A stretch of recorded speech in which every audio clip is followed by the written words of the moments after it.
能够活下来，也算你的造物。有趣，你一个普通人竟能承受我的双修之力，倒是有些意思。好生休养，3日后我会再让人把你召过来。先给你20两，买些东西，好生补补。你是谁？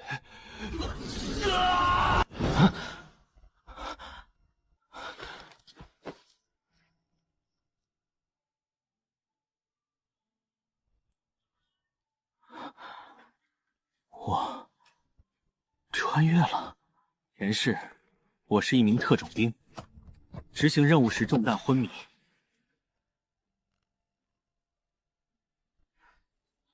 再醒来，就成了大周王朝将军府的帮厨陈玄。这里是镇国大将军秦业的府邸。秦业县3年前战死，只留下6位夫人和3个女儿，而我只是后厨最底层的下人。这20两是我现在唯一的本钱。陈玄，老子让你来将军府是来帮厨的，不是让你睡大觉的。你藏什么？哟，20两纹银，这是大夫人赏给我的。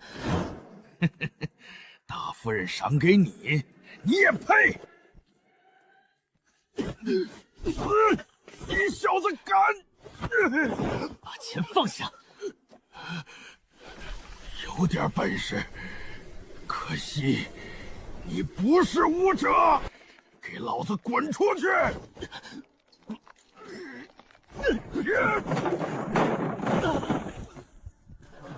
陈玄，你小子真是活腻了。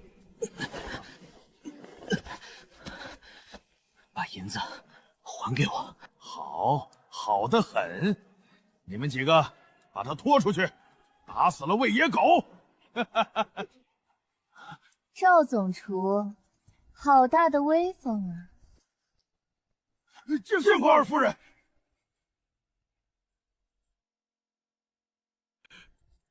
见过二夫人。我才刚到，就听见有人要杀人。赵总厨，这是把将军府当成你的私牢了？二夫人误会了，小的只是吓唬吓唬她。最好只是吓唬。昨夜后厨有人进了内院，是谁？回二夫人，是他，陈玄。抬头，倒是长得清秀。你会做菜吗？他不是随便问的，这是机会。二夫人，他刚进府不久，小的还没教他。我问他，不是问你。会。既然会做，那就去后厨做给我看。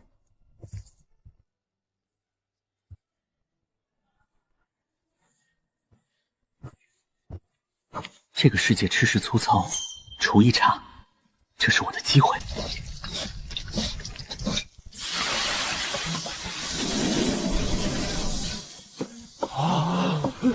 这是什么做法？怎么这么香？他什么时候学会的？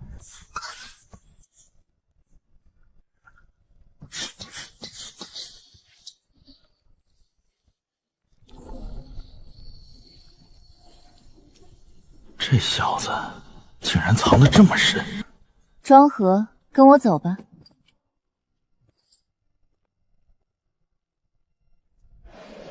你最好别回来。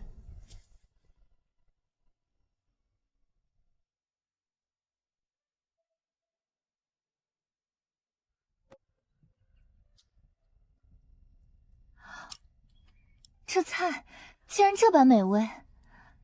二夫人喜欢就好，此菜配米饭，味道更佳。没想到将军府后厨里竟藏着这么一个宝贝。小人只是会些乡野手艺。乡野手艺，赵松若听见，怕是要羞死。你可知道我为何亲自去后厨找你？小人不知。昨夜大夫人院中动静不小，她看中的人，我自然也要瞧瞧。小人昨夜只是奉命入内，不敢多言。你倒是谨慎。他不是来救我的，他是来抢人的。我不逼你说，但从今日起，你要记住，你不只是林婉看中的人。放心，跟我来吧，我有些事想仔细问问你。今天叫你过来，就是想跟你讨教一下你昨天使用的招式。二夫人，怎么，你是不愿意吗？你也不想你和林婉的事情传出去吧？还是说，觉得我不配和他比？你不是挺老实的吗？二夫人，我真的听不懂。二夫人，小人真的什么都不知道。不知道便不知道吧。二夫人，小人斗胆求您一件事。说。赵松刚才抢了我的赏银，还险些要我的命。若我回后厨，只怕活不过今晚。一个厨子，也敢在将军府草菅人命？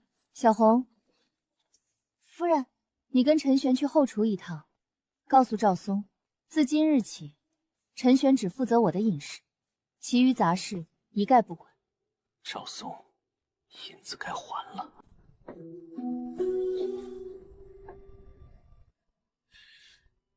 小红姑娘怎么来了？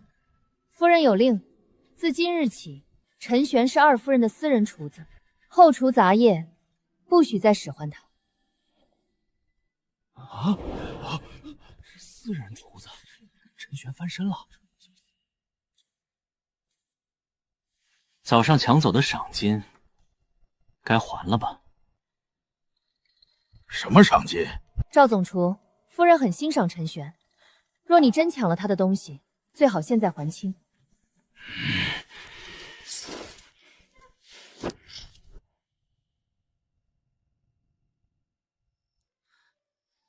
你就住这里？比大通铺好，至少清静。二夫人每日晨食午食虚实用膳，你提前做好，送到院中。还有，赵松不会善罢甘休，你小心点儿。他曾是玄甲军伙夫，如今是三品武者。三品武者？将军府男仆多数都有军中背景，赵松在下人里很有分量。难怪我锁不住他，技巧再强，也挡不住绝对力量。还有，想保命就去买本功法练练，不然你这个身体撑不了多久。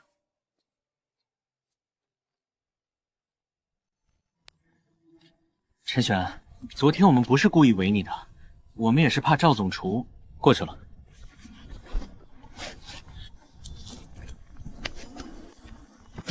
这又是什么吃食啊？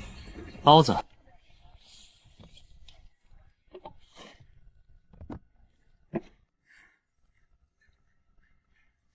私人厨子，我看你能活几天？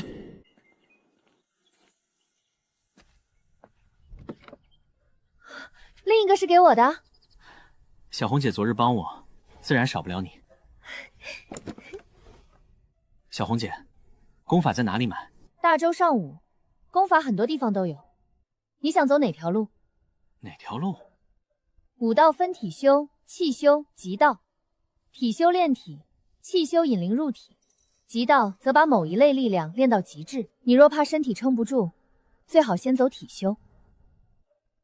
功法贵吗？黄级最便宜，玄级就贵了。你去玄天阁问问，林掌柜人还算唠嗑。不过夫人吩咐了，早膳要你亲自送进去。你刚才问功法，我听见了，你该练体修。隔这么远他都能听见，武者果然不简单。林婉既然看中你，你若没有强健体魄，迟早吃亏。这是什么？包子。比赵松那些东西强太多了。今晚你随我出去一趟，做几道最拿手的菜，不用省钱。夫人，小人手中银钱有限。小红，取20两。谢二夫人。有钱了，就有翻身的机会。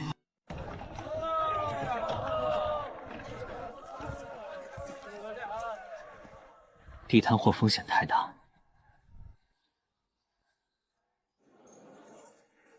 还是去小红说的玄天阁。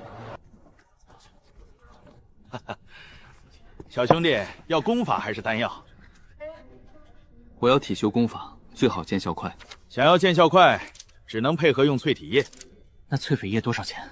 淬体液30两一瓶，一瓶就30两，练武真烧钱。玄阶功法也就1000两白银。将军府二夫人的贴身丫鬟小红便在我这里购买了功法千丝饮。那最低级功法多少钱？黄阶初级也要50两起。我只有35两。35两只能买这本功法，但只能修炼到1品，后面的我也没有。小哥应该知道，武道又大概分3个路子：体修、炼气和极道，而这本功法是极道体修。极道体修，不管了，先买下修炼，不提升体质，过2天要活不了。35两，我买了。小兄弟有魄力，以后需要材料，尽管来。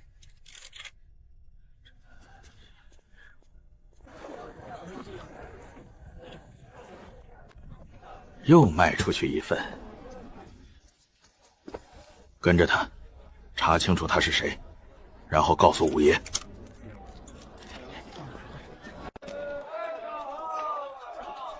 菜不能差，钱也不能乱花。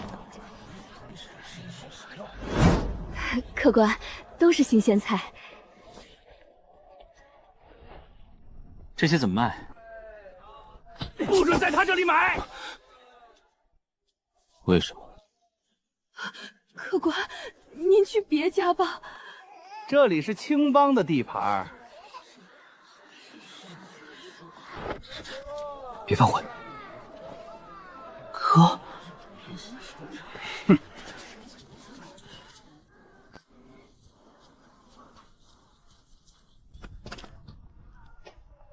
哥，你这是怎么回事？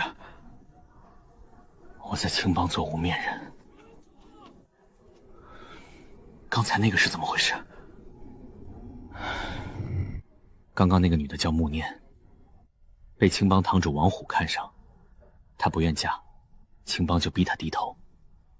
没人管，京都最不缺的就是权势，在将军府好好干，别惹事。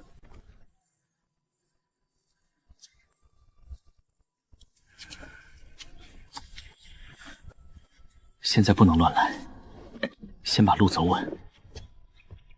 哼，我看你能得意多久。夫人刚刚去了大夫人那边，你东西先放着，便回去吧。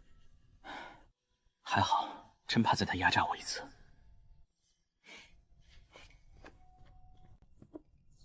今晚把他给带上。二娘，有好吃的竟然不叫我！太好吃了，这是谁做的？这菜是不是赵松做的？不是，这是我的私厨做的。二娘，我也要吃他做的。你若是喜欢，让他多做点，每日让人送到你院里。还是二娘最疼我。这不会是坑我的吧？不是，就永远翻不了身。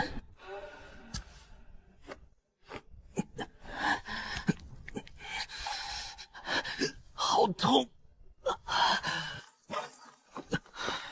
痛是痛，身体真的在变化，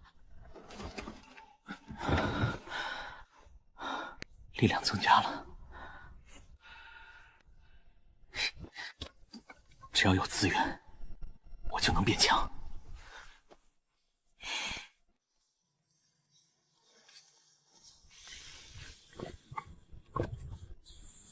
陈玄，你这是做什么？晚上要随二夫人出去，准备点食材。哼，装神弄鬼。这世界远比我想象的玄妙。夫人，陈玄到了，出发吧。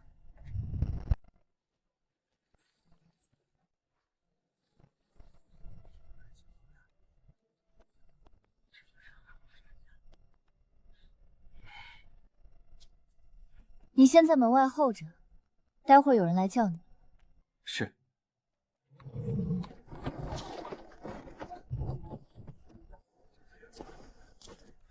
见过大夫人。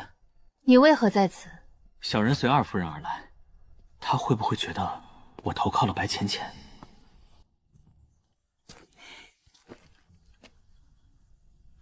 你是将军府带来的厨子？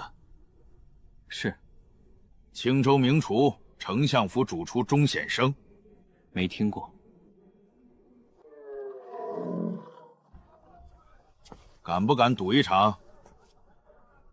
赌多少？50两。我接了，别到时候叫求饶。哼哼，你还是先准备银子吧。今日青州名厨掌勺，如何？我也带了厨子，不妨也试试。既如此，便让2位厨子同场比一比好了。钟厨子、陈厨子，夫人有请。 2位大厨，后厨食材器具皆可使用，每做好一道菜，便会有人端去前厅。小子，现在认输还来得及。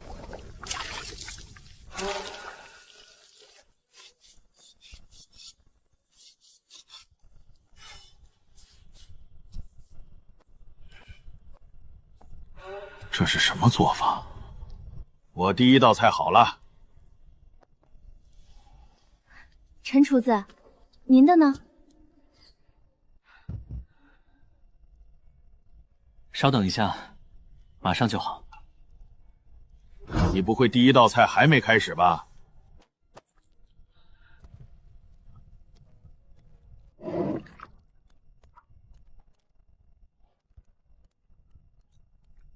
做好了，凉拌黄瓜。凉拌黄瓜是将军府，另一个是丞相府的。 黄瓜和木耳还能这样做？清脆爽口，酸辣开胃，普通食材竟能做出这般味道。这局我选将军府。第2轮将军府胜，第3轮将军府胜。太美味了，我都想把你这大厨挖过来了。这次厨艺比试，将军府赢了。陈大厨准备一下，夫人要见你。稍后去大厅，夫人有赏。小子，这次是你赢了。 我认栽，给钱吧。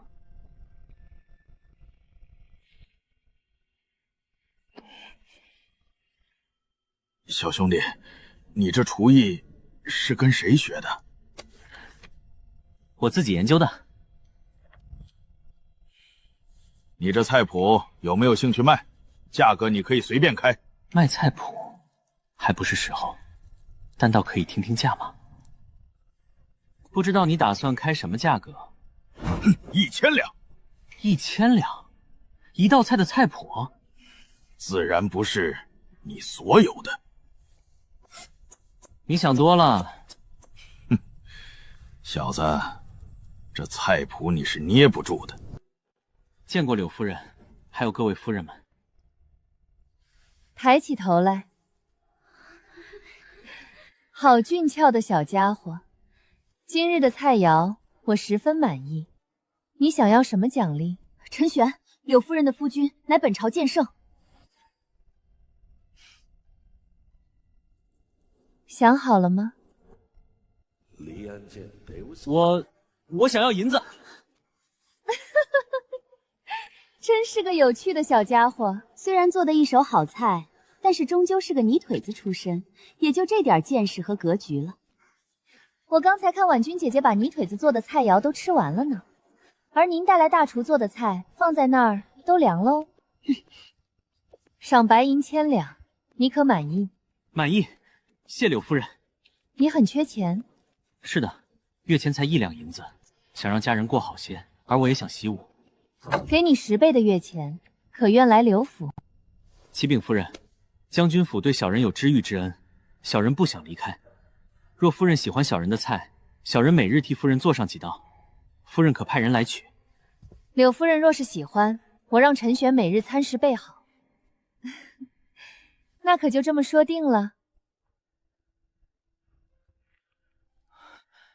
谢夫人恩赐，记得每日3餐多备一些，以后在吃食上我可就赖上你了。这吃也吃饱了，今日有些乏了。你们之前所提之事，我会给夫君提上一嘴，但是这收徒之事，全看夫君自身。陈玄，姐姐，今日我可是立了大功。我知晓。回到府上，我自会向家里说明一切，该你的一点都不会少。你随我一起回去。坐。为什么你会成为二夫人的私厨？昨日赵松抢了我20两银子，二夫人帮我解围，让我当她的私厨。那你这厨艺是跟谁学的？小人的厨艺是自己琢磨的。你今日表现对于我将军府而言，算是立下了大功。但是有一个事情你得记着，你陈玄是我林婉的人。我知道他去后厨找你的想法，但是你只是他的私人厨子。若是让我发现有其他的关系，幸好还没来及跟二夫人走得太近。大夫人放心，小人有分寸。你最好有。将你的赏金给我吧。什么？赏金也要收走？如今的你太弱了，守不住银钱，放在我这里，你需要之时找我取便是。小人想习武，玄机功法刚好要1000两，所以这次你立了大功，我许你入藏书阁挑选一门玄机功法作为奖励。玄机功法？在你入3品之前，身上不要放太多的银子，所以将银票交上来吧。你可还要其他的奖励？大夫人，小人想要我的奴籍契书。你想要离开将军府？不是，小人要跟二夫人合开一个酒色。你这厨艺，若是开一间酒色，生意必然爆火。不用找二夫人，我出资即可。多谢大夫人。那利润怎么分配？就5-5分账吧。你的奴籍我也可以给你，但每3日你必须来找我一次。大夫人，将军府到了。小昭，带陈玄去听雨楼挑选一门玄机功法。将军府和刘府绑一起，那些觊觎产业的人就该收手了。陈玄，选了功法之后，记得来我院子，我要亲自赏你。戴夫人才警告过，他就来这套。他娘的，白浅浅这个疯女人！陈玄，跟我来吧。我们不走后门吗？我是大夫人的婢女，可从正门入。你今日立了大功，也可从大门入将军府。我不知道我立了什么大功。自将军战死后，不知道多少双眼睛盯着将军府。若不是因为大夫人是8品高手，将军府的产业恐怕都守不住。大夫人是8品高手，你不知道吗？林婉竟然是8品，我们之间差了太多。他看我就是看一个工具，仅此而已。这边走。秦爷，夫人让我带他来挑选一门玄机功法，这是夫人的令牌。好可怕的眼神！他凭什么可以挑选玄阶功法？秦爷，他今日立了大功。小子，这将军府内不该碰的女人，你千万别碰。今天是谁立大功了？这个人是谁？怎么来听雨楼选玄机功法？二小姐，是陈玄。陈玄，你就是陈玄，快跟我去后厨给我做饭。二小姐，我奉大夫人的命，带陈玄来挑选一门玄阶功法。那我带他去，我比较熟悉。仅仅是玄阶功法，就装满了3个书架，将军府的底蕴果然深不可潜。算了，你说你想要怎么修炼，我直接给你建议算了。你这选的也太慢了。我想选择好的体修功法，只是我对这修炼也不是很了解。反正品级越高的越好。这3本都是玄阶高级的炼体功法，这个级别的功法，即便在将军府也只有3本。玄阶高级，这运气简直逆天！烈阳诀，你体内的内劲可诞生火焰，杀伤力不小。回春诀，纯粹的恒炼功法，有极强的恢复能力。玄冰诀，可诞生寒冰内劲。你自己选一门吧。就这本烈阳诀。秦爷，咱们选好了。自己回去将内容记下，3日后归还。另外，功法不可外传。是。好了，快去给我做饭吧，我快饿死了！快个回锅肉。二小姐，你是气修？我是气体双修呀，而且都已经到了4品，厉害吧？厉害厉害。话说，你不怕我？那些下人和我说话都是毕恭毕敬的，但你似乎和他们不一样。二小姐，你可以指点我一下吗？我看不懂这心法。这体修就是练身体，你默念心法，去感受天地之中的灵气，用天地灵气去淬炼身体，感受到气，用心法引动，将它们吸收到你的身体之中。那些气似乎不愿意进入我的身体。估计你修炼的太晚，慢慢来吧。得想个办法把它绑住，指导我修炼。二小姐，以后你想吃什么随时来找我，但是你得指导我修炼。没问题啊，我现在还要吃刚才那个蛋炒饭。陈玄，二夫人催促你过去。林婉赏玄阶功法，白浅浅的奖励应该也不差吧？今夜我把自己奖励给你，可好？白浅浅那边应付过去了，但是林婉那边不知道我顶不顶得住。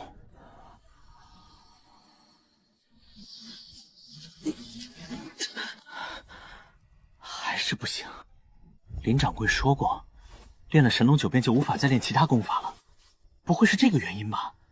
这他娘，这神龙九变不会这么毒吧？和白浅浅做什么生意呢？林婉的、白浅浅的、柳夫人的、秦雪儿的，今天多了好几份。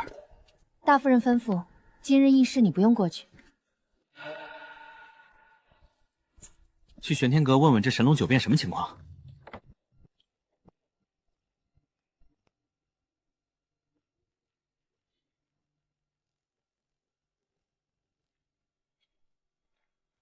小哥，怎么样？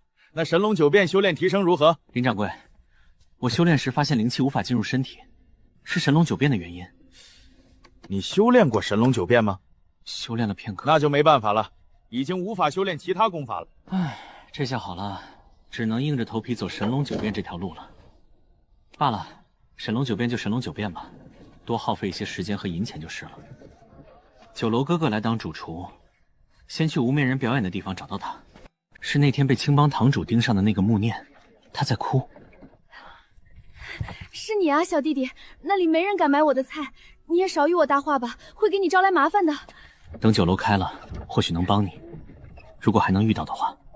又看见他了，跟我一路了。就你这跟踪技术，是赵松叫来的人，还是钟宪生？一路没动手，是不敢在人多的地方出手。大哥，请问无面人表演要在什么地方看啊？穿过菜市左拐，有一个大门，里面有许多人的地方，就是无面人表演的地方了。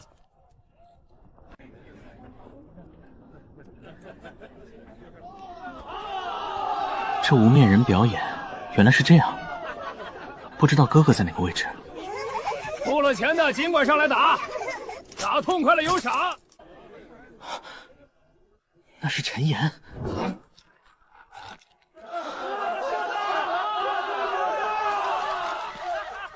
这他娘的就是无面人表演！我哥卖命就为了换这么几个铜板。陈岩就是靠这个把我送进将军府的。谢谢你，给我哥松绑！陈玄，你这是做什么？强哥，我弟不懂事儿，你快把钱还给……哟，陈岩，你这弟弟挺有钱的。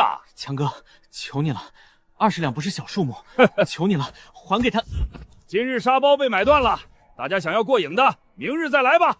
你跟我走。陈玄，你知道20两银子足够咱们家使用多久了吗？哥，咱别干无面人了。知道你是担心我，已经习惯了。哥，用不了多久就可以在京都买房子，把爹娘还有小妹都接过来住。你哪里来的这么多钱？哥，二夫人昨天带我去了柳府，给柳夫人做饭，柳夫人很开心，赏了我1000两白银。多少？1000两。好啊好啊，咱们家玄哥有出息了。以后好好孝敬爹娘，老陈家传宗接代的担子就落在你身上了。我入了青帮，已经没有回头路了。你们不必考虑脱离青帮，哼，待会儿你们就要去见阎王爷了。是谁派你来的？赵松。等死了，问阎王爷去吧。小心！这就是武者的真正实力，跟赵松那次完全不一样。这次是真要命。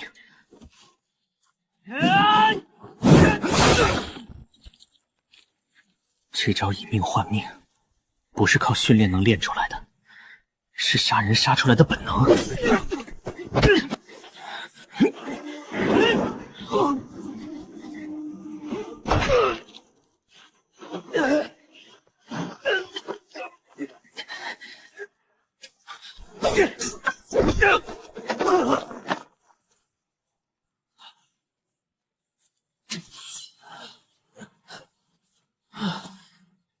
别废话，是谁派你来的？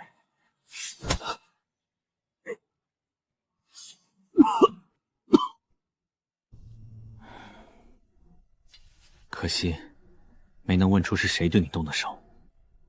大概率是赵松，小概率是一个叫做钟显生的人。赵松想杀你，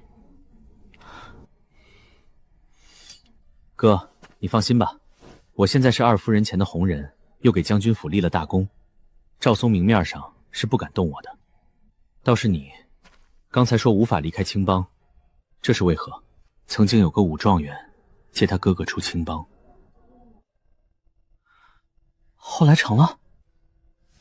3个月后，他一家除武状元外，全死了。你得了赏识，就先在京都站稳脚跟。青帮竟是这样的庞然大物，今晚去找林婉，再问得清楚些。你权力多少？刚才可不像初次打架。我也不清楚，刚才多半是本能。哥，你呢？你还没入品吧？我习武2年，权力大概500斤。500斤？300斤不是就能入1品了？权力越强再淬骨，后面路子更宽。我不入品，反而能少些危险事儿。你该回去了，在京都，他们就不敢明目张胆。那尸体呢？我会处理干净。得变强才行，得全方位的变强。陈玄，快给本小姐做饭，我饿了。果然是赵松请的人。你衣服上怎么有血？和人打架了？没事儿，就是遇见了几条野狗。哼，几条野狗你都打不过，得赶紧练武。我先去换衣服，稍后给二小姐做饭。快些，吃完下午我带你去练武场。好。不能再让这小子活下去了。我就在这里吃，省得等。这是大夫人与柳夫人的饭食。我不能陪你去练武场了，我得出去一趟。好，二小姐忙您的。林婉、白浅浅、秦雪儿都不在，府里怕是出事了。林婉多半不会找我了。陈玄，夫人请你去内院。好的，我这就来。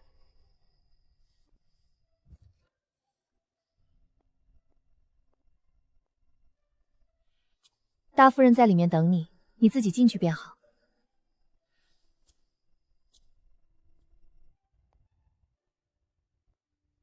陈玄，见过大夫人。你来了，我有些累了，扶我到床边。酒楼开起来，一日能挣多少？应该能挣不少。府中是不是出事了？你心思倒细，不过与你无关。大夫人，我哥入了青帮，有办法脱离吗？想出青帮，唯有天子或剑圣开口。青帮，难道是朝廷所建？聪明是好事，但有些话别说出口。一句话错了，是会丢命的。关于青帮，我只能告诉你这些。青帮果然和朝廷有关。与我修炼，对你习武有益。等你入一品，感受会更明显。今日表现不错，不过没有奖赏了。夫人开心就好，我先回后厨。今夜你就在这里睡吧。放心，我不会再折腾你了。留你，是因你今日太疲惫。果然我只是个工具人。你的酒楼最快多久能开起来？若只求快，几日便可开起来。那明日便去选址，初期一天能挣多少？夫人别急，其实我还有个更快捞钱的法子。开店时，咱们不妨一口气开3个酒楼，第一间给权贵，第2间给有钱人，第3间给普通人，采用自助，薄利多销，迅速打出名声。火了以后，传授做法，收取加盟费跟1成利润。自助加盟，我听懂大半，可1成利润未免太少。先收加盟费，1家5000两或1万两，再谈后续分成。我决定再奖励你一次。大夫人，冷静。若你说的真能成，将军府欠你大恩。府里的亏空已经压到眼前。秦业战死后，产业被人步步挤压，每月抚恤都是沉重开销。王奎，这笔账我会慢慢算。小张，夫人，陈玄怎么睡在床榻上？今夜让他睡这儿，明日你跟他去看铺子。是。带着我的令牌，记清他说过的话，回来汇报给我。啊，这陈玄或许是个人才。是，夫人。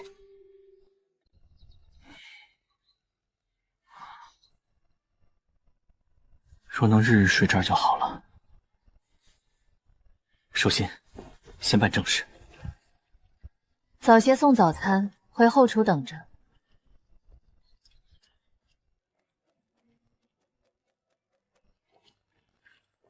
体质似乎又强了一些。就我说的修行注意，果然不假。二夫人在厅里等你。昨晚去了大夫人那里吧？这些淬体液可是我亲自挑的。二夫人，我想跟你合作一门生意，它叫香水，喷后香味经久不散。这香水倒是新奇，到时候需要多少银两跟我说。好的，二夫人。若真能赚钱，咱们5-5分润。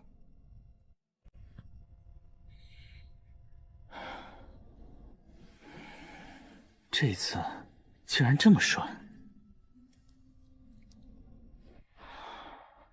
一盏茶，第一试算是过关了。陈玄，大夫人上朝了，让我陪你去看铺子。小昭姐，府里有测权力的地方吗？练武场有，我先带你去。二小姐是武痴，别打扰她。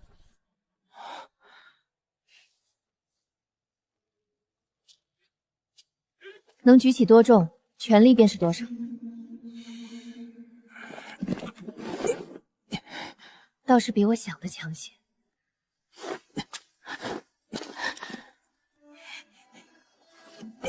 200公斤，便是400斤权力。你不试下一个了？200公斤已吃力，再重就举不起了。你竟然有400斤权力！见过二小姐，打扰您修行了。400斤，已经能尝试淬骨入1品。听说肉身越强，入品后上限越高。不错，我是800斤后才入的1品。多谢二小姐。修炼有疑问，送餐时问我便是。3日400斤，若用淬水液，或许能追上兄长。测完了，咱们该去看铺子了。好，先办正事。听闻皇帝把军夫采购给了王奎。是的，太后。你心中应有异议吧？圣上自有理由，臣并无异议。你心中有气，也属正常。很多事情，皇帝也不好做。微臣明白。听说刘府出了个顶级大厨，确有此事。哀家寿辰，借你这大厨用一用。自然可以，用完便还你。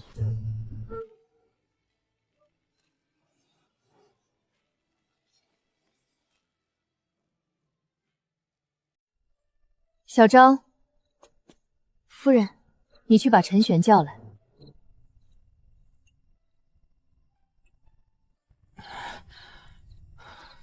明天你跟小昭确定一下酒楼位置，尽早开业。好了，你先下去休息吧。是。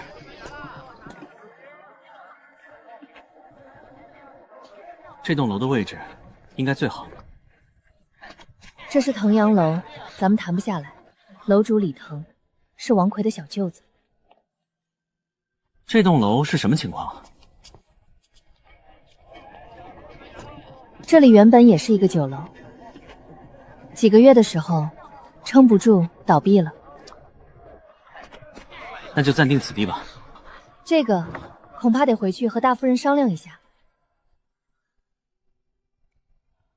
好，若是大夫人不同意，咱们再换其他师的便是。店铺装潢可以找这家木匠。嗯。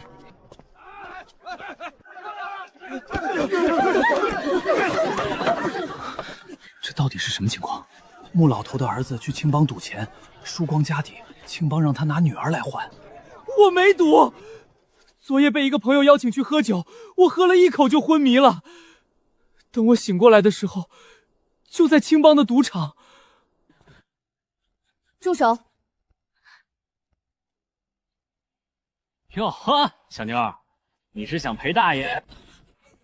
我乃将军府大夫人贴身丫鬟小昭，也是你能调戏的。穆爷爷，你快起来！小昭姑娘，小昭姑娘，你救救我儿子，求求你了，我给你当牛做马都行。你敢对青帮的人动手？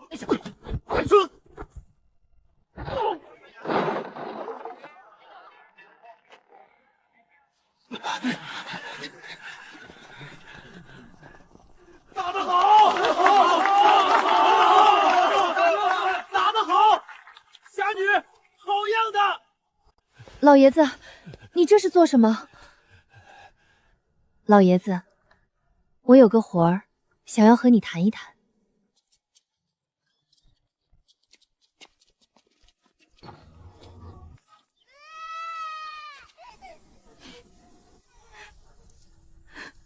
小昭姐，你先和穆老聊聊，我去看一下穆姑娘。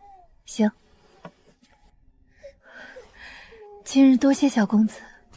穆姑娘，不用灰心，那王虎也不过只是青帮的堂主而已，他还不能够无法无天，生活还是得继续的。将军府打算开一间酒楼，这酒楼全权由我负责，到时候你可以将你家种的菜都送到酒楼来。真的吗？自然是真的，你也可以过来做些杂活，给你算工钱。谢谢公子，谢谢公子。陈玄，我和老爷子已经谈好了，老爷子说他和穆雷不要工钱，但是我还是给市价每日50文。在京都竟然还有人敢管我王虎的事情，我看你是活得不耐烦了。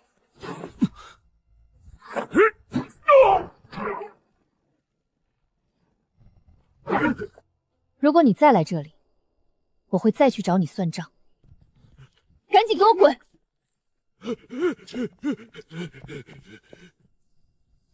不早了，我们走吧。小昭姐，这么大的青帮的堂主，真的没事吗？我昨天听大夫人说，这青帮势力很强。堂主而已，有什么好怕的？我要将这事儿告诉给夫人了。今日的事情我已经知晓，青帮的事情你不用再管，也不必担心。你哥的事情可以向柳夫人提一嘴。好的，大夫人。你打算将酒楼开在腾阳楼旁边？那个地方位置很好，而且这么好的地段，店铺现在还是空置的。如果我们的店铺开在旁边，肯定会对腾阳楼。你有把握抢走腾阳楼的生意，甚至把腾阳楼挤压倒闭吗？肯定可以做到。那便行，就这么定下来吧。还有就是关于厨子培养的事情，我想让我哥当主厨。我这厨艺其实不难学，我保证他能很快学会。在酒楼开业之前，可以让您来试菜。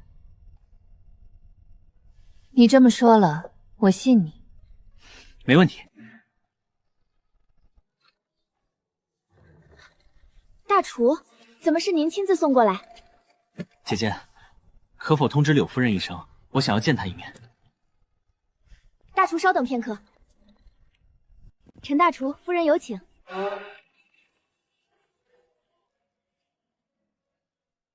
夫君，这位便是每日给我们做菜的陈玄。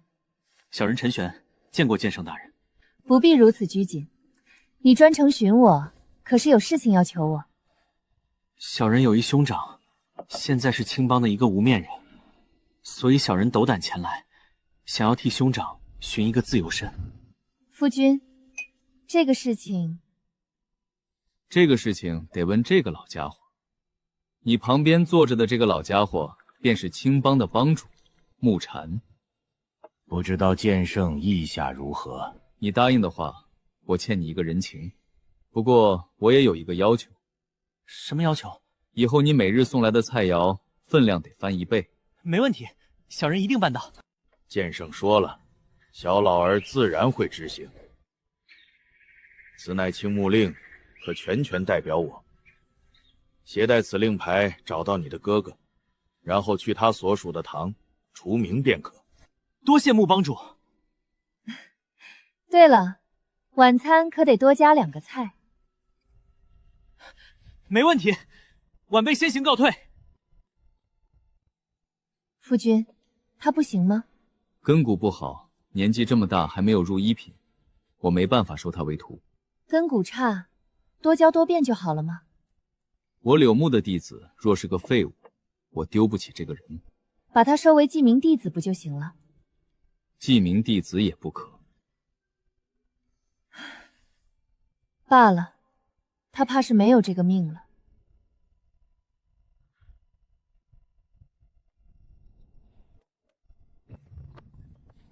你找谁？我找陈岩。你是陈玄？你哥出事儿了。赵孙和副堂主陈彪来过，把他给带走了，还说让你去烈火堂，劳烦带我去一趟烈火亭的总部。小子，我可不会带你过去。现在可以带我过去了吗？青木令，我带您过去。那个地方便是烈火堂所在了，我就带您到这里，可以吗？好。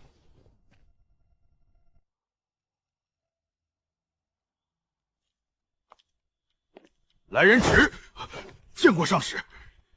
赵孙和你们副堂主陈彪，是不是在烈火堂内？在。你竟然真的来！王虎兄弟认识他，就是跟他一起的那个女的，把我打成这样的。来人，先把他给我拿下，这就不劳烦浪帮的兄弟了。陈玄，小心。交给我亲自来就行。青木令在此，青帮成员听令。怎么可能？青木令怎么可能在你的身上？你不用管我从哪儿取来的。我现在命令你们拿下赵勋。王虎兄，你我是兄弟。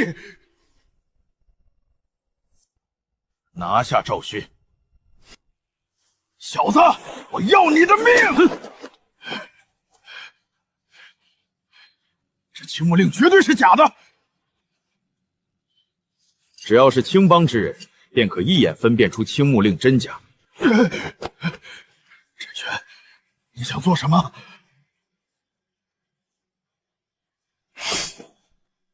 你不能这样！我是将军府的总厨。我不知道你有青木令。现在知道了，马上放人。快去把人放下来，去请医师来。哥，你没事吧？是。我哥的伤势如何？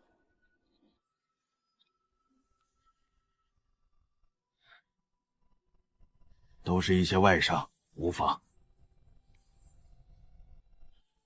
将陈岩从烈火堂除名，他要退出青帮。是，去把名册取来。大人，已经将陈岩除名了。跟我们走。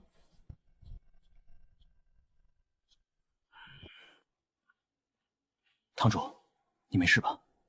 一个将军府的下人，怎么能拥有青木令呢？你亲自去跟踪查一查，别暴露。这是怎么回事吗？为什么你会拥有青木令？我在刘府时见过刘老太爷用过。原来如此，这乱世之下，有心机的人才能够活得久。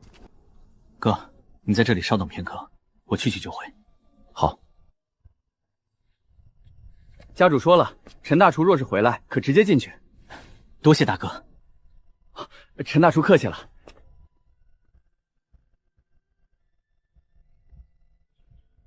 果然是人间美味。穆帮主密赞了。事情解决了。解决了，不过遇到一点意外，赵松联手王虎，拿我哥相逼。我借青木令拿下赵松并处置了。你没对青帮的人动手吧？没有，只是赵松之事。那就无妨。你该想想如何给你家夫人交差。小人会如实禀明。你且下去吧。这么久才回来，看来柳夫人是愿意帮你了。是帮了，我还把赵松给了处置了，请夫人责罚。他联手烈火堂王虎，想让我把菜谱交给王虎。没想到赵松竟然会这样，剩下的事情我会替你摆平，你无需担心报复。自今日起，你便是将军府后厨总厨。那大夫人，我哥让他待在将军府，跟着你学便是了。小昭，随陈玄去后厨宣布此事。多谢夫人。酒楼那边已经谈妥，明日你着手装潢。好。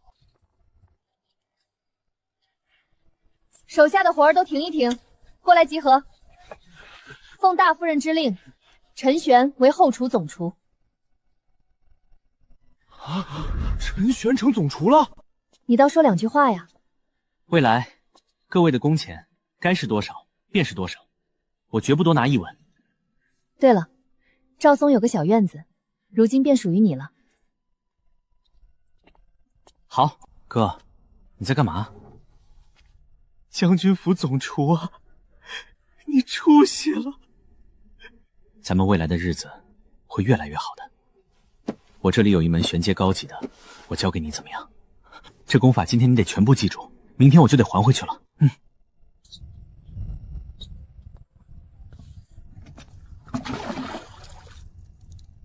接下来必须尽快提升实力。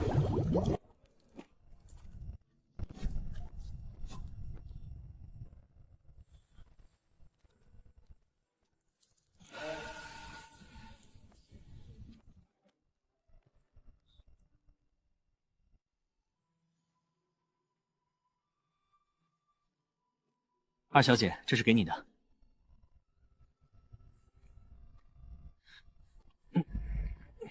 你一夜之间力量又是提升了一大截啊！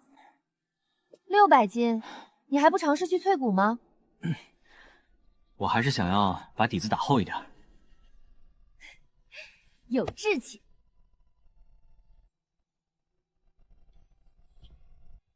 大姐，你要找我，让小环来通知我就好了。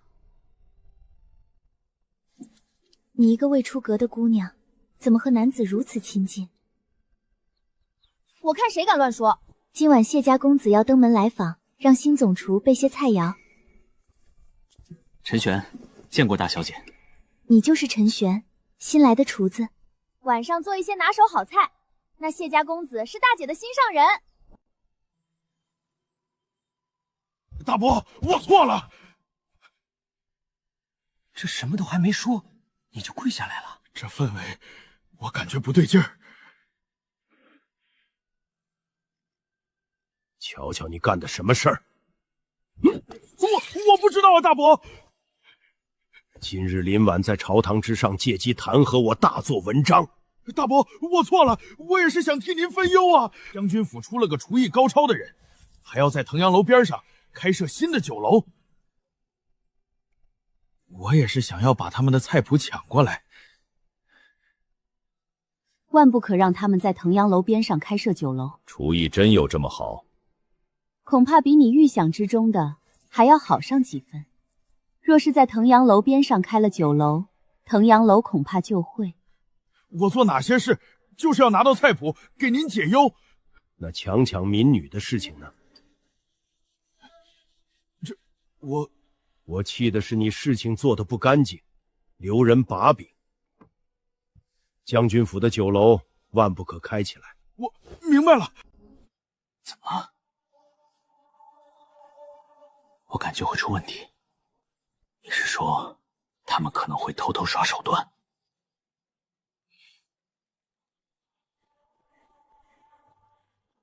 不好！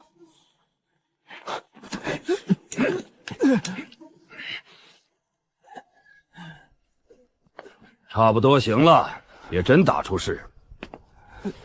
你们知道这里是谁的地盘吗？这是将军府的产业。你们刚才是打算在这里点一把火，对吧？有人让我们晚上悄悄过来放一把火。既然过来了，就别站在那里看了。小子陈玄，见过秦爷。我睡得不安稳，担心有人会搞事情。没有人敢在玄甲军面前闹事儿，这里我们会一直轮值。这就是玄甲军吗？玄甲军，大周之强军团，果然是名不虚传啊！这是自然，只可惜如今也只剩下这些老兄弟了。赵松的事情，大夫人告诉老夫了。大夫人说酒楼很重要，你也很重要。老夫和玄甲军欠你一个人情，以后将军府和玄甲军还要靠你呀。如果只是挣钱的话，问题不大。回去安心睡觉吧。酒楼那边如何了？工人们都很努力，按这个进度，估计再有个5日，木工的活儿就能完成了。那便好。关于酒楼的名字，您可想好了？之前听小昭说，你想了一个叫做“舌尖上的大粥”。大夫人也觉得这个名字很好？没有觉得。既然距离开业已经越来越近了，一些宣传的事情，我觉得也可以进行了。宣传事情？先把声势造起来，让大家都知道，并且期待开业。那你全权负责此事即可。我听雪儿说，你已经有着千金之力了。确有此事。你不会是修了什么歪路吧？我修炼了一门诡异的功法，叫做神龙九变。神龙九变，这功法品级很高，比烈阳诀还高。这倒不是，我只练了1次，而且时间很短。但在得到烈阳诀之后，我却无法修炼烈阳诀了。这样的功法，倒是从未听说过。但是即便是如此，你这提升也太不正常了。习武是一个循序渐进的过程，你给我说一下你修炼的过程。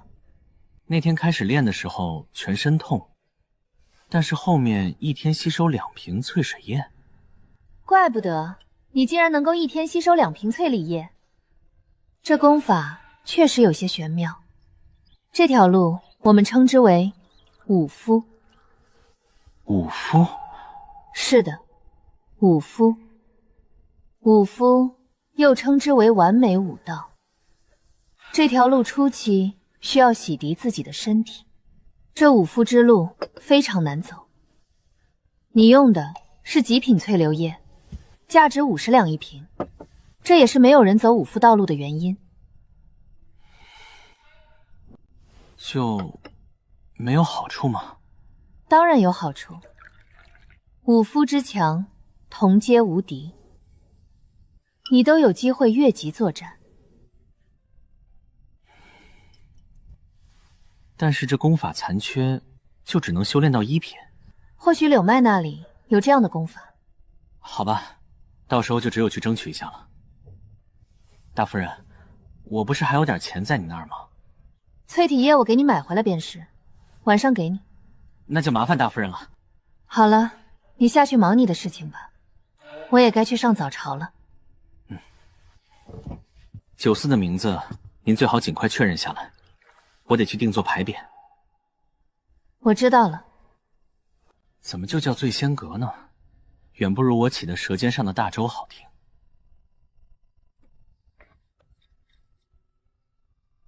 不过叫醉仙阁也还行吧，该带大夫人他们去验收装修效果了。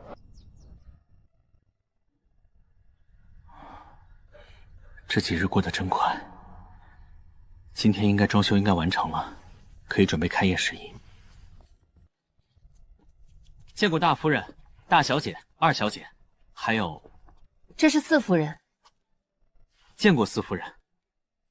你就是陈玄。小人正是。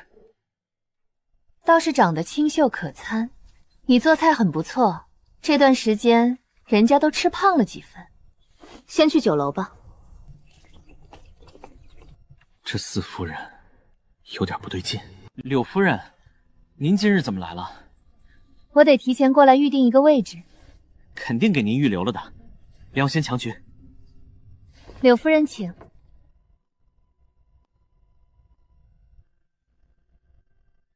这肯定是请一些舞姬来表演的吧？不是，这是用来请一些音律大师来弹奏的，让咱们这边变得高雅起来。那这顶部又是如何做到的？都用木板吊顶，再雕刻绘画。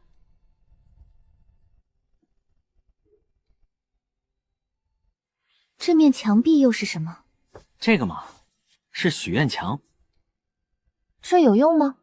有没有用不重要，重要的是这个形式。因为是高端的酒色嘛，咱们酒色会进行分级。什么分级？第一层，来者都可以用餐。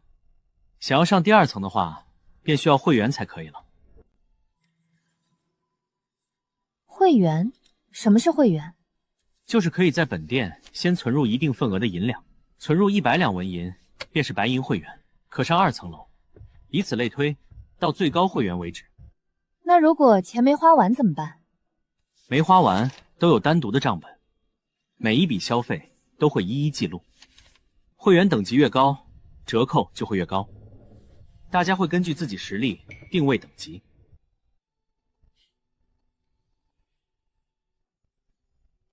咦，这是菜单，只需摇铃铛，小二就会过来。明天开业，还得劳烦您和剑圣大人剪彩。放心，我会把夫君带过来的。您和剑圣大人是黑金会员，终身免费。你这小子，小嘴跟抹了蜜似的。我就不随各位一起回去了，明日要开业。你在这边安心准备便是。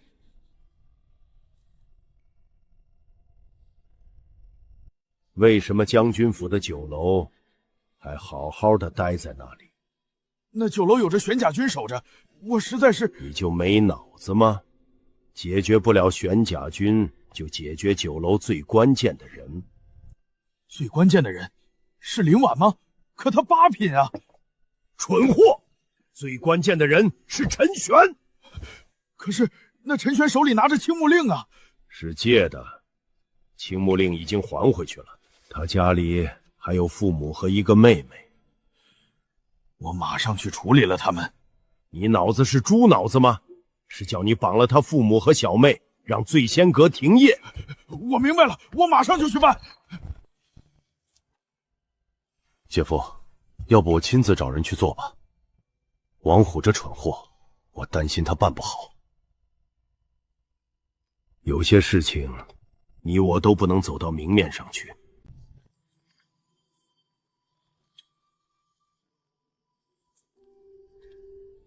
快请他们进去。这位是我们将军府的大夫人，你们便是陈玄的父母和小妹吧？草民正是。不用行礼，你们接下来只管在将军府安心住下便是。是。小昭，带他们去住的地方吧。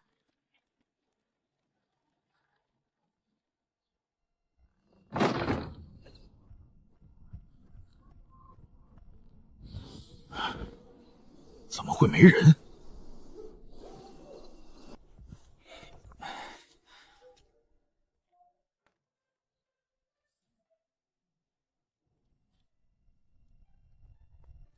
玄儿，娘，我听那个小昭姑娘说，你现在是将军府的总厨。这小子现在可厉害了，挣很多银子，还要购置房产。购置房产还是算了，钱存起来，先讨一个媳妇儿。爹，我才16岁，不着急。爹娘，明天我们还有事，先回去休息了。爹娘，你们也早些睡吧。去吧去吧。明日酒楼便要开业了，等一切上了正轨，我便能安心准备突破1品，去参加天才山，成为剑圣的亲传弟子。将军府在财政上已经陷入危机了，这个酒楼是将军府重新的翻身希望。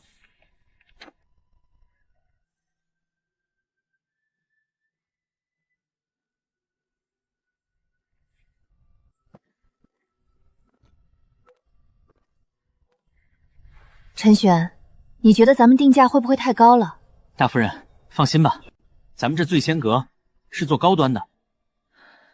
我担心，只要咱们那个菜摆上去，自然不会缺人来的，你信我。不用那么见外。果然，日久也不见得会生情啊。罢了，你去准备吧，我上完早朝便会来到酒楼这边。剪彩时间定在了中午，对吧？是的，您忙完了再过来。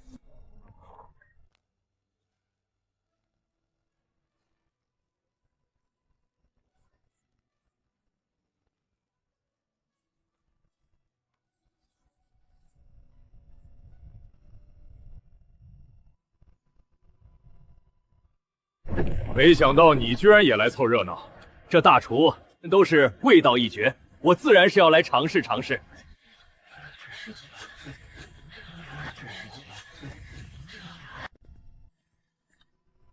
小子见过剑圣大人，见过柳夫人。这位是当朝大儒陈弘毅陈老先生，香味十足，迫不及待想要尝尝。老先生稍等片刻，等会儿给您第一时间上菜。时间差不多了，大夫人，咱们出去吧。承蒙各位的到来，我们的菜肴味道前所未有，欢迎大家来尝。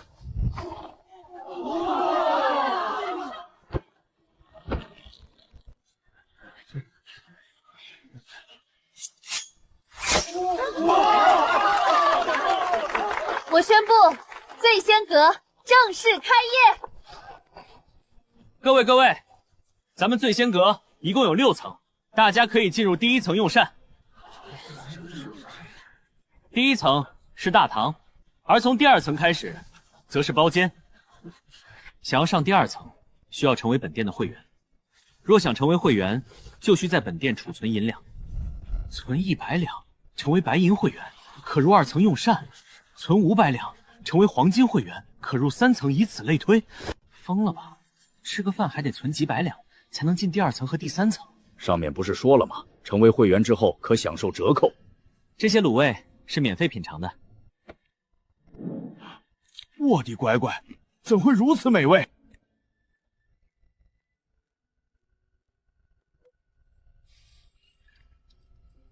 啊，好香！这就是那全新的菜式吗？但是闻这味道，我都有些迫不及待了起来。放心吧，这么好吃的菜肴，不怕没有生意。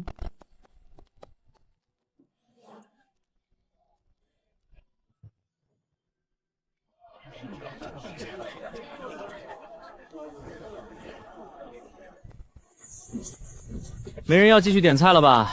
没人了，但是明晚怕是比现在还要累。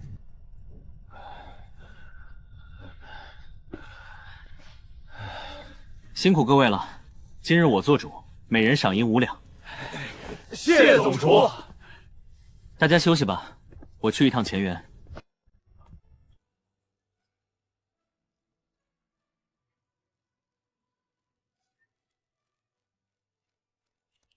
今日收益如何？仅今日一天，便有着25000多两白银入账。这样算下来，第1个月入账20万两白银，应该还是有机会的。这应该足以应付将军府眼前的困局了吧？完全足够了。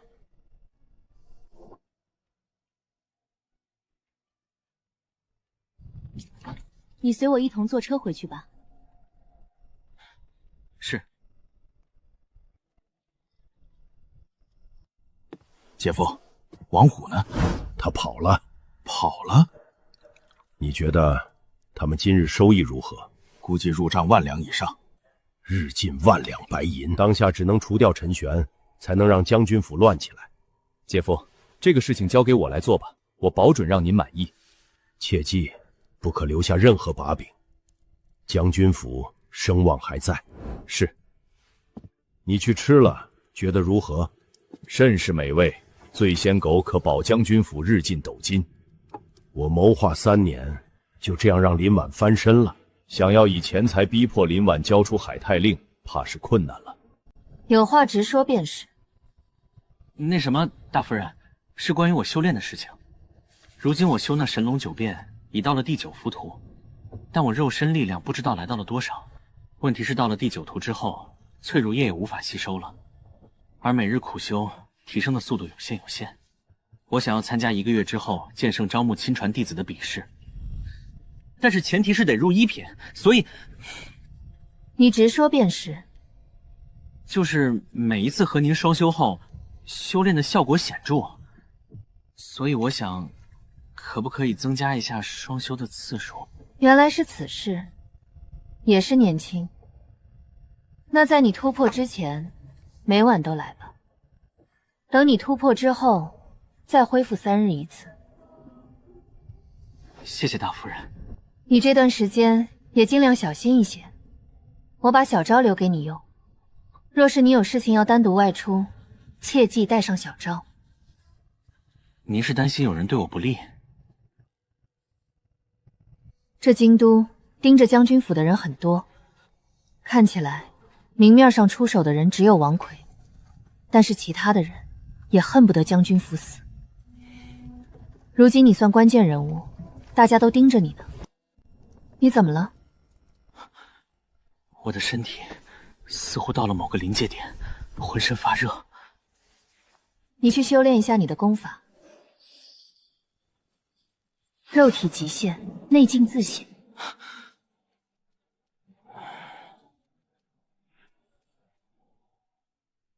正式成为1品武者，第一次产生内劲，你淬炼了多少块骨头？11块。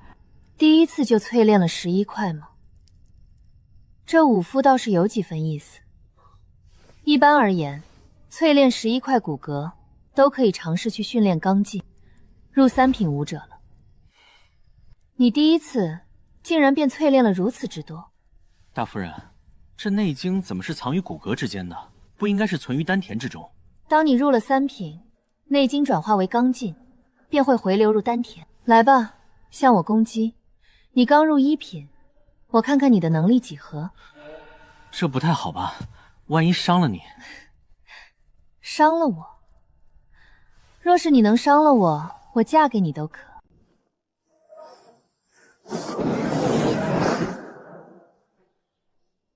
不论是淬体也好，还是淬骨也好，都是习武的基础阶段。很多的人都会将基础打得很扎实。虽然淬骨10块便可达到入3品的门槛，但是一般人才会这么做。大多数的人都是会选择尽可能的多淬骨。淬骨越是往后，同样是越发的困难。如果你想要成为柳木的弟子，你还是得尽可能的多去淬炼你的骨骼才行。明白了，谢谢大夫人解惑。不过武者淬骨需要体内诞生内劲，你没有后面的功法，倒是个麻烦。我明日便去问一下林掌柜是否有门路。我们先休息吧。陈玄小兄弟，你是打算过来购买点什么吗？林掌柜，你是怎么知道我名字的？如今京都，您的名字可是如雷贯耳，我还是醉仙阁的白银会员。原来是这样。林掌柜，我这次过来是想问你有没有这神龙九变第2重功法的消息。你入1品了？怎么会这么快？将军府奖励了不少淬水液，所以比较顺利。这样啊，当初功法是老乞丐低价贱卖给了我，残缺只有1品。老乞丐？你可知道他一般在什么地方活动？很少见到，不过偶尔还会店铺门口经过。下一次他经过的时候，我帮你问问。那就劳烦林掌柜了。不到1个月的时间，竟然真的走到了肉身极限。这小子时间如此之短，难道他的天赋当真如此了得？帮我盯着店里，我出去一趟。是。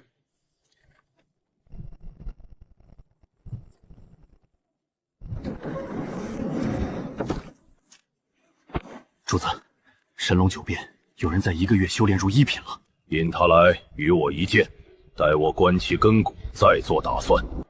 其实你也不必太过担忧了，京都很大，商会很多，咱们也可以去其他家看看。只能再看看了。先回酒楼。不急。小昭姐，这京都有卖花儿的地方吗？卖花的地方倒是有，不过你买花来做什么？过段时间你就知道了。你带我过去一趟。行。银子这玩意儿，自然是多多益善为好。香水这门生意，可是捞钱的好东西。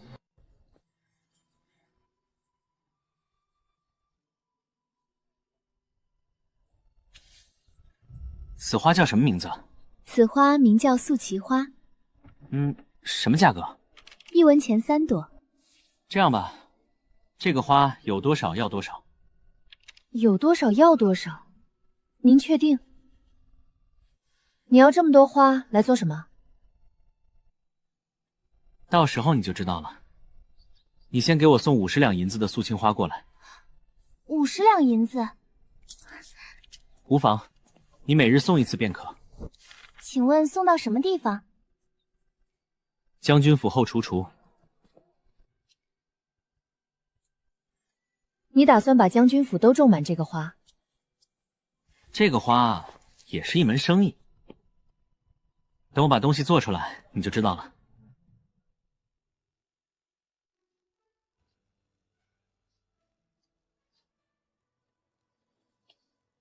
陈玄，玄天阁的林掌柜过来了，说是有了神龙九变的消息。我现在就过去。陈玄小哥，有消息了，有消息了。怎么说？他说他有神龙九变的第2重，他想要见你一面，如果缘分够，免费送给你。你们要找的东西，在一个老乞丐手里。我跟你一起过去。这老乞丐住在南城近郊，你们可以去那城隍庙寻他。接近废弃庄园那一片地带。废弃庄园？是一处很诡异的地方。怎么诡异？原本是100多人的庄园，一夜全部消失，7品高手莫离风都查不到任何信息，最后不了了之。消息我带过来了，去不去就看你们了。多谢了。你要去吗？我总担心会出事儿。总得去试试看，咱们现在就过去。掌柜的，那个女的似乎是个高手。放心吧，这次我可是下了大本钱，等拿到了菜谱，就交给你了。掌柜的放心，小人一定尽力。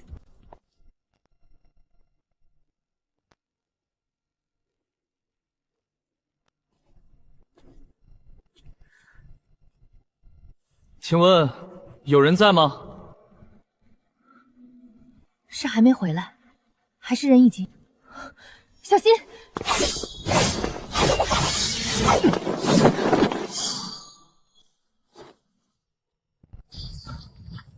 哪里走？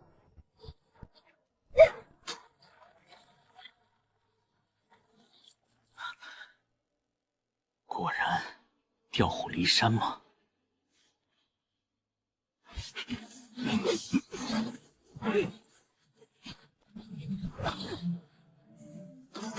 这就是2品武者的刚劲吗？情报不对，你习武了？是谁让你来的？还好只是1品武者，等你见到了，你自然就知道了。吵死人了！是你打扰老子的美梦。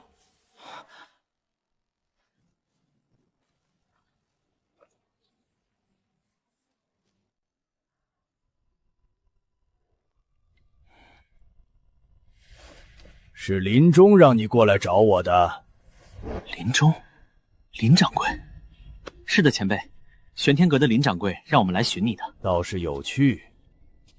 林中那家伙说，你不到1月的时间，便将神龙9变第1重给修炼完了。我还以为他是吹牛的，没想到你还真入了1品。那个人我还留了一口气，等你问完了再过来找我。谢谢您，那我先去问一问。当真是个不懂事儿的小子，空着手就来了。竟然嘴里藏毒，没问出什么有用信息。前辈，林掌柜说您有神龙9变后续功法，可否贩卖给我？价格您开就行。你觉得以我的本事缺钱吗？不缺吗？你这小子倒是有几分意思。不过我对银子没有太多的兴趣，万事只看个缘分。那前辈，不知道晚辈要怎么做，才有得到后续功法的缘分？还有3个月内你要将第2重给修炼完毕，我便将后续功法也给你。后续的功法您也有？当然，但是如果你没能够成功修炼完的话，便证明你天赋不够，你我缘分也到此为止了。5品气修还是太难追了，让那家伙给跑了。你是什么人？小昭是5品修为，竟然会如此忌惧这个老乞丐。别紧张。放心吧，小昭姐，这位老先生有神龙9变功法，而且刚才他出手救了我。救了你？还有其他杀手，刚刚是调虎离山。中计了，还好你没事，不然都不知道怎么给大夫人交代。多谢老先生。我刚才的话还没说完，还有第3个条件。您说。不能跟别人提起我，一旦被我发现，你就再也寻不到我，更别想有神龙9变的后续功法。我答应你。我也保证一个字都不说。好。这是第2重功法，上面还有这2门对应战技。多谢前辈。记住你的承诺。好了，你们离去吧。陈玄，那老头我感觉不太对劲。我也感觉到了。这个事情我会禀报大夫人。我也会跟他说的。掌柜的，那是不是陈玄？他怎么会活下来了？掌柜的，咱们走去血堂等他们的消息。以他这进度，3个月淬炼全身骨骼，应该没有任何的问题。孩子，你再等3个月，3个月后药引便成熟了。怎么还有一个？怎么会失手？莫非这陈玄藏脱了？得先回去将这个消息。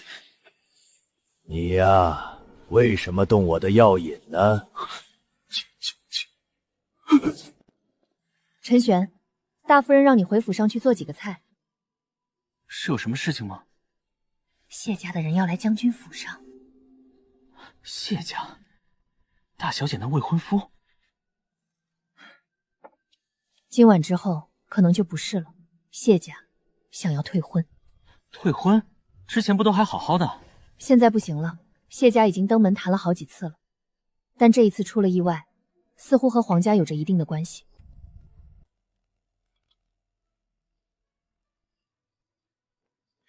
陈玄，陈玄，你捣鼓这些花做什么？是谁惹二小姐不高兴了？心情不好，快去给我做些吃的。出了什么事儿吗？那个负心汉要和大姐退婚，这会儿他正躲在房间里哭呢。退婚了？圣上发话了，大娘也不好再说什么，只能够退了。多做一些，再做几个我姐喜欢的辣椒炒肉和鸡蛋羹。然后你跟我一起去安慰一下我大姐。我就不去了吧，我也不会安慰人。走吧，走吧。二小姐，我……陈玄，你说话好听，过去哄一下我大姐。只要你能够让我姐笑，我就教你一招玄级战技。武技不武技的不重要，二小姐都开口了，我赴汤蹈火都得完成。切，跟上。瑶瑶，我是真心爱你的，到时候我一定娶你。只是可能要委屈你做小。瑶瑶，你让我进去一下。谢玉，雪儿，你这是做什么？我刚才说的。谢公子，如今退了婚约，你我便再无瓜葛，请回吧。听见了吗？我姐让你滚。瑶瑶，此事我也身不由己，我改日再登门来访。谢云，你要参加剑圣的亲传弟子选拔，对吧？剑圣亲传弟子，我自然是要争上一争的。那你给等着吧，渣男，男人没一个好东西，你不算男人。二小姐，你这个骂得更难听了。走，咱们进去看看我大姐。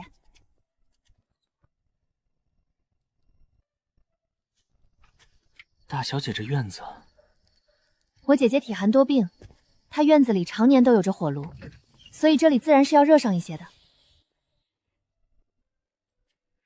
姐，你晚上都没吃东西。大小姐，听说过一句话没？分开就分开，下一个更乖更帅，他根本就配不上你。大小姐，你知道谢家为何要退婚吗？让大小姐来说。自父亲死后，将军府日渐式微，所以谢家选择了退婚。所以你应该明白，这样的人是不值得你托付。在酒楼，我看你精通记账算术，将军府的生意可以由你打理。我可以吗？为什么不可以？陈玄可精了，他说可以就一定行。我待会儿就去跟大娘说。大小姐，您这是生了什么病吗？你摸摸就知道了。这不太好吧？你还害羞上了？怎么跟摸念时候的感觉一模一样？这情况可能并非体弱多病。我从小这样，听父亲说，母亲也一样。给酒楼送菜的姑娘症状跟你一样，但是与常人无异。你们不信的话，可以带你们去看她。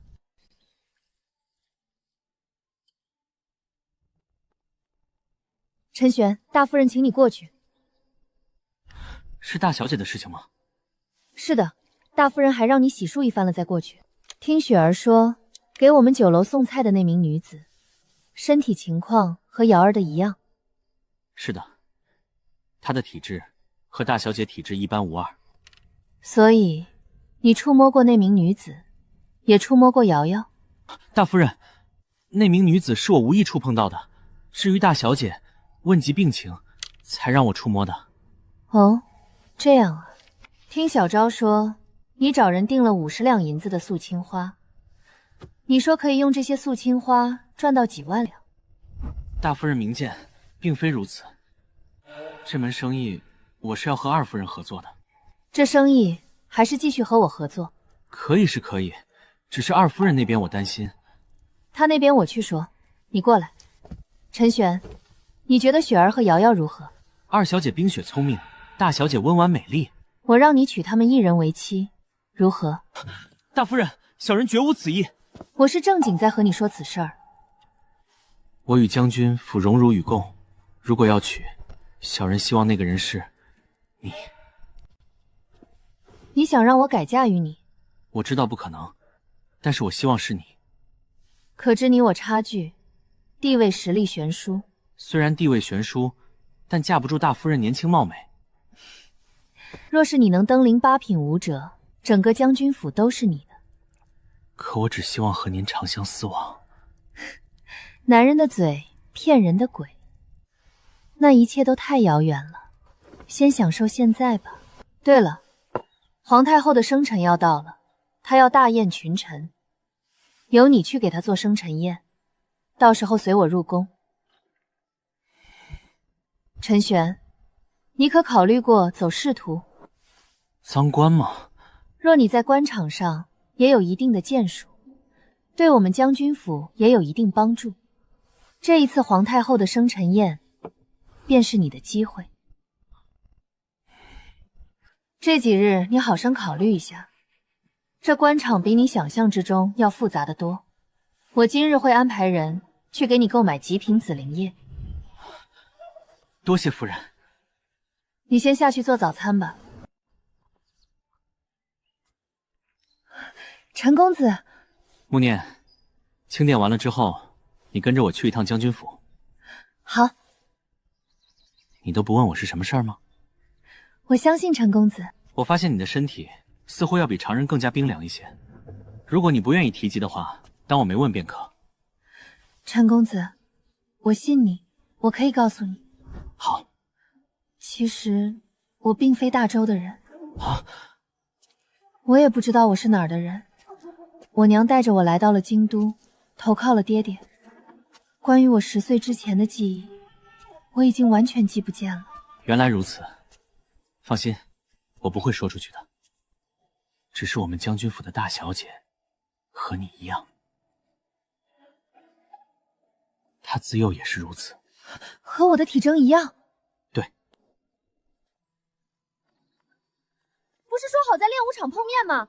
等了你这么久，你都没来。我去找穆念姑娘去了，就是她和大小姐的情况一样。就是你啊！我带你去见我大姐。这位便是将军府大小姐。姑娘不必多礼。你真的是和我一样的？你是生下来便如此吗？是的，大小姐。那你平时生活不会生病吗？我从小到大都没有生病过。这样啊，给你个令牌，以后常来找我。今日家中还有急事，可否下次再谈？陈玄，你送一下穆姑娘。陈玄，二夫人找你过去。见过二夫人。抬起头来。就是你发明了炒菜？当然了，如今谁人不知他？奴家想要见他一面也是很难了。这位是我的嫂嫂柳玉烟。见过夫人。她听闻了炒菜的事情，想要过来学炒菜。你如果同意这个事情，我就不与你计较了。放心，我们不白学，我们愿意交费用，价格你随便开便是。没问题啊，我们就有着加盟制。加盟制？就是我们授权店铺名字给你们，再传授做菜方法和开店流程，你们出银两即可。奇才，你当真是个商业奇才？那开设一间醉仙阁需要多少加盟费？醉仙阁的加盟是1万两，不付加盟费，利润分2成便可。其他的人也可以加盟，对吧？那我的优势呢？您的优势是，您是第1家，一个酒楼附近不可有第2家加盟店。我可以把整个云州可加盟之地全部包揽吗？可以，但是这样的话费用就大了。我建议您一开始开设3个便可。好，浅浅，我先回去核算一番，你们继续聊你们。你说过等我回来便会给我看香水成品，现在可有？制作香水的器械在京都没有买到，我就定做了一套，所以还需要一些时间。制作香水的同时，咱们也可制作烈酒。二夫人，您不生气了吧？哼，还算你小子有良心，原谅你了。不过今天嫂嫂在，明日记得找时间好好补偿我。你先退下吧。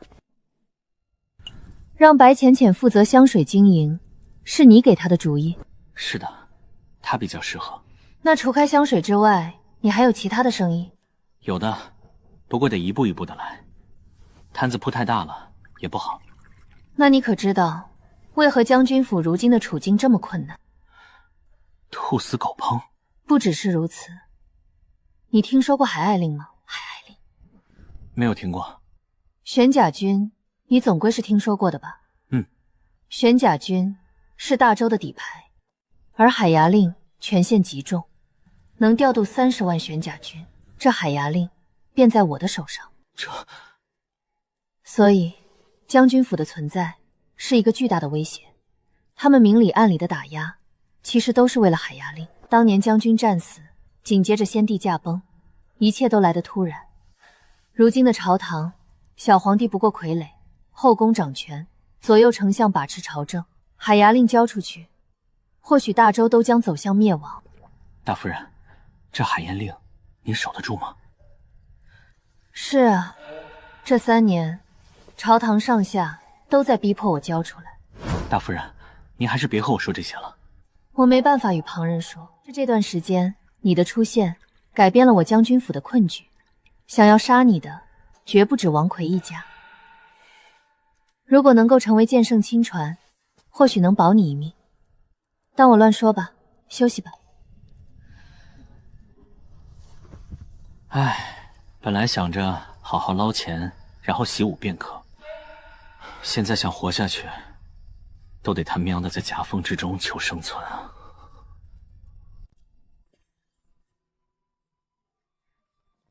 你现在淬骨多少块了？如今已经淬骨25块了。这么快？难道你是习武奇才？药业没停过，所以比较快吧。原来如此，那你看好了，这是玄阶低级战技，全名裂空。剩下你自己好好练。夫人，有客来访。不是说了今日不再接待了吗？是户部尚书李涵和户部侍郎邹默。他们来将军府做什么？他们也想开设酒楼不成？他们似乎是冲着陈玄来的。陈玄，走吧，去见见。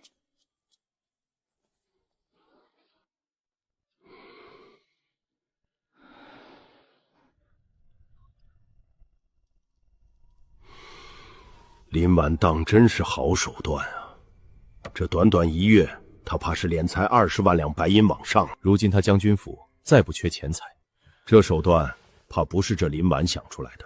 将军府中还有这等大才的门客，应该是推出炒菜的那个小厨子陈玄。这小厨子，据传不过16岁，他有此等才能。我等谋划3年，步步蚕食。此子出现之后，1月之间便彻底破局。此子断不可留。大夫人，深夜叨扰，还请见谅。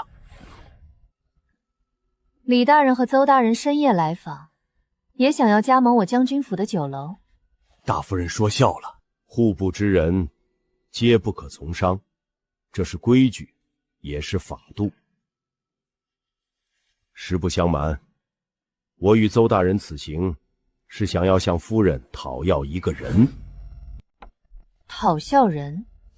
如今将军府酒楼的事情，都是由那陈玄一手策划的吧？此子简直是大才。这是我琢磨的，与陈玄无关。大夫人如今国库空虚，户部遇到了极大的麻烦。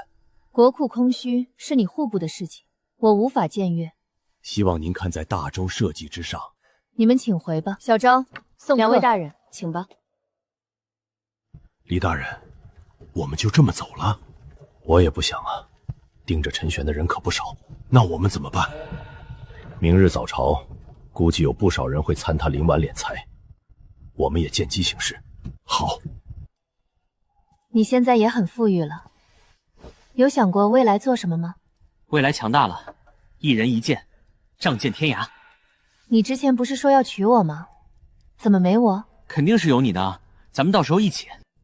那你有没有想过当官？没兴趣，还是在您的手底下做事比较好。如今国库空虚，户部是遇到了极大的问题，你有办法吗？可以发行国债。国债？那是何物？就是发行以皇家信用做担保的借款，筹集银两，付一定利息。若是如此，确实可以解决。我决定奖励你一下。果然要增强体质了。明日便是太后的生辰，你准备的如何了？准备的差不多了。桌子上我给你备了10瓶紫灵叶。谢谢大夫人。你先下去吧。准备的如何了？放心吧，已经做好了准备。您不是留有最后的后手吗？这后手不到万不得已，不要使用为好。放心吧，这次将军府肯定完。紧张吗？有一点。无需紧张，你只是进去做个菜而已。不过在这之前，圣上和太后要先见你。这次寿宴，切不可大意。京都无数的眼睛盯着你。我明白，我就怕后厨有人被收买。我也担心这一点，安排了我的人过去了。大夫人，您在朝中担任什么职位？我是镇魔司的镇魔使，从一品。只是如今我这镇魔司已经是被架空的闲职。我多嘴了，御膳房已经整理完毕，请您接手。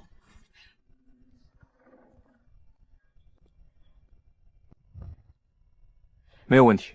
他们都是镇魔司的人，是从玄甲军退下来的，这里有他们守着。大夫人，皇上和太后已经等候多时了。那就劳烦海公公了。这都是拿家应该做的。微臣携家臣陈玄见过皇上。你就是陈玄，发明了炒菜的陈玄。平身吧。听说你推出会员制和加盟制，我在问陈玄。太后说笑了，草民负责炒菜，其他都是夫人所想。竟是爱情所想吗？是微臣琢磨出来的。今日哀家大寿宴请群臣，由你负责。若是出了问题，哀家拿你试问。是。你先退下吧。陈玄，请跟泽家来吧。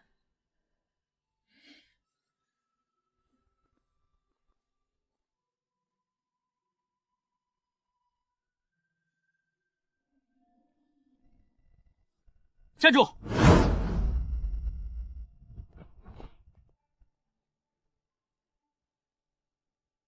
皇上，太后让奴才带着陈玄去御膳房。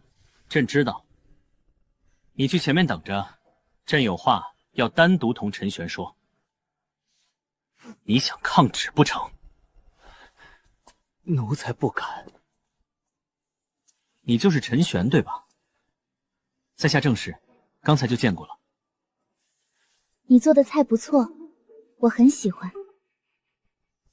这是我长姐，草民见过公主。朕来寻你，想借你之口，告诉林婉一句话。您可以直接与大夫人说。朕没有和她单独见面的机会。你回去之后告诉林婉，朕是站在她这边的。御膳房到了，盯着将军府的人很多。今日你为太后庆寿，有许多的眼睛会盯着你。多谢海公公，那小的就先进去了。记住咱家的提醒。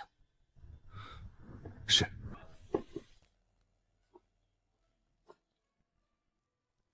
这边就你负责吧，我去制作蛋糕去。你说的蛋糕到底是何物？到时候你就知道了。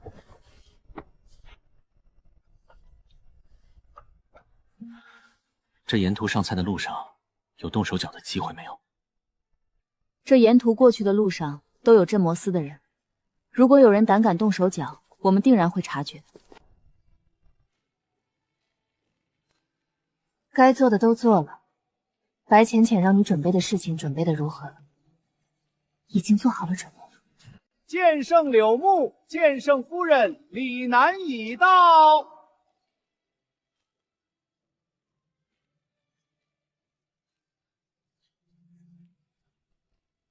今日这些菜肴之中，竟然还有一些新菜品，这香味儿着实是有些忍不住了啊！皇上驾到，太后驾到。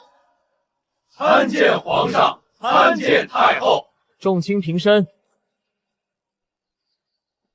太后，我有一事不明。剑圣，请讲。这百官之位是怎么排的？为何将军府家眷安排位置这么不合理？秦业为大周付出多年，如今不在了，他的家眷就要被这样对待，不怕寒了天下人的心？许是安排的人疏忽了。疏忽了？怎么没把你司徒寻的位置疏忽了？不知道剑圣觉得该如何做？移到前排即可。来人，按照剑圣所说的做。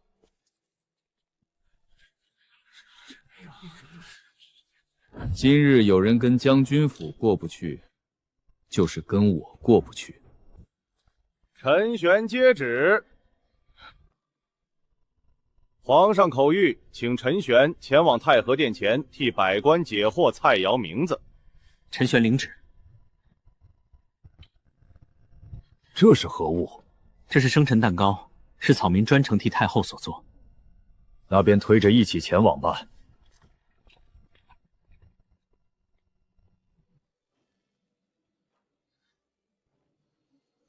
陈玄造。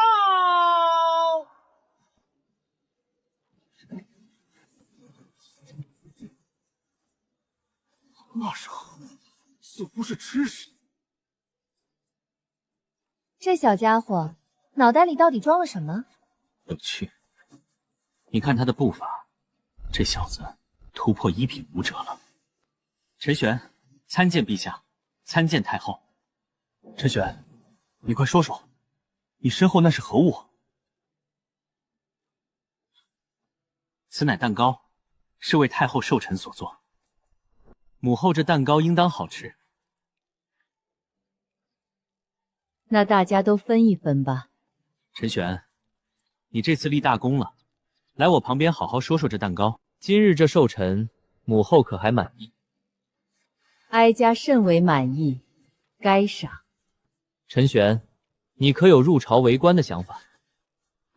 圣上不可，此子虽有厨艺，但无功名。臣觉得并无不妥，户部愿意接纳陈玄。陛下不可，户部掌管大周财政，此子出身贫寒，品性不知，此等有才之人不为我大周所用，岂不可惜？陈玄，本相且问你，将军府的那会员制与加盟制，可是你想出来的？并非是草民想出来的，这酒楼的经营之道是大夫人所想。将军府的酒楼经营确实是微臣一手操办的。大夫人竟然如此擅长经营之道，如今国库空虚，急需应对之法，可愿给我等一些建议？微臣确实有所考虑，也想到了一个解决之法。大夫人可否说来一听？便是发行国债。大周富商多余的银子，大多数都存放在家中。若由皇家担保发行债券，由富商去购买，并给予一定的利息。此法不妥，简直就是胡闹！有何不妥？我觉此法利民利社稷，一举两得。好了，此事明日早朝再议。这方法是你想出来的，对不对？这事儿草民完全不知情。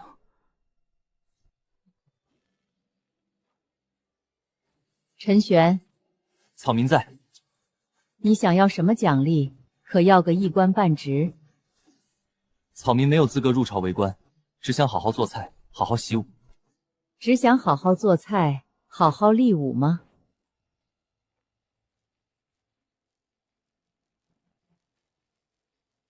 那你来御膳房如何？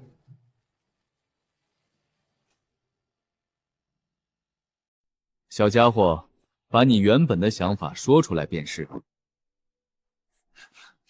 是。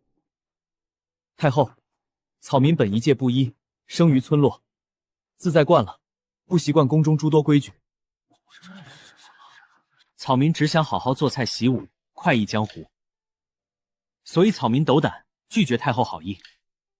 但是若是太后想要吃草民做的菜了，随时知会一声，小民立马做好，送到宫中来。好一个快意江湖，无备武者当如是。既如此，那哀家也不勉强。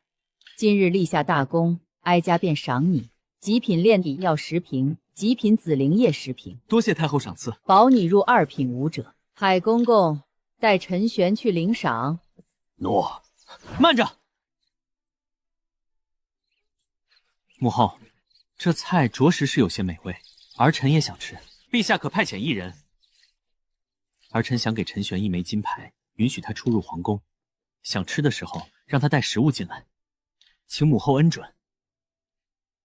母后，儿臣只是想要……既然皇帝喜欢，那便如此吧。多谢母后。海公公，奴才在。带陈玄去领赏。这皇家争斗，看来不卷入都不行了，只能看大夫人怎么选择了。陈玄小哥，为何拒绝入朝为官呢？我自由自在惯了，这偌大的天下哪有什么自由？即便是剑圣，咱家说了胡话，小哥就当左耳进右耳好了。今日要不是剑圣坐镇，怕是要出事。出事？小哥年轻，不知朝堂险恶，不过好在度过了险关，否则吃不到醉仙阁的菜了。公公去醉仙阁吃过，醉仙阁的大名早就传到了宫里，咱家也去过醉仙阁几次。小哥想要什么样的功法？体修、气修还是极道？海公公，请问这天下有气体双修的吗？小哥为何如此询问？小子已经体修，但是对于气修也有些向往。倒是有气体双修的，但是咱家不建议。若是修2道，太费时间与精力，得不偿失。能修就行。那我要气修的功法。战绩呢？剑术没有基础，那我先要一本拳法的。小哥若是信任咱家，就由咱家给小哥挑选如何？小子自然信得公公。这功法与战技是玄阶高级上品，不比普通的地阶初级功法差。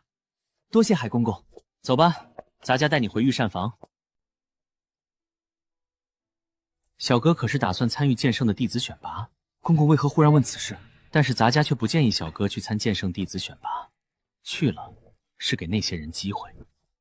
公公的意思是，我参加剑圣弟子选拔会有去无回，这是自然。你或许还不知道，你帮将军府所做事情，到底给这大周带来了什么样的影响？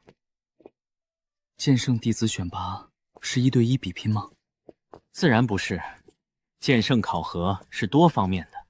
在咱们京都的西边有4座山，已经清理出来，当做考核地点了。每一座山分别是1品到4品考核之地。所有人都进山里，那这如何决出第1名？会给予每人1块身份牌，按获得身份牌多少进行排名。那这样对付我的人，岂不是要上百人？所以洒家不建议你去参加这选拔战。凭你的功绩，将军府在修炼资源上不会亏待你。多谢公公提醒了。虽然海公公看起来怪怪的，但是人似乎还怪好的。怎么这么开心？圣上龙颜大悦，给大家都赏了30两银子。多谢总厨，若不是总厨，咱们也没有现在的日子。总厨，你似乎不高兴。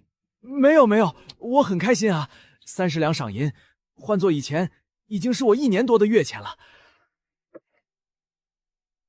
刘二，以前赵松在的时候，你月钱多少？本来月钱是2两5钱，但是赵松要克扣1两银子，所以到手是1两5钱。这1个月的时间，你跟着我，月钱多少？足足有8两。月钱8两，应该足以让你的妻儿父母在这京都过上还算不错的日子了吧？那你为什么要背叛我呢？总厨饶命！总厨饶命！小人也是被逼无奈才出此下策。老实交代吧，到底是谁让你这么干的？我不知道他是谁，他给了我一包泻药，让我撒到菜里面去。他说如果我不照做，就要让我的家人无法在京都待下去。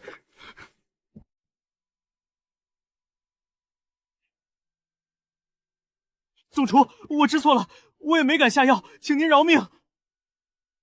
带下去，看好他，等候大夫人的发落。是。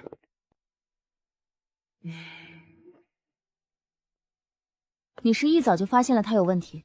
他得了赏银却一脸不开心，感觉他有问题，所以我就假装自己知道，炸了他一下，没想到他就这么承认了。本以为你只是做菜了得，没想到你竟然也有如此判断。对了，还不知道如何称呼。镇摩司李雪渊。今日多谢各位了。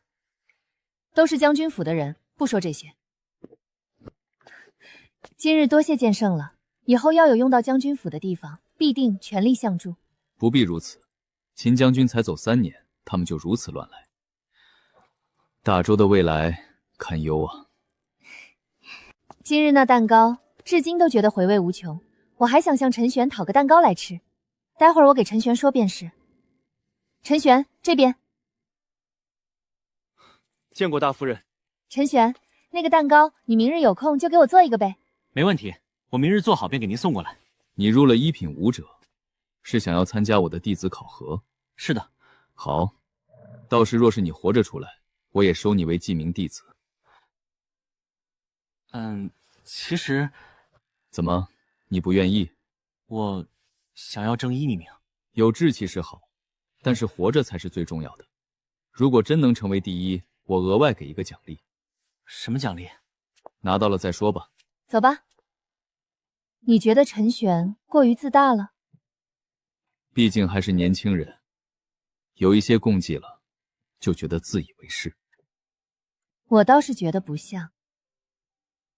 你就这么的看重他？不，直觉告诉我，他是有一定的把握才这么说。他根骨一般，靠紫灵液入了1品，后续也没时间练骨。而参加考核的有不乏千金之力入1品的，并练骨100多块，他怎么可能拿第1？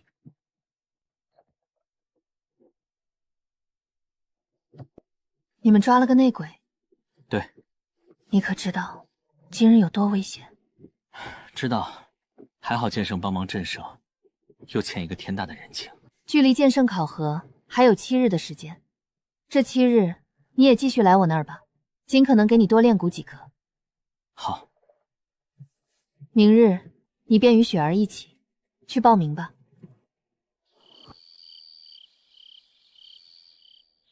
你来了，刚刚得到消息，刘二家里上下5口人，无一寸魂。从刘二被对方收买的那一刻开始，无论成功与否，他一家人都没有了活路。你现在怎么想？有朝一日，若是我有能力，我必要揪出这背后之人，将这祸害除去。如果说这背后的人是皇太后呢，你也要将其除去。大夫人觉得呢？我觉得她应该去陪太上皇。大夫人，还有个事情要与你说。是关于小皇帝的。小皇帝？这小皇帝其实是有几分胆识的，他让我告诉你，他是站在您这边的。他现在倒是敢拉拢我了，不过他本来就是将军推上去的。那大夫人你怎么想？我自然支持，若有机会便告知他，将军府永远站在他的身后。陈玄，陈玄，我在里屋药浴，你稍等我一会儿。你一个大男人，在院子里搞这么一堆花做什么？二小姐，别碰那些东西，这都是发财的工具。诶，这个椅子怎么是弯的？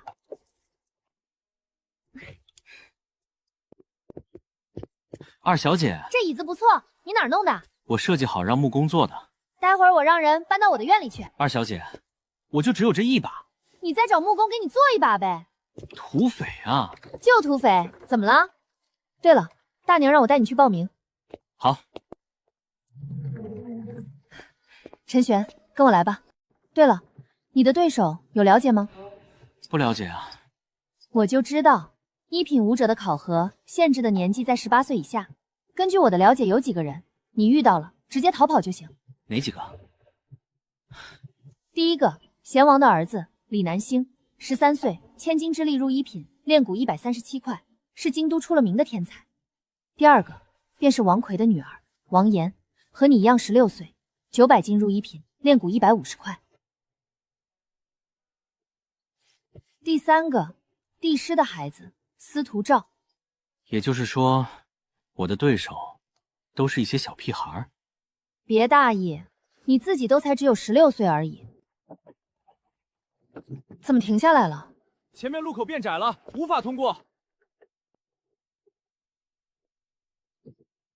哟，这不是将军府二小姐吗？赵颖冉，谢平这种我姐不要的货色，你倒是喜欢的很。能够和谢平哥哥这样的人中逢在一起，是我的荣幸呢。倒是你，竟然跟下人坐在了一起，和你无关。让开，本小姐懒得与你废话。让？凭什么给你让路？雪儿，如今将军府的情况你也知道，你真要在今日得罪我谢赵两家吗？让路。等比试的时候，我定要他好看。那人什么来路？赵颖冉，他的爷爷是玄镜司的长进士，8品强者赵东礼。那他也是4品武者。可惜本小姐年龄太小了。对了，这谢家什么来路？谢元的父亲是如今的兵部尚书，以前是我父亲的部下，只是我父亲战死之后，他……算了，等我未来强大了，我定要他谢家好看。小昭，你带陈玄去那边报名吧。将军府陈玄，16岁，1品武者。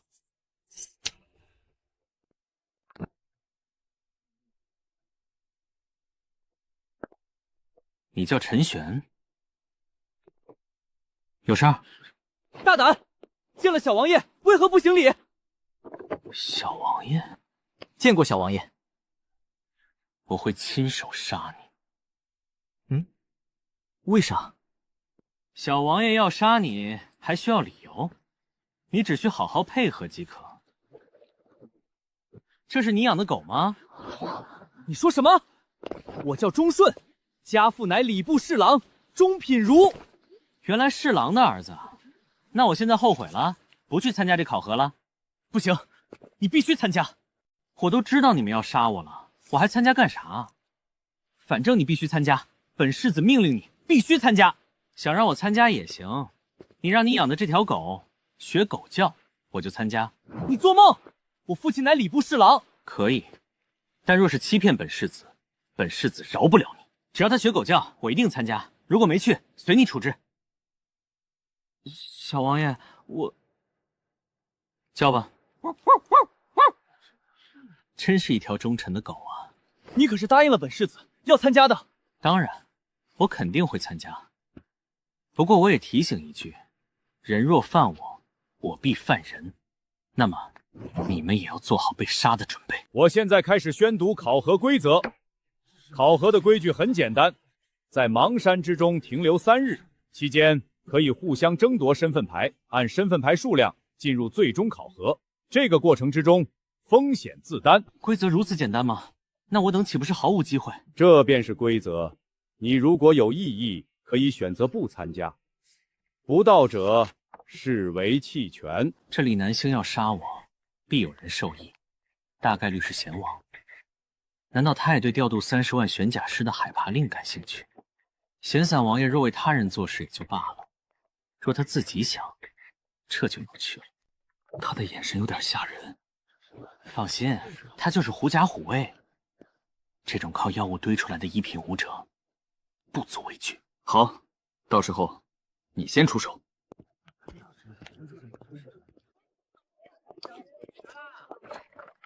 二小姐，莫非你不敢去？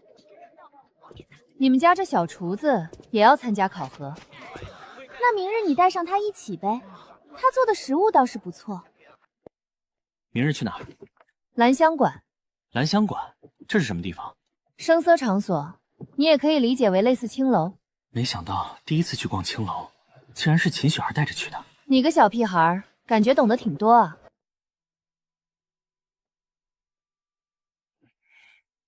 陈玄，我们该出发了。陈公子，小昭姐呢？她要负责醉仙阁，今日我负责公子和二小姐的安全。那就麻烦您了。别废话了，走吧。对了，陈玄，你不准备战甲和武器吗？我之前给大夫人申请了，不过大夫人说她会替我准备。哦，你打算带什么武器？匕首吧。你会使用匕首？以前小时候没事儿就自己做木质的匕首来玩。许多人习武，小时候虽然不练体不淬骨，但是却会用武器。我就是从小练剑来着。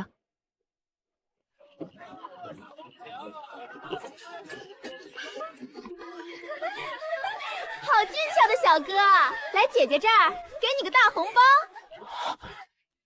这简直就是天堂啊！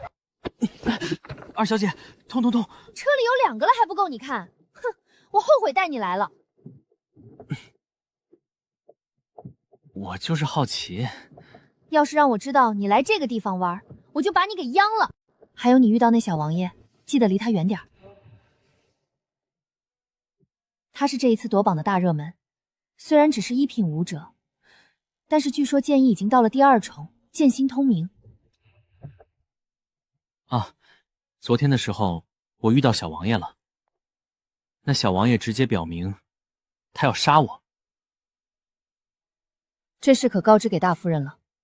昨天回到将军府，我便已经给大夫人说了。那倒是有点麻烦了。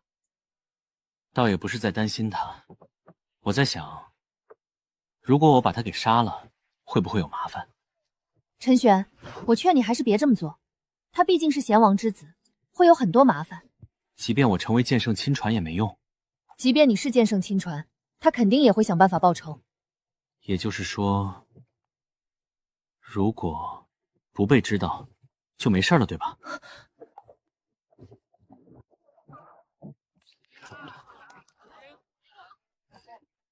这就是兰香馆，这里卖艺不卖身。当然，兰香馆的女子都是有着一技之长，容貌身段也都非常不错。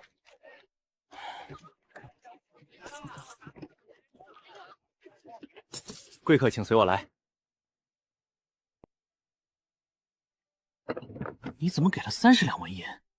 这是兰香馆的规矩，入馆便要交10两纹银。这入门费都得10两银子，其他的还得另算，还是素的，给的却是素菜荤价。你在嘀咕什么呢？我就是好奇二小姐怎么这么熟悉。二小姐，你不会是这儿得常客？你说什么呢？京都有盛世之际，兰香馆都是各方聚集的地方。原来如此。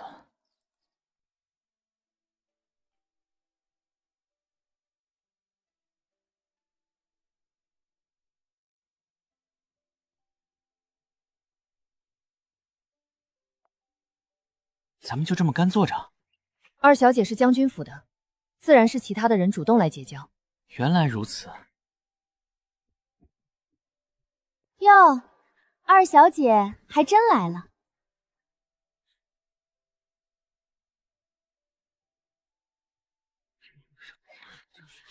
我们就坐这里了。又是他们俩，将军府如今的位置确实很尴尬。别人不是不想结交，是不敢靠近。难怪秦雪儿昨日不想来。吾乃云州谢家三品武者，向各位请教。这是什么情况？要比武？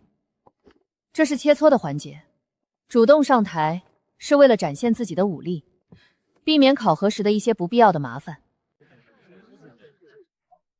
云州谢家，谢云哥哥，是你们谢家的人吗？这是我堂弟，如今21岁，已经入3品，有7个气旋，他可以随时进入4品，不过他要等到气军后再突破。那当真了得。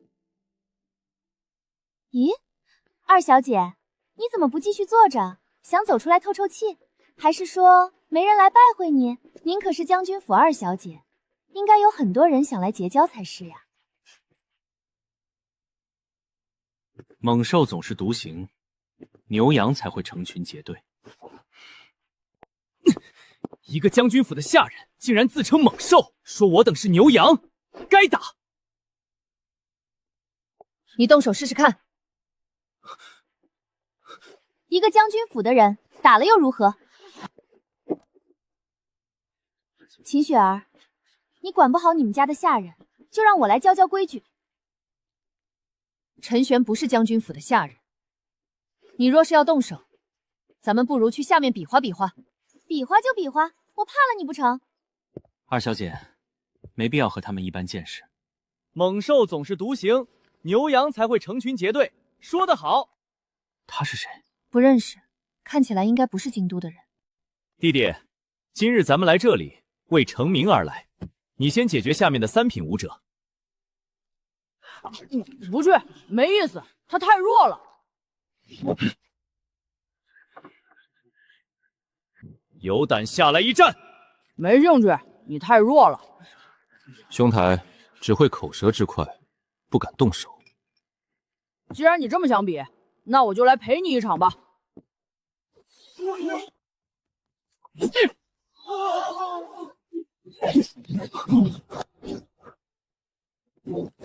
你太慢了啊，请你吃块鸭屁股。同为3品武者，差别这么大吗？当然。进入1品的权力、淬骨数量都会拉开差距。这个小胖子起码是3品巅峰。给我看好，我待会儿再吃。我领州陆川，钱宇可在，下来一战。钱瑜是京都都出了名的天才。这钱瑜是不是如修？对，他是陈弘毅先生的亲传，3品修为，至今未尝一败。乡野小子，安能让我下场？你是不敢吧？粗鄙！等考核开始，你自然知道我有多强。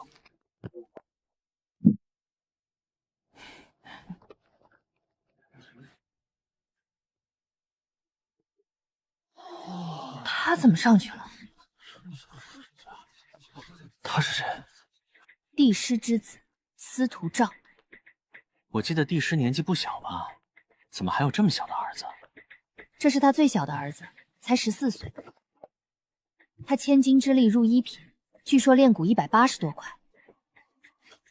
看来是冲着我来的。陈玄，你也参加了1品武者的考核吧？给你个成名机会，战胜我，你便可名满京都。可敢下来一战？他是冲着你来的，别去！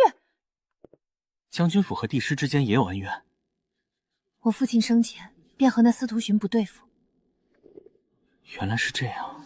二小姐，将军府难道也有怂包之人？和你有什么关系？别管他。你不是猛兽独行吗？下去碰一碰啊！陈玄，你不敢？你在狗叫什么？陈玄发明炒菜，名声早就传遍大周，还需要你扬名？你习武多年，去挑战修炼才1个月的人，也好意思？大胆！你竟敢对帝师之子出言不逊！钱宇，你装作读书人，却改不了见权贵就低头的样子。考核之后，我便是剑绳亲传，我惧他帝师之子。陈玄，不敢下来就说一句。他就是想激你下去，千万别上当。这切磋可以下重手。刀剑无眼，自然后果自负。你敢打生死擂吗？你敢的话，就尽管来。陈玄，你不敢就算了，何必嘴硬？闭嘴！你这嘴贱的蠢货！你说什么？我说，替秦将军不值，守护大周多年，还被你们一再羞辱将军府。没错，一群忘恩负义之辈，你敢和我下去生死擂台？怎么，长进士之女，连上台的勇气都没有吗？你有这个勇气，你怎么不上？我当然有，将军府没有孬种。陈玄，你们可以一起，我能接受。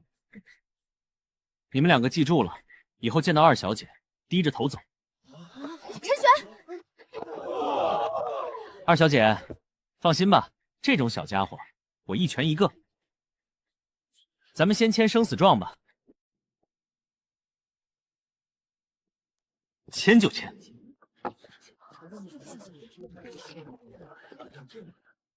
出招吧。好。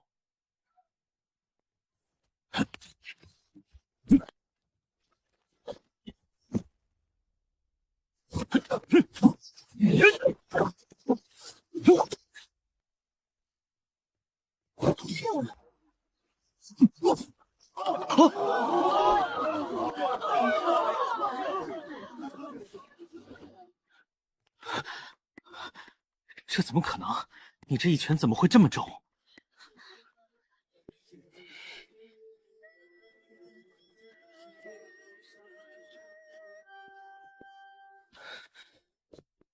落星，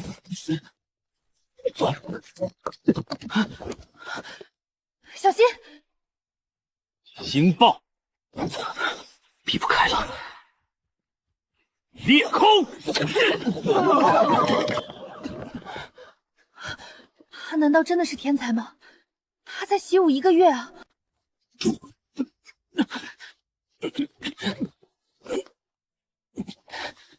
陈玄这是在做什么？小孩子打架吗？真是可笑！武斗竟然被他打成了孩子打架，在地上打滚。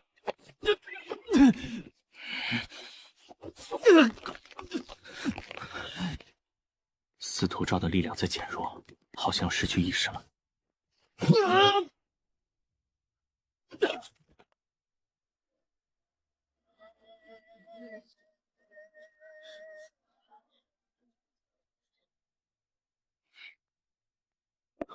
陈玄，他乃帝师儿子，他有事，将军府护不住你的。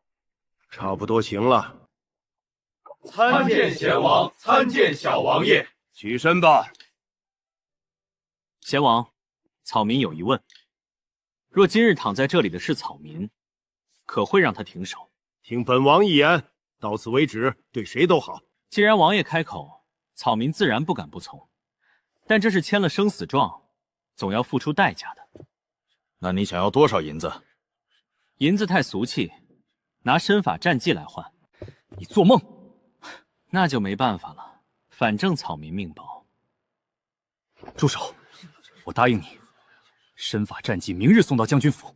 好，此事众人皆知，相信帝师应该不会赖账。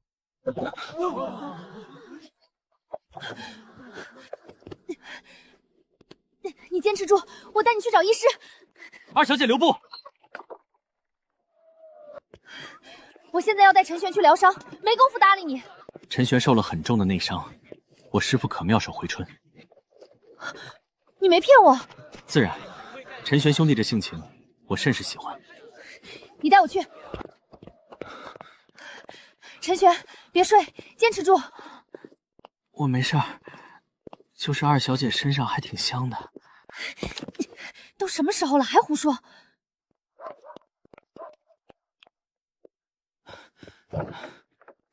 到了，因为银两有限，所以住的差了一些。你都住这地方了，还有钱去兰香园？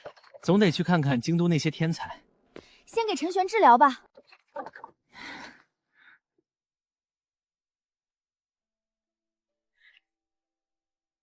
师傅，我和陆川回来了。我不是告诉过你，不要随便带人回来。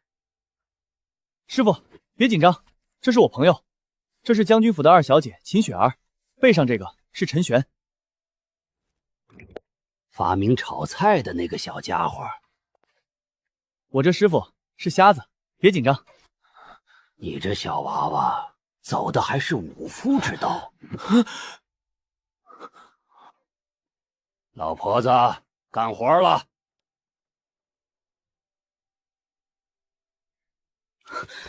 房间里还有人，护住他的五脏。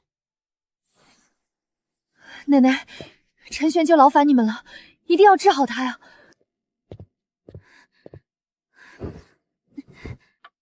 把他的上衣整理一下，让他把腿盘起来。你是发明了炒菜的那个陈玄是吧？是。我治好了你，以后多送些吃食过来啊。没问题，我亲自给您下厨。你走武夫这条路，我行针之后好生淬炼骨骼。五行之力，这莫非是传说中的五行神针？五行神针，神医白雀的针法，但他人好像不长这样。老头子并非白雀，也不认识那白雀，只是多年前有个人着求我，我才传了他这针法。您是说，神医白雀的五行针法是你传授的？安静一些，屏息凝神，运行内劲，淬炼骨骼。陈玄，你感觉怎么样了？我感觉我已经恢复的差不多了。不愧是五行神针，疗伤效果堪称恐怖。感谢老爷子，可别忘记答应老头子的事情。您之后在京都的一日三餐，我都会安排人送来。你学的功法叫什么名字？前辈，我学的功法叫做神龙九变。你确定学的是神龙九变？你是怎么得到的？前辈，这功法有什么问题吗？功法没有问题，只可惜这功法老头子不是很懂。五行神针1个月最多只能用1次。走吧，老头子要休息了。小子，我家老婆子让我提醒你，功法很特殊，自己多注意吧。陛下，兰香馆传来消息，是又有一些人冒出来了。是的，灵州陆河与陆川现身，陆川一招打败谢之香。还有第2个消息，是关于陈玄的。陈玄？司徒昭挑衅陈玄，陈玄下场与其签订生死状。是陈玄被击败了吗？不是，陈玄打赢了司徒昭。你说什么？陈玄赢了？你细细说来。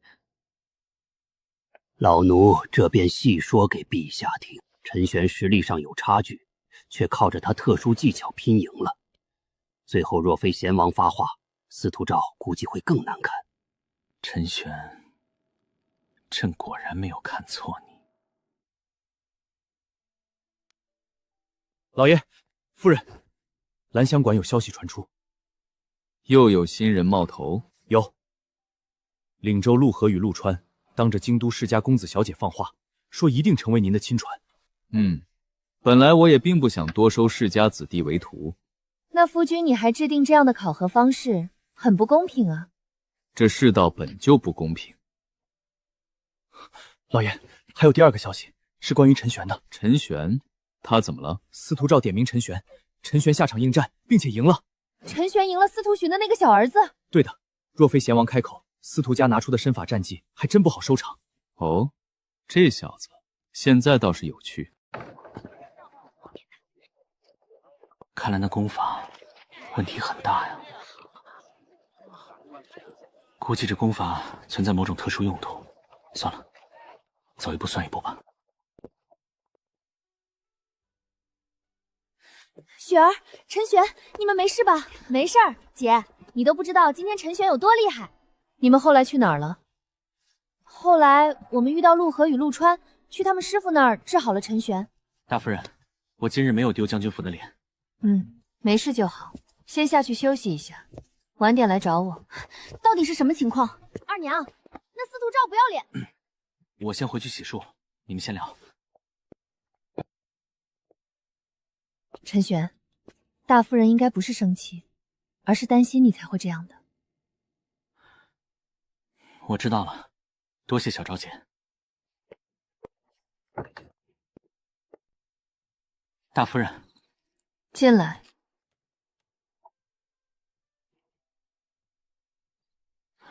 大夫人，我还疼吗？神医已经治好了，现在不疼了。你还笑？下次这样的事情不要再参与了。我若不站出来，将军府名声会受损。名声而已，你的命更重要一些。下次不准逞强。你用司徒赵的立生死状换了他的身法战绩。是的，这样对大家都好。你做得很好，他终究是帝室之子，还是谨慎为好。如果情况危急的时候，我可以除掉他们吗？那最好不要留下任何的证据。你与司徒赵交手下来，觉得如何？全方面都存在差距，但如果是在野外，我有90%胜算。这样，那我便放心了。我们先去卧室休息吧。醒了，旁边那桌上有你让我准备的飞刀和匕首。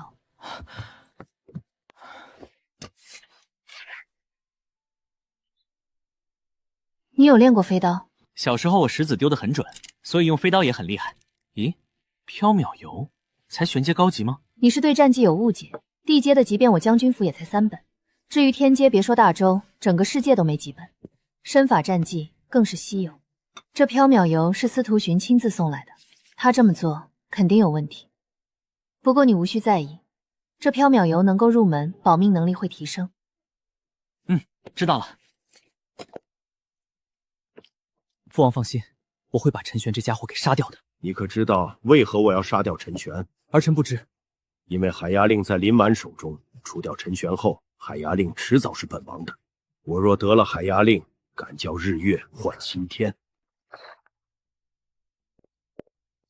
剑圣考核，我将军府仅你2人参与，此去莫要辱没我将军府之威严。定不辱使命。定不辱使命。你把希望赌在了陈玄身上，对吗？我觉得他能带领将军府走出困境。你不会是想要将海牙令给陈玄吧？不过不是现在。你疯了，这可是海牙令啊！你小子就荣幸吧，秦爷驾车护航，以往都是我父亲才有的待遇。此去考核，对于我将军府而言，太过重要。我也一定努力会成为剑圣亲传的。那日后，我询问过许多人，都不知道大周有瞎子神医。那老人的确很神秘。那陆川和陆河他们2个也很强。强不强，要交手了才知道。二小姐不必过于担心。二小姐，陈玄小子，考场到了。我等便在此地等候你们凯旋。陈兄，二小姐，你们来了。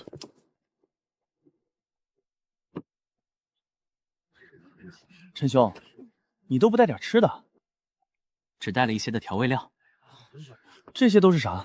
一点调料，食材野外就地取材就行了。差点忘了，你是厨子，我要是一品就能跟着你吃好喝好了。你跟着我就无法成为剑圣亲传了。对了，二小姐，我在这里等候多时，其实是想与你组队。你要与我组队？对啊，到时候咱们一起搞身份牌，评分如何？没问题。那你弟弟呢？我弟不用担心，他一个人就够了。陈玄，以后咱们要是都成了剑圣亲传弟子，你可不可以做好吃的给我吃啊？这倒是没问题，但是你之前在蓝香馆暴露了实力，他们大概率也会盯上你。不怕，来多少解决多少。陆川在同级别里确实有绝对自信，可惜留给我的时间太少了。如果我也能淬骨100块以上，也能有这种底气。二小姐，4品武者考核在最右边的路。陈玄，你自己小心一些，不用拼命，打不过就跑，一定要活下来。放心吧，我有分寸。在18岁年龄下能踏入4品武者，确实不容易。但在18岁之前成为1品武者，就没那么难了。1品这边的这些人出身低微，多半只是300-400斤全力就淬骨入了1品，若真进了山，多半会成为炮灰。至于李南星这种，只需待上3天，便有着足够的身份牌晋级下一轮。唉，这世道啊。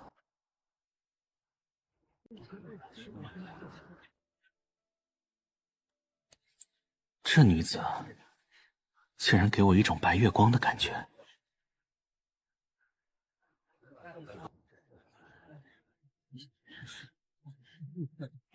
肃静！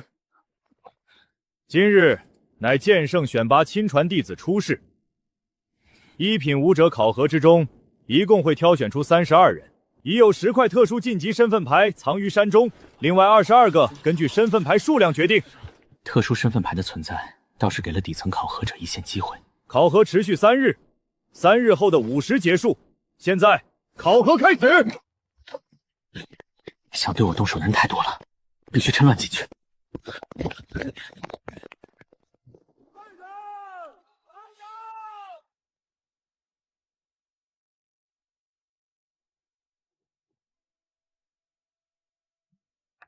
有事儿？将军，这小娘子这么看着你做什么？莫非看上你了？哼，好好盯紧这里，我离开一趟。秦爷，看那边。禁卫军中郎将，这个饶静倒是混得不错。这种吃里扒外的狗东西，未来若是落到老子手上，老子定让他付出代价。饶静见过丞相。小妍可进去了？进去了，丞相。可否借一步说话？既如此，你到车里来吧。何事？丞相可还记得3年前永安坊余家满门旧案？所以呢？当年有漏网之鱼，今日我见一女子与当年的余家夫人有几分相似，她可能是漏网之人，还参考了这次考核。你确定的话，宁可错杀，不可放过。顺路是把陈玄解决吧。这次要做得干净，否则你我都将万劫不复。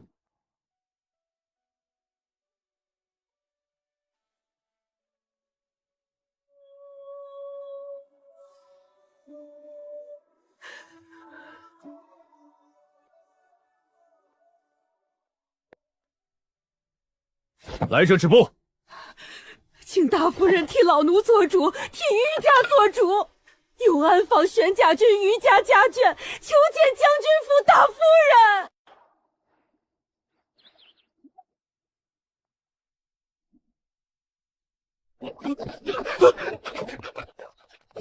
大哥，我们把身份牌给您，别动手。你们的身份牌能被小姐使用，是你们的荣幸。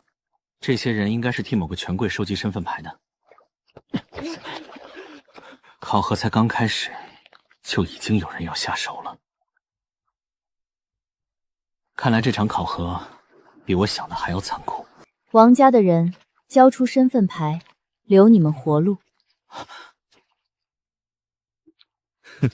哪里来的小姑娘？长得倒是不错。女侠，救命！果然是王家的人。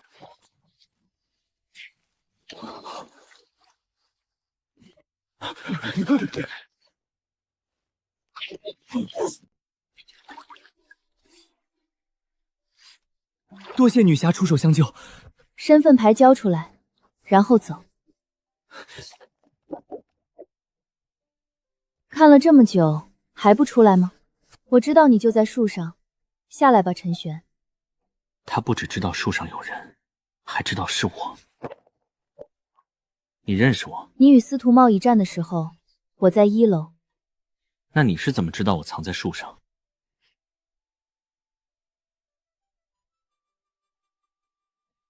原来他早就在我身上做了手脚，所以从一开始你就在跟踪我。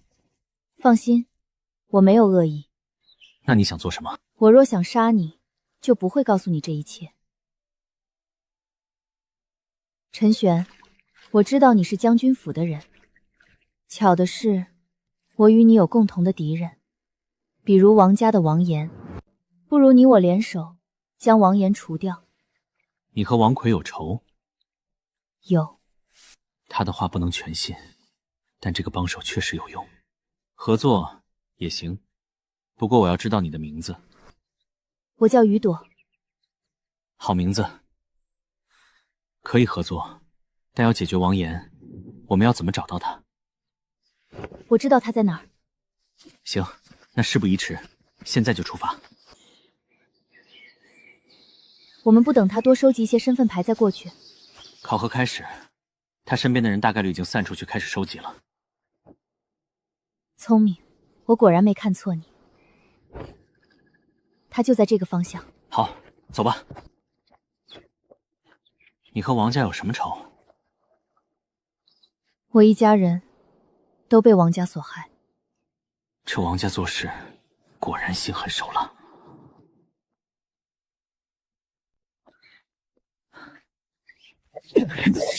交出身份牌。中埋伏了。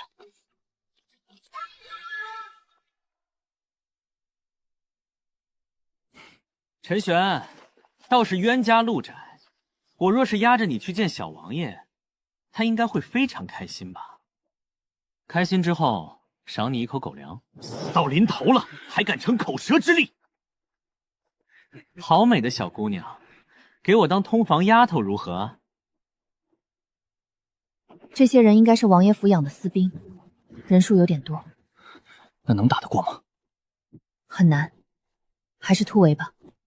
那我去拿下钟顺，你掩护我。好。小姑娘，考虑的如何了？喂，看这里！竟然胆敢对我动手！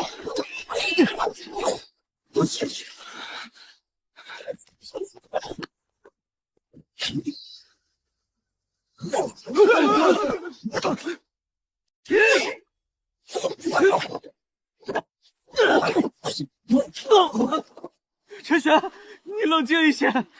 我父亲是吏部侍郎周品如，你杀了我，我父亲不会放过你的。让他们别动！你们都给我站住！别动！回去告诉李南星，再敢对我动手，钟顺便是他的下场。怎么办？这陈玄竟然真下手，只能先去找小王爷了。看来他们没追上来。多谢了。不用谢，我知道你并不是很相信我，但是我们有着共同的敌人，第一轮相互信任，以解决敌人为先。行。前面有不少人，可能是王家的人。咱们先躲入小树林里。我感觉那些黑衣人不太对劲，参加考核的人有穿着这种服饰的吗？倒是没看到过。如果是王家的人，没有必要这副打扮吧？走，咱们跟上去再说。好。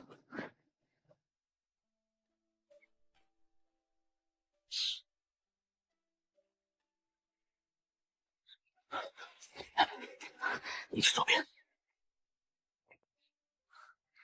他娘的，老子在外面拼死拼活，他在这儿跟出来度假似的。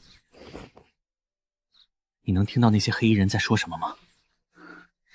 听不到，不过有10几个人，我们这样冲出去，等于羊入虎口。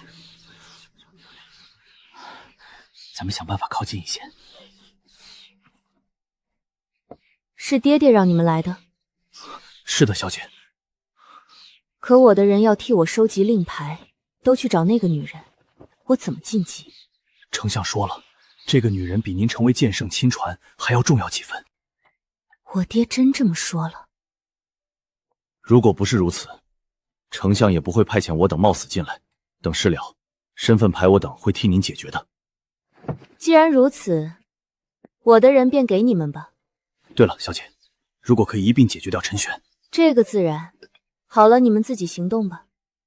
要不要我留下2个人来，确保您的安危？不用，都是一些一品的，我身边的护卫足够了。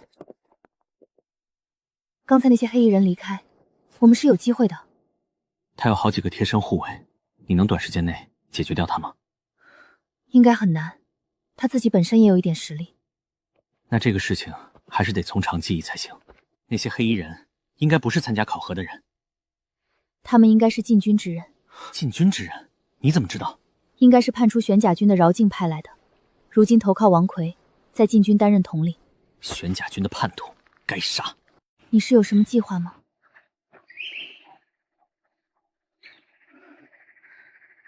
我这个计划并无他意，只是为了解决掉王岩而已。就按照你所说的来行动吧。你我耽搁1天，身份牌可能会来不及。无妨，我们拿下他们的令牌就够了晋级了。好，听你的安排就是。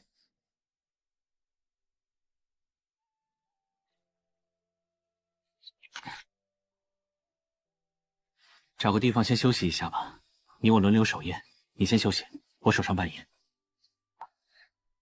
好。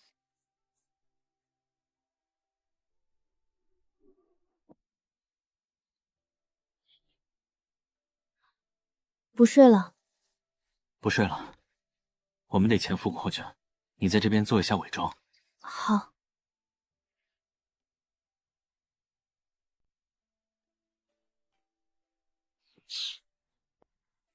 大多数的人都已经离开了，我们开始计划。救命啊！小姑娘哪里跑？救救我！陈玄，没想到你竟然是自己送上门来了。给我追，拿下他！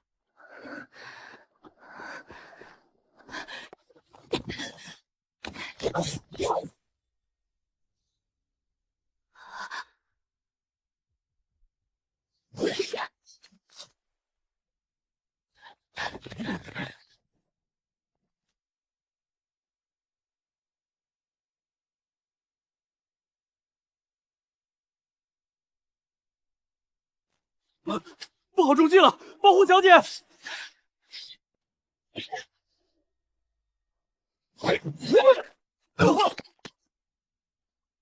一个都别放走！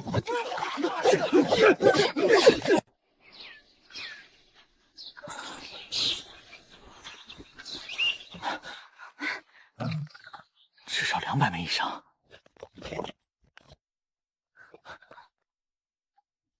那里有个山洞。救命！你是谁？为什么会在这里？别杀我！我告诉你们，特殊身份牌在哪里。我不是有意的。特殊身份牌在哪儿？双桥沟，身份牌被一个叫王杰的人抢走了。双桥沟？我知道那个地方。你为什么躲在这里？我们遇到了司徒昭，他抢走了我们的身份牌。所以，司徒昭也去追那枚特殊身份牌了。应当是的。走，你们下山去吧。若是再遇到其他人，可未必有我们这么好说话。我们休养一会儿，便启程下山。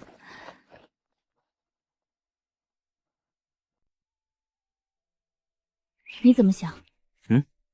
特殊身份牌出现，自然要去抢。如果司徒昭这次他敢对我下手，我就收回他那条命。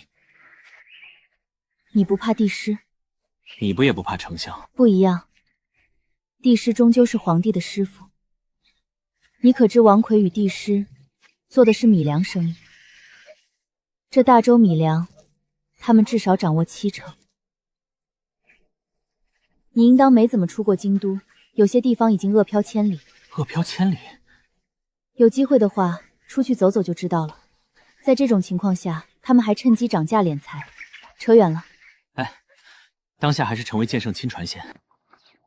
这个地方，便是双桥沟。走，进去。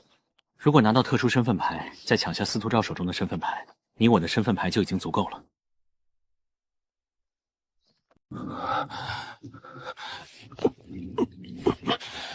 一个特殊顺牌队伍都散了，娘西逼，这群人就知道以多欺少，也不知道老子到底是运气好还是运气差，竟然得到2枚。要是那些人再追上来，丢出去1枚保命线。不对，现在消息传的到处都是，他们只会杀之而后快。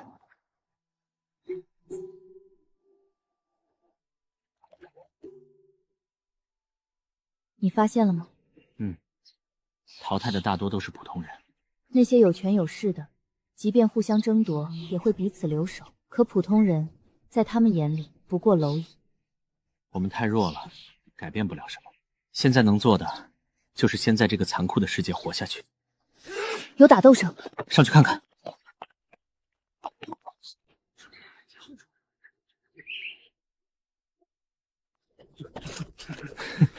是赵礼行，京都出了名的花花公子。姓赵，和赵隐染有关系？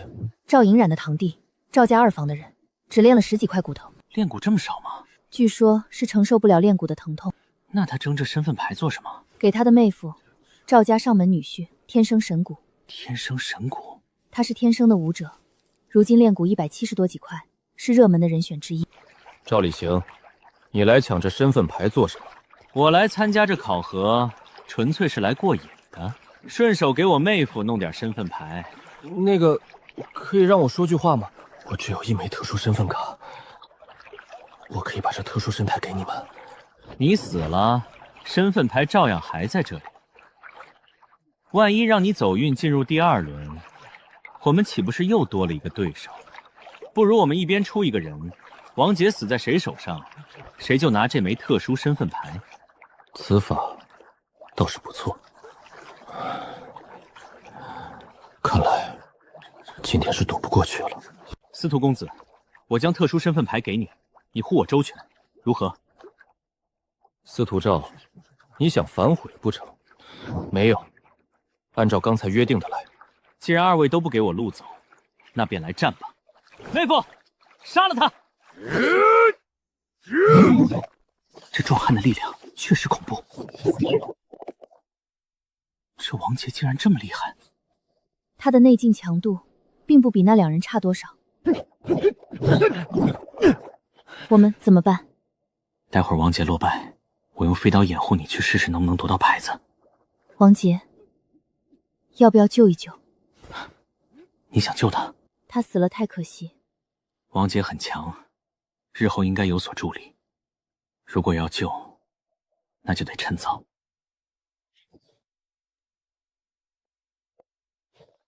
你先在这里等着。公子小心！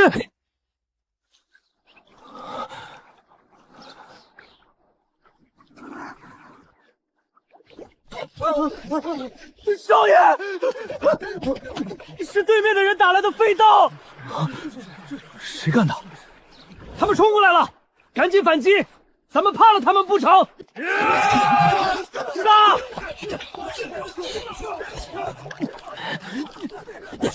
齐顺，公子被司徒昭的人害了，给公子报仇啊！司徒昭，我宰了你！你个二愣子，不是我干的！双方混战，这是我的机会。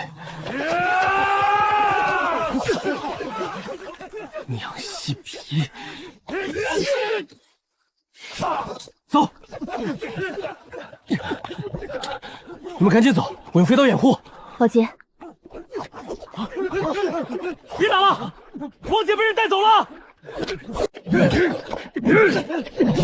别打了，王杰被人带走了，我们被算计了！你休想骗我！动手的人是为了救王杰，逃跑的人才是真凶。我要杀了他！双桥沟还有其他出口吗？双桥沟只有这一个出口，要么翻过前面那座山，但后面全是悬崖。那先摆脱这些人再说。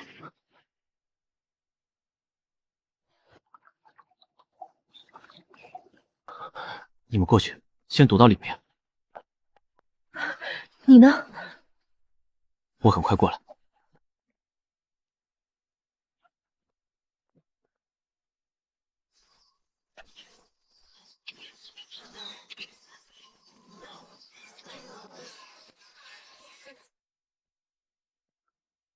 怎么样？昏过去了。先给他处理伤口，剩下的再说。这是酒，怎么有这么浓的酒味？这是酒精，可以用来消毒。你在干什么？别动，我在帮你处理伤口。这是酒？不算，是酒精，度数比较高。若是度数降低一些，或许很有市场。你对酒很了解。我家里是京都最大的酒商，多谢救命之恩。两位应该是为了身份牌而来的吧？确实是冲着身份牌来的。你是不是战胜司徒赵的陈玄？当时运气好而已。陈兄，劳烦你在我怀里摸索一下。两个特殊身份牌，我也不知道自己到底是运气好还是运气差。这特殊身份牌就给你们吧。你都要给我们？你们救了我的命，给你们也是应该的。那就多谢了，陈兄。不如与我十里香合作一番，如何？怎么个合作法？由你酿酒，再通过我们十里香独家贩卖，那这个利润怎么分？将军府拿70%，我们30%。给我们这么高的比例？即便只拿30%，其实我们也能赚不少。可以，不过明面上不要有什么往来。陈兄的意思是，你们现在的门路该保持就保持。将军府情况特殊，不好出面。如有特殊情况，你们这条暗线也能够起到一定的作用。陈玄，我想单独和你聊一下。你先休息一会儿，我和他聊一下。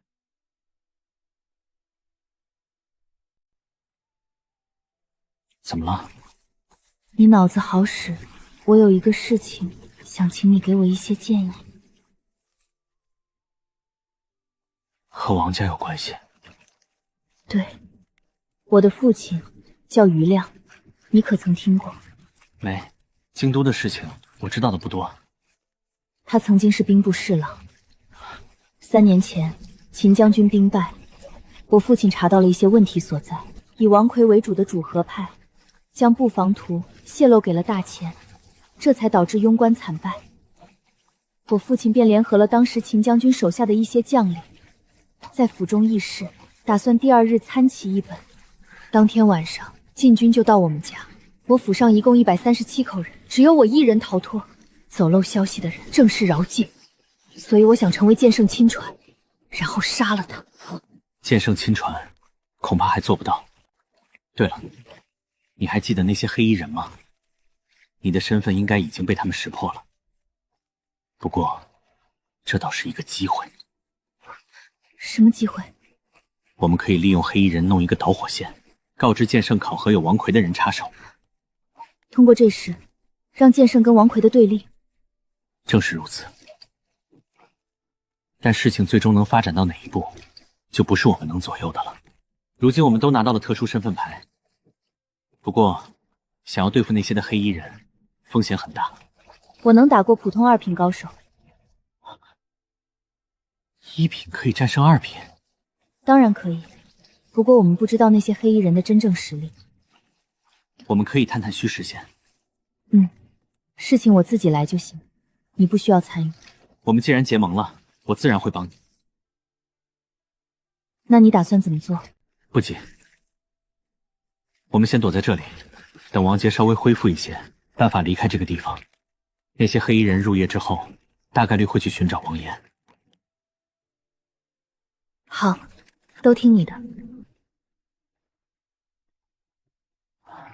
这次修炼收获竟然不错。现在什么时辰了？应该过了申时，你怎么样？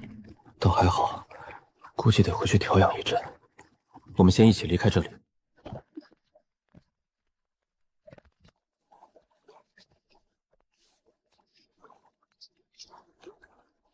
你拿这些武器做什么？做陷阱。马上要到出口了，我们不继续走。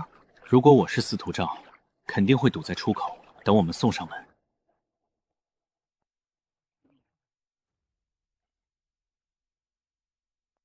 果然，他们都在这边。怎么样？不止司徒赵和秦顺，小王爷李南星也来了。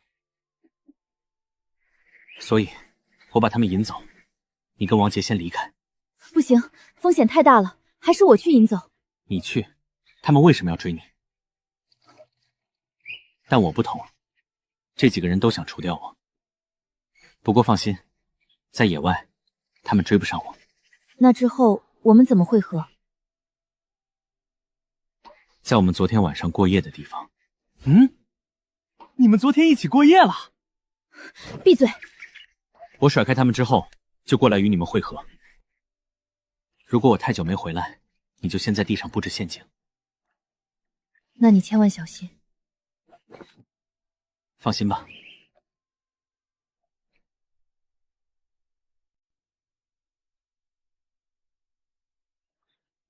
陈玄，你杀了钟顺，他可是礼部侍郎之子，你竟然敢杀他！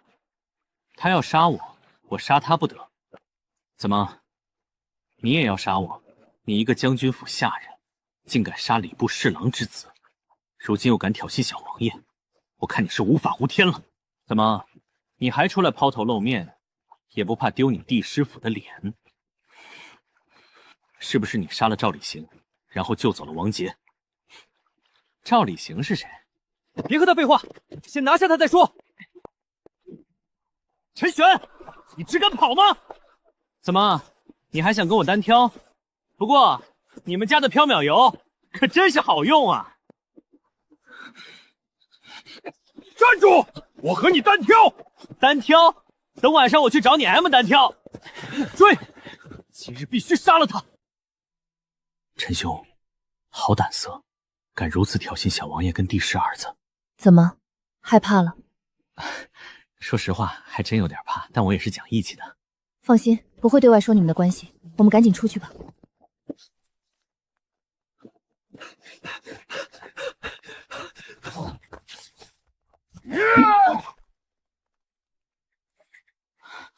这陈玄太张狂了，他就是故意这么挑衅的。若他进入第二轮，我一定会杀了他。他就一个人，未必进得了第二轮。小王爷，司徒公子，我有件事想禀报。说，陈玄为什么要莫名其妙来送上门来挑衅我们？对啊，有点蹊跷。可这对他而言完全没有必要。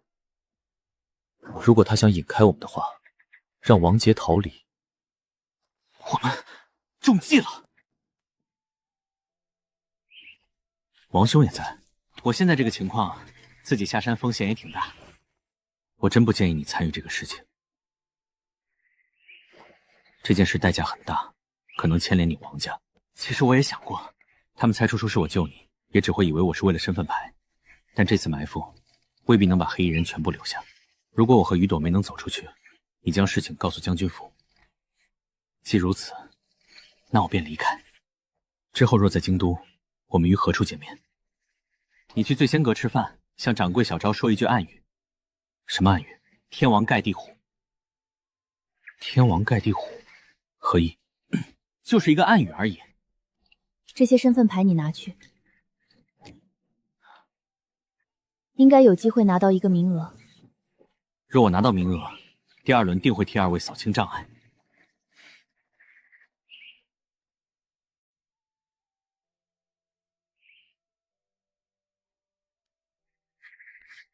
待会儿我们要做的就是把他们引到这里。待会儿我去引他们。好，飞刀留在暗处接应。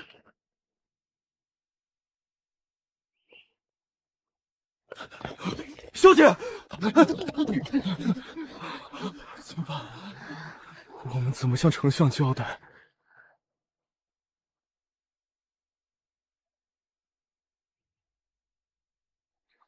怎么回事？王妍小姐怎么会这样？我们回来的时候就已经是眼前这副模样了。看情况，恐怕已经过去很久了。估计我们一离开，小姐便遭了歹人毒手。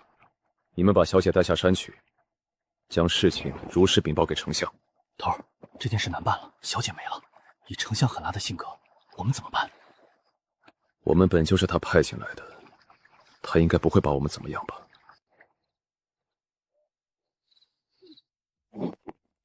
谁？快追！他听到了我们的谈话。消息传到剑圣耳中，咱们都别想活。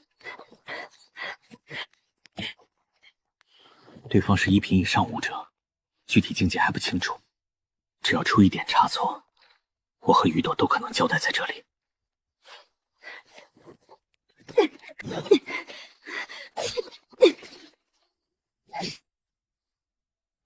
找死！罡气外放，3品武者，一个小小的1品武者，竟然能硬接了我一招，还活着，你也足以自傲了。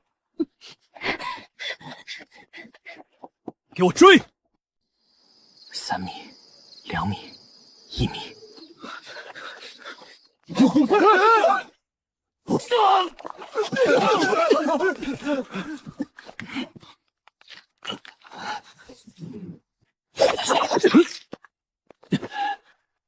是陈玄，王小姐是不是你们杀的？是又如何？王小姐乃丞相之女，你竟敢杀她！她想杀我，我反杀不正常吗？你还是关心一下你自己吧。飞刀虽然没要她的命，但应该伤到了要害。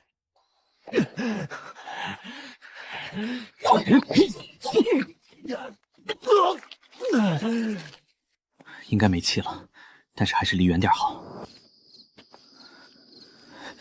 你们杀掉陈玄了没？快把我救上去！恐怕要让你失望了。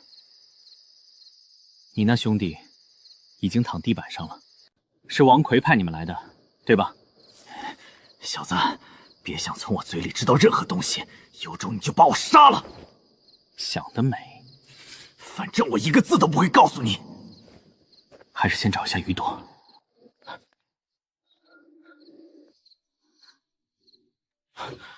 只是硬扛一击，竟然伤成这样。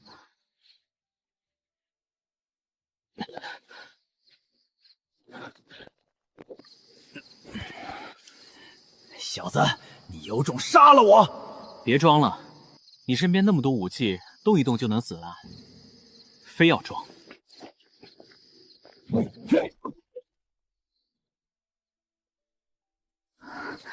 你醒了？别动，你受了很重的伤，我带你下山找医师治疗。不能下山。为何？那些黑衣人呢？留了一个，其他处理完了。我已经被发现，他们又是王奎的人，而且饶庆就在下面守着。我们就这么下去，大概率会被饶庆抓住，送到王奎那边。可你现在的情况，必须医治。我有疗伤的药，你帮我把外衣解开。左边内衬处有丹药，把丹药给我取出来吧。原来这是丹药啊！不然还能是什么？你先去帮我守着。那你安心疗伤，我帮你守着。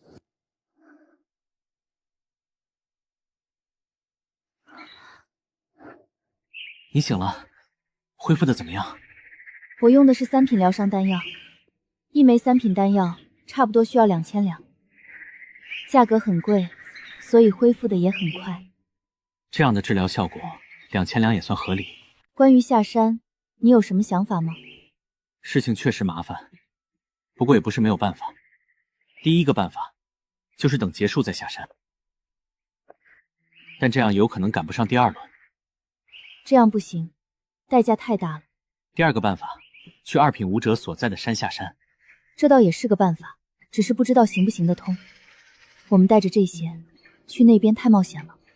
那就只剩第3个办法了。我先自己下山，你带着证据继续藏着。等我交了身份牌，我去找剑圣告知此事，让他来处理。那就这么做吧。只是你一个人在山上。放心，我伤势已经恢复的差不多了。那好，你一定要等到我来。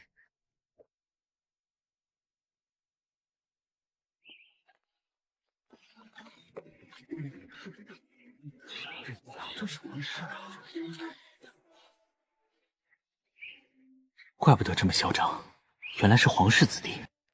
兄台，你是打算下山？你是？小生朱星，苍云书院学生。这四皇子太过跋扈，不如兄台加入我等，一起冲下去，如何？不如何，他只是抢身份牌而已。兄台说笑了，兄台观察这么久，还没行动，想必身上应该是特殊身份牌吧？不如兄台将那特殊的身份牌给到小生保管，如何？你们这些读书人，竟然也玩这种威胁人的把戏！小子，别废话，赶紧把你的特殊身份牌交出来！想要？有本事自己来拿！那边怎么回事？似乎是苍云书院的人在追陈玄。陈玄，就是那个发明炒菜的家伙。别追我了，我只有1枚特殊身份牌。特殊身份牌，快过去，把牌子给本皇子抢过来！狗东西！我把特殊身份牌给你们还不行吗？别打！我拿到特殊身份牌了！特殊身份牌在他们手上，追！蠢货，这是假的，真正的特殊身份牌还在陈玄手上。这老六是真的阴。身份牌低于100枚者，可以直接离开。我有特殊身份牌，给我登记一下。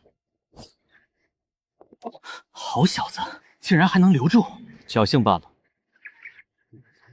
将军府陈玄得到特殊身份牌1枚，入第2轮考核。这家伙运气真好。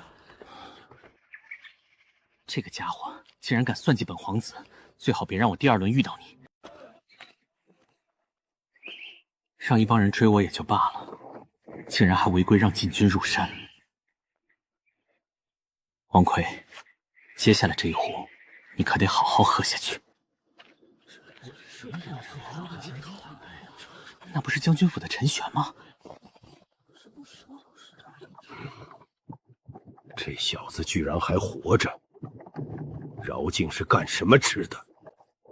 受伤没？没受伤。活着出来就不错了，没受伤就是好事。秦言，我有急事去一趟玄武大街。行，那我亲自陪你走一趟。出事了？有禁军进入了1品武者考核地。此话当真？当然，我设陷阱解决了几个，留了一个活口。此事可能与王奎跟饶静有关，所以我得去刘府告知剑圣。王奎、饶静，他是玄甲军的叛徒。你是怎么知道的？是跟我合作的人告诉我的。不过现在要将此事告知剑圣先。也对，加快速度，去刘府。劳烦带路，我有急事要见夫人。陈公子，请随我来。陈玄，距离考核还有1日才结束，我看你也没有什么伤势，你怎么放弃了？夫人，我已经拿到了晋级第2轮的资格。你得到特殊身份牌了？正是，但我来这里不是为了此事。刘夫人，考核场中出事了，有3品武者进入1品考核地。竟敢在夫君的考核场上做手脚！你等我片刻。你说的可是事实千真万确，只要您前往一品武者的考核场地亲自查看审问便知。我有个问题，他们都是3品武者，你们2个是怎么解决他们？还是说你小子想借我的手替你清扫一些人？我是布置了陷阱才得手，您过去一看便可知晓。还有我跟另外一个人联手对付王岩，结果遇到黑衣人。所以王岩呢？我杀了。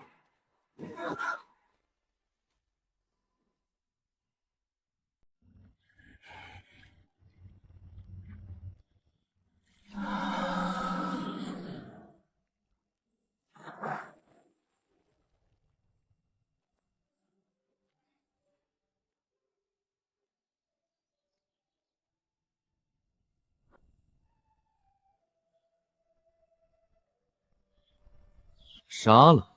你就不怕王奎杀了你？怕。那你还敢杀了他的女儿？他杀的我，自然我也杀的他。你倒也实在。走吧。去哪儿？去一品考核地。丞相，陈玄出来后，直接去了刘府。去了柳墨那里？莫非他发现了不成？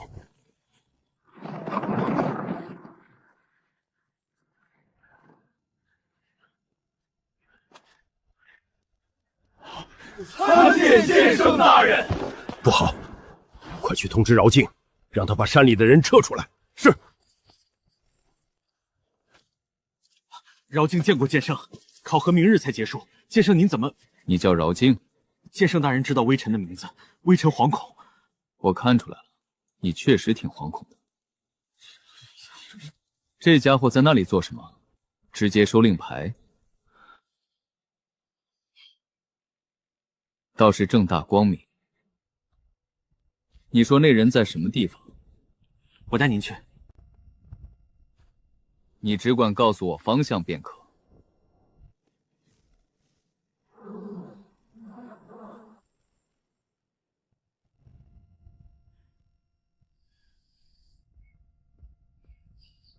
我们是在这里分开的，他可能在附近。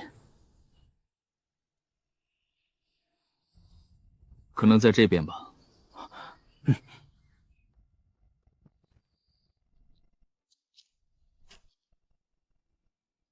倒是心细，知道用这些粉末来掩盖味道。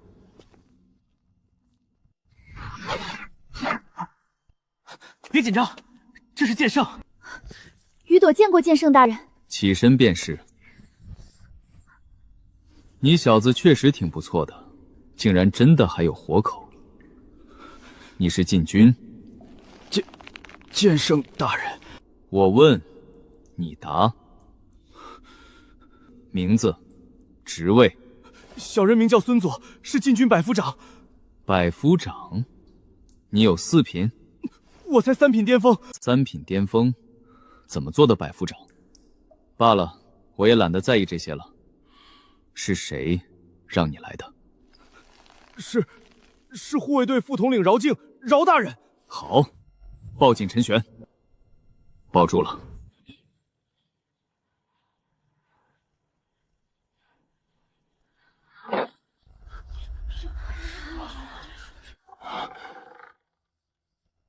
干扰我的考核，让禁军进入其中对付1品武者。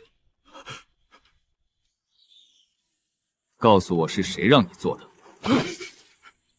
剑圣大人，我赶紧说。是王丞相让我对付雨朵和陈玄。你负责此地。陈玄、雨朵，带着这个人跟我一起出去。剑圣大人，我有特殊身份牌，我可以进入第2轮。交过去。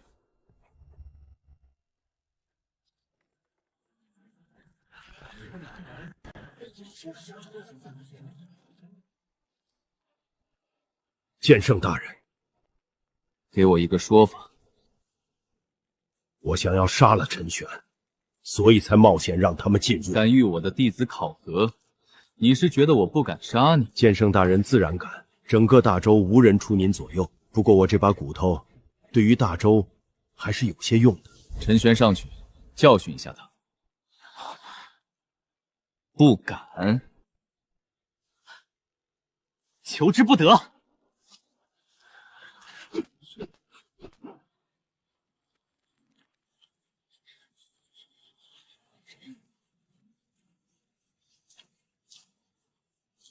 你可服气？服气。陈玄教训你是我教的，如果他在京都出了什么问题，我拿你试问。你女儿和这些人合作，已经被诛杀。我虽然深居简出，但也曾听闻，你的大儿子王松、三儿子王悦平日作威作福，手中人命不少。我将他二人押入天牢，柳木无日问斩。你不服，还是你觉得我当真不敢杀你？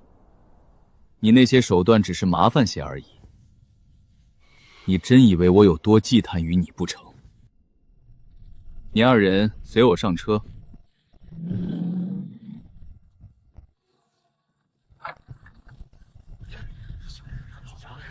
胆子挺大的啊，敢拿我当你的棋子。剑圣大人说笑了，是您让我教训他的。你小子年纪轻轻，心思竟然这么深沉。剑圣大人，小子可没想这么多。小子当时就想着剑圣大人的命令必须得好好执行，其他的我都没想。你小子倒是个人才，只可惜习武天赋还是差了一些。小子，我没有杀掉王奎，你是否有些失望？王奎是当朝宰相，杀掉他必然是牵一发而动全身。剑圣这么做肯定是有着自己的理由。是啊，牵一发而动全身。王奎的势力遍布大洲各处，如果突然被我杀掉，整个大洲可能都会陷入混乱之中，而我收拾残局会很麻烦。而且如果真的大洲乱了，不知道又会出现多少灾民。所以陈玄，未来有朝一日，你如果要解决掉王奎，你也要在平衡各方之后再动他。剑圣说笑了，小子何德何能？你小子再装就有点过了。你也好，你身后的将军府也好，与王奎之间早就不死不行。你可不是一个坐以待毙的人。你既然进入第二轮，我给你一个保证，等到考核结束，我会给你一个记名弟子的身份，然后亲自引荐你入朝堂。剑圣前辈，我对当官没什么兴趣。此事由不得你。如今的大洲风雨飘摇，你小子短短1个月的时间便冒头，有勇有谋。若不是你实力提微，我甚至都会引荐你进入核心了。直觉告诉我，你是一个能够给大洲带来改变的人。虽然你们都拿到了特殊的身份牌，但为了安全起见，你们接下来的日子还是待在我的府上。第1轮选拔之后会休养7日，再进行第2轮考核。在我府上，你们有任何不懂，我也可指点一二。那什么，我可以回到将军府吗？在将军府内也挺安全的。哦，你想回将军府去？实不相瞒，我这段时间也在制作一些东西，快到了发行的时候了，所以我想回去继续研究研究。不过你若是将大量精力都耗费在这些事情上，你武道进步会很慢的。没办法，这件事只能我亲自来。既然这样，那就先去将军府。明日你还得去考核场地一趟，所有进入第2轮的人要确认一下。好。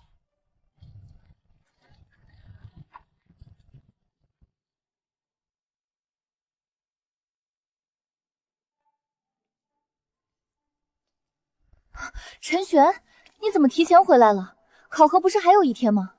大夫人还说明日亲自去考核场地看你们来着。也是，你习武也就1个月的时间而已，和那些自幼习武的人比起来，还是有些差距。更别说还有很多的人想要对付你，活着回来就好。二夫人，我提前出来，是因为拿到了特殊身份牌，已经拿到第2轮的考核资格了。当真？当然。那便好，那便好。我现在要出去一趟，等我回来之后，你来我院里，我今天要好好奖励你的功劳。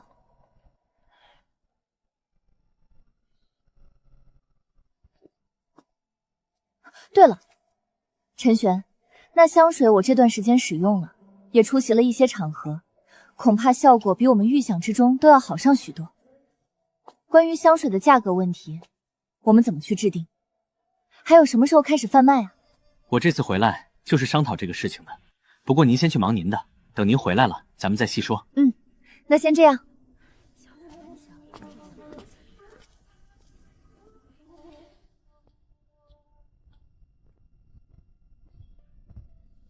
你回来了，有受什么伤吗？没受伤，就是和一群人抢点东西而已。我都听说了，说有6名3品级别的禁军进去想要杀你，最后查到了王奎身上。你胆子也太大了，竟然敢当着这么多人的面扇王奎的脸，而且还扇了3次。大夫人，我就问你知道这个消息的时候开心吗？是挺开心的，只是这风险太大了，王奎后面可能会想尽一切办法对付你。我不扇他，他也会想尽一切办法对付我，结局是一样的。你给我说说，具体是发生了什么？那些禁军的人是剑圣杀的。是我和一个叫做雨朵的女子一起联手坑杀的。雨朵，永安坊余家后人。你认识她？应该是见过，不过我以为她死在了3年前的那一场案件之中。你们参加考核的时候，一名余家老奴来到将军府，向我说了3年前的事情，希望我能够替余家做主。一个侍郎，也算大周的大员重要人物，全家一夜消失，这么大的事，一点风声都没有。3年前的情况有些特殊，我夫君在战场上败亡，小皇帝刚刚即位，朝堂不稳，这王奎罗织罪名也在其府上寻找出了证据，所以最后事情便被压下来了。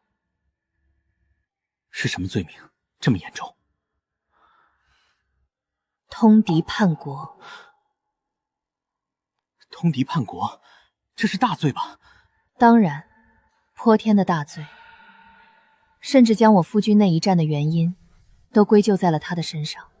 但是我知道于将军的性格，他绝不可能行此事。但是王奎手眼通天，加上当时的皇太后也有意如此，最后事情就这么被定下来了。那雨朵如今主动现身，岂不是很危险？当然，他唯一的解扣方式就是成为剑圣亲传。不过如今3年过去，估计认识他的人不多了。王奎已经认出他了，那些禁军便是进入其中对付他的，对付我只是顺带的而已。那如此说来，这女娃娃倒是太过冒失了一些。余家唯一的血脉得保住才行，这个事情我来想办法。对了，王奎在大周的影响力到底有多大？这么与你说吧，大周共有32州，西边10州几乎是王奎的一言堂。一言堂？王奎发家便是从西边的洛州开始的。20多年前，大周西边动荡，我夫君主要镇守北边，当时战事吃紧，大周内忧外患之下，西边出现了叛军，1月之间占领了6州疆域。王奎领军将叛军打困散，被封为了镇西王。他在西边经营了近20年时间，而后才入朝为相。怪不得，这也是剑圣没有杀他的原因。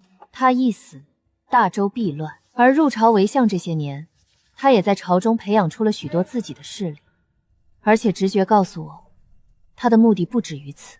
他一直想要我手中的海牙令，玄甲军驻守北部边关，而且是整个大周最能打的军队。若是海牙令落入其手上，他想要颠覆大周，只要剑圣不管，他便轻轻松松。也就是说，如果未来要对王奎动手，也相当麻烦。当然。那将军府呢？也有一些州域作为大本营。不说这些了，你如今实力低微，知道太多也没有什么意义。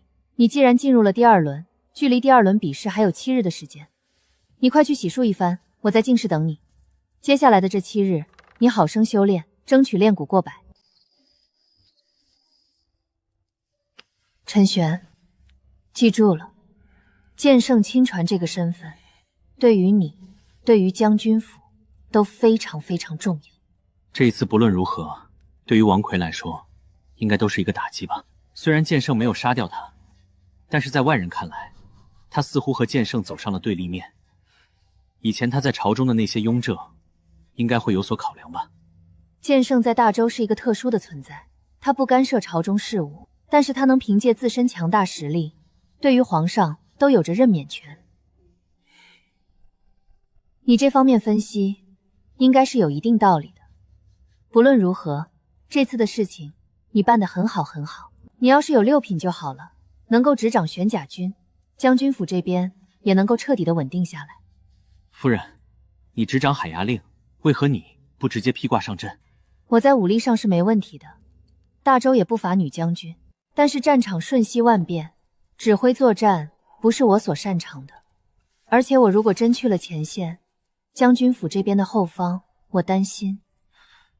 其实二夫人的能力也不差的，包括大小姐。我也曾想过，但是如今北边本就复杂，朝堂之内，包括皇太后，也是想要议和为主。北边是什么国家？大前王朝。整个大前王朝内有2名9品高手坐镇，相较于如今风雨飘摇、内忧外患的大周，大前却是兵强马壮。罢了，不说这些，你如今地位也好，实力也好，都太低了。等你真正成为剑圣亲传，修为提升上来之后，再了解这些吧。对于你，如今最重要的就是成为剑圣亲传，其他的你都无需关心太多。我们先去休息吧。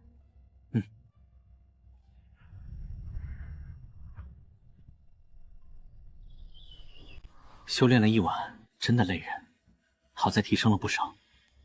先回小院，等会儿再去看看二夫人。晚些时间你再过来一趟。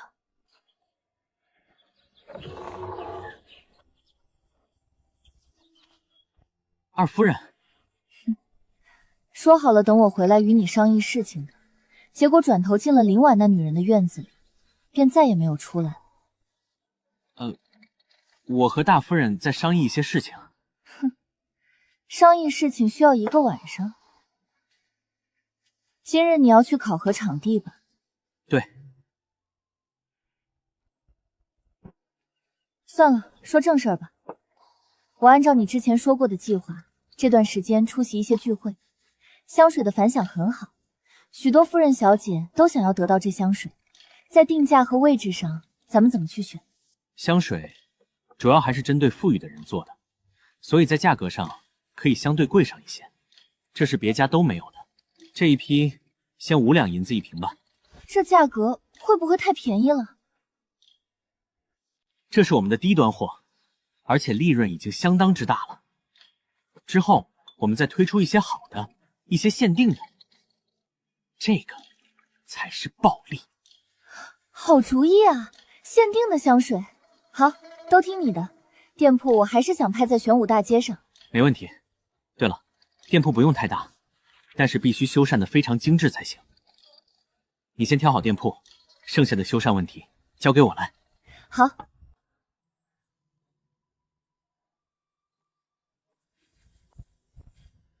这一次有好多人冒头。是啊，据说3品武者的考核场地出了一个叫做陆川的家伙，这可不是冒出来的。之前他在兰香馆便一战成名。这小子气体双雄，那大如陈弘毅的亲传弟子钱瑜，带着许多人围攻他，被他一人一剑匣尽数击杀。钱瑜不是3品武者，从未拜见。这武道本就一山还比一山高。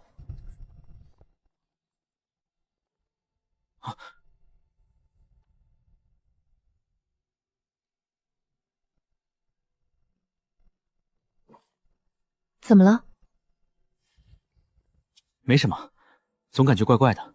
不错，不错，不到月余，看这情况，淬骨已经有着70块了。老头儿，我家老婆子问你，可不可以不要动这小子？这小子做的菜不错，也是个人才。你可知道我寻找这能修炼神龙9变之人，寻找了多久？我劝你们一句，别插手这个事情。既然已经出事了，便别再入这红尘。你们插手此事，后果你们是知道的。唉，罢了，老婆子，人各有命。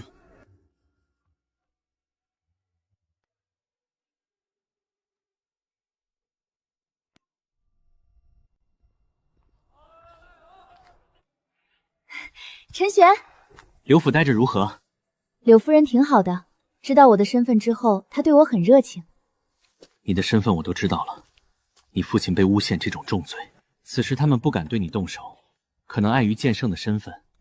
但是如果考核结束之后，他们都可能对你发难。从参加考核开始，我就想到了，走一步看一步吧。今天是柳夫人亲自送我过来的，等到宣读完进入第2轮的名额之后，她会接我回去。那便好，在剑圣的府上，他们总归是不敢动手的。只是这剑圣亲传，我已经想好了，我可能在武道上有些天赋，但是和你经历了这些，我也算是明白了，光是有武力是不够的。你的脑子比较好，即便是入了朝堂，也是你的作用大。我们2人如果在第2轮碰到了，我会认输。剑圣已经答应了收我做记名弟子，到时候如果真到了我们俩对战这一步，你更需要这个亲传弟子的身份。我杀了你！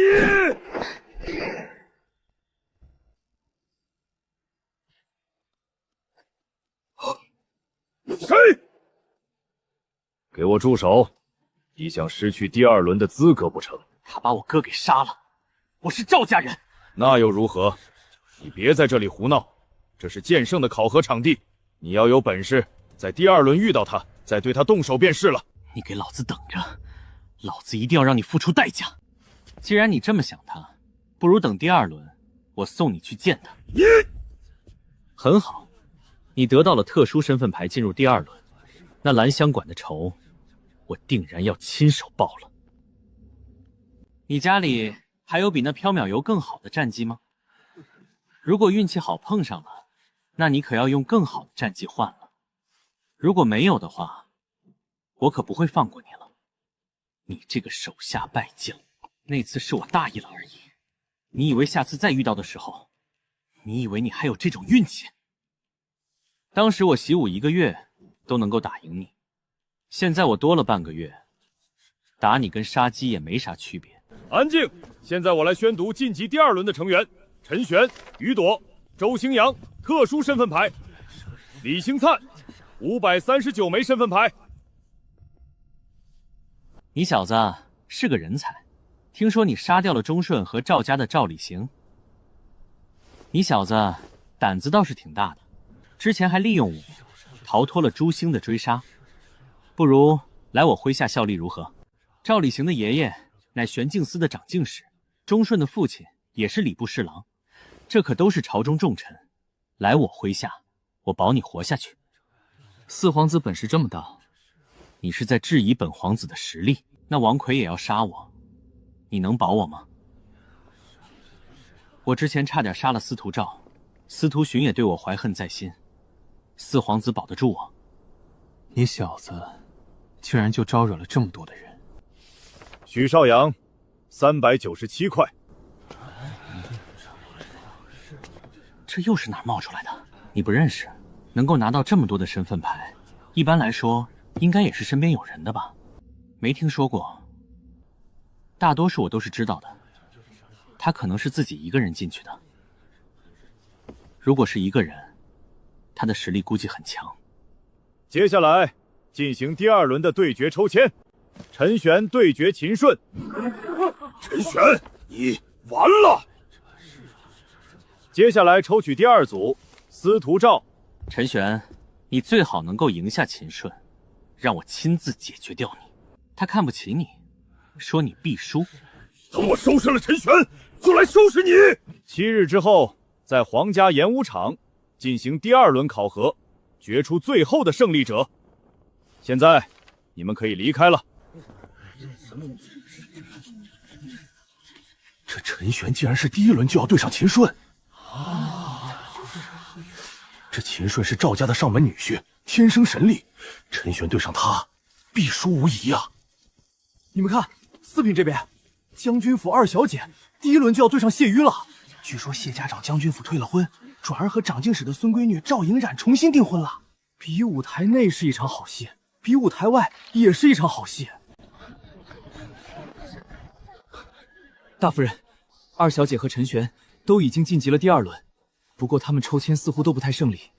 二小姐第1轮便对上了谢月，而陈玄对上了赵家那个上门女婿秦顺。上门女婿，他在1品武者之中很厉害吗？此子据说天生神骨，没有习武便可力能扛鼎，后断体之后才入的1品，而且已经淬骨170多块。我知道了。你们带来的那2小家伙有把握吗？3品、4品，自然该他们2人拿下。你们倒是自信，不过你们教出来的徒弟也自当有这个本事。说实话，你们本可以自己带着，那2小子天赋也不错，何必给柳木？那陈玄呢？他第1轮遇到的可是天生武者，神龙9变，同阶无敌，但是他的底子必就是太差了，练骨数量也不够。按照他这个进度，再有7日，他差不多也能淬骨100块左右了，足够让他和那些淬骨170多块人站在同一行列了。如果他打不过，那就是他废物。神龙9变当真这么神奇？淬骨100块左右，便可堪比淬骨170多块的人。知道什么叫做极道炼体吗？他将肉身开发到了极限，然后再淬体。前3品洗金法耍随，即便习武天赋不足，也可后续追上。这么说起来，你这功法岂不是无敌？哼，也有缺点。什么缺点？太费资源了，越到后期越是困难，而且想要突破到8品到9品，难如登天。既然此功法初期提升如此迅速，你何必寻他做药引呢？其他人不行吗？也不是什么人都适合此功法。怎么说？这功法初期的时候就很耗资源，还要会承受常人所不能承受的疼痛。富裕的人受不了这种疼痛，能承受炼体之苦的人出身寒微。这些年我也陆陆续续找了不少人修炼着神龙9变，大多数在尝试一下之后，因无法承受那股疼痛而放弃了。绝大多数坚持下去的，想要走到1品也极为的困难，所以人选非常难找。而药引是有时间要求的。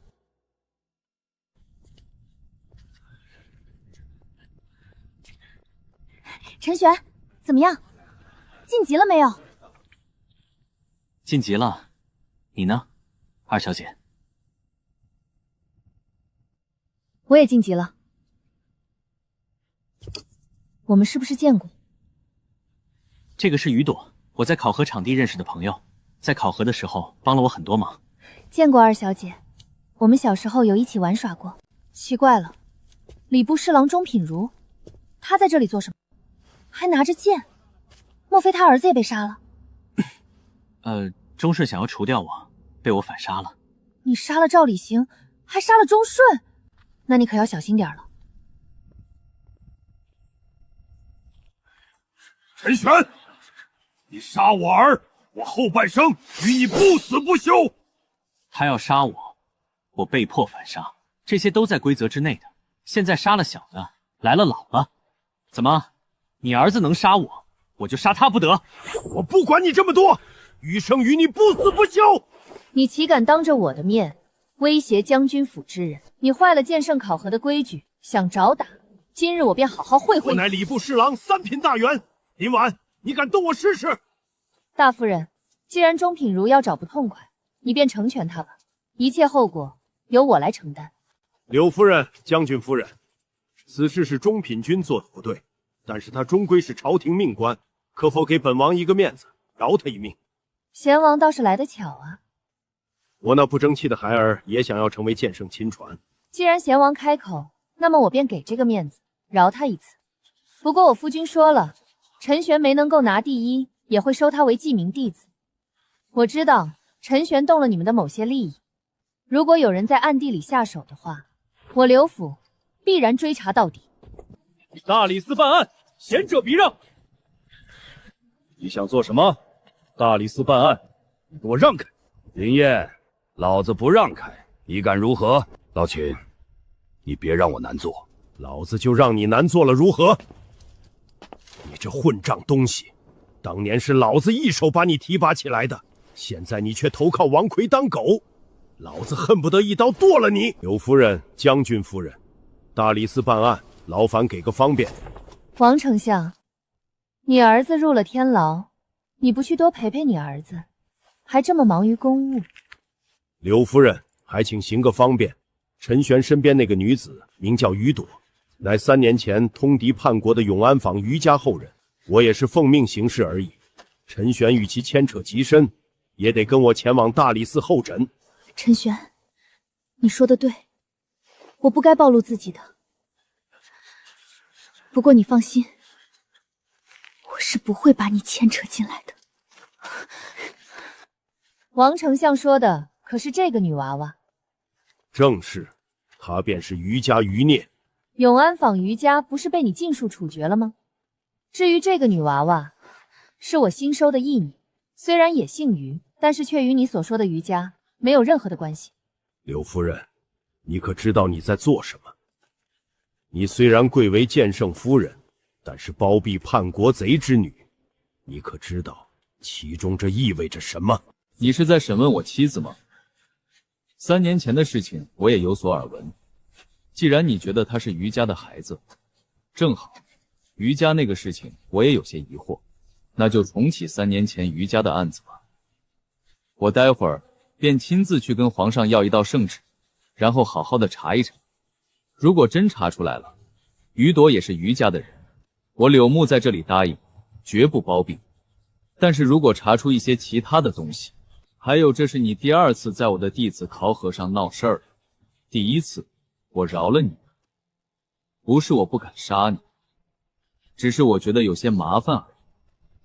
但是这麻烦并非不能解决。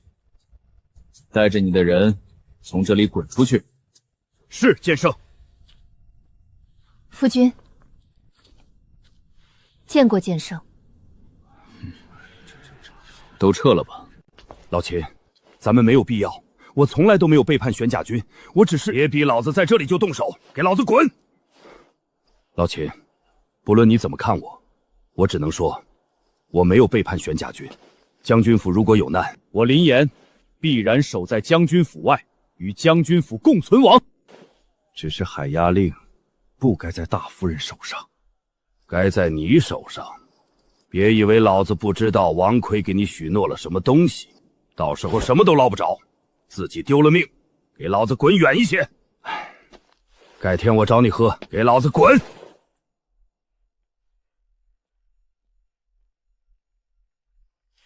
回将军府。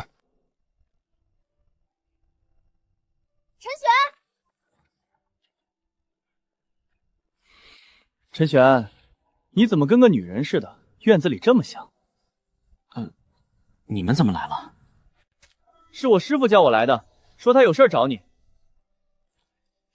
那2位前辈要找我，有什么事儿吗？我也不知道，他们就让我过来叫你过去一趟。那行吧，我过去一趟。不行，陈玄，你现在对将军府可重要了，万一有人要偷袭你怎么办？我和你一起。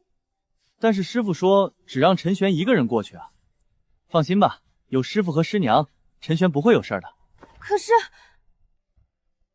放心吧，2位前辈如果要对我们动手，当初就不会医治我了。我跟着他们走一趟没问题的。那行吧。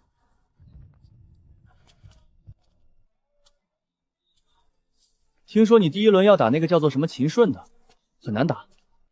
还好吧。那小子天生习武的胚子，天生神骨，这体质，即便是我都羡慕得很。我和我这争气的弟弟，肯定能够拿下3品和4品的亲传位置。我还是希望你能够成为1品亲传，到时候也要自在一些。这么自信？当然，之前我虽然自信，但是更多的是嘴炮。但是这次出事之后，感觉应该没人是我对手。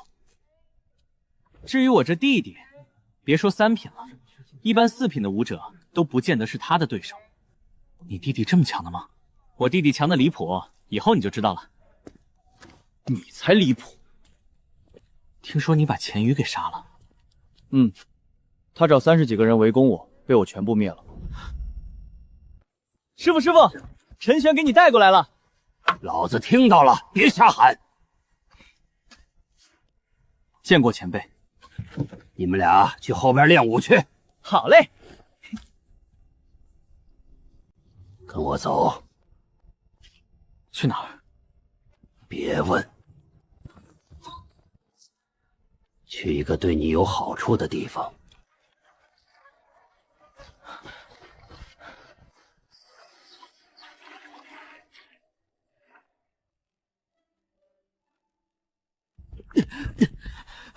前辈，咱们这是感觉如何？疲惫。疲惫便对了。所谓的练体也好，练骨也罢，都是到了肉身极限的情况之下再修炼，效果是最好的。留给你小子的时间只有3天了，所以必须得用一些极限的方法。这3天，你便跟在我的身边修炼。啊，你不愿意？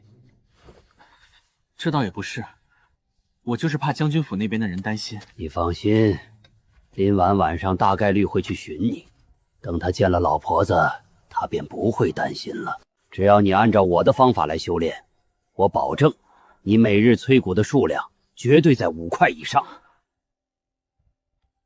本来老子也不太想管你的，但是老婆子和那2小家伙都对你印象不错，所以老子才愿意亲自来教你。用你那神龙9变进行修炼。我现在的情况，恐怕维持不了那个动作。我自然会帮助你。这疼痛能承受吗？承受不了，咱们现在便回去。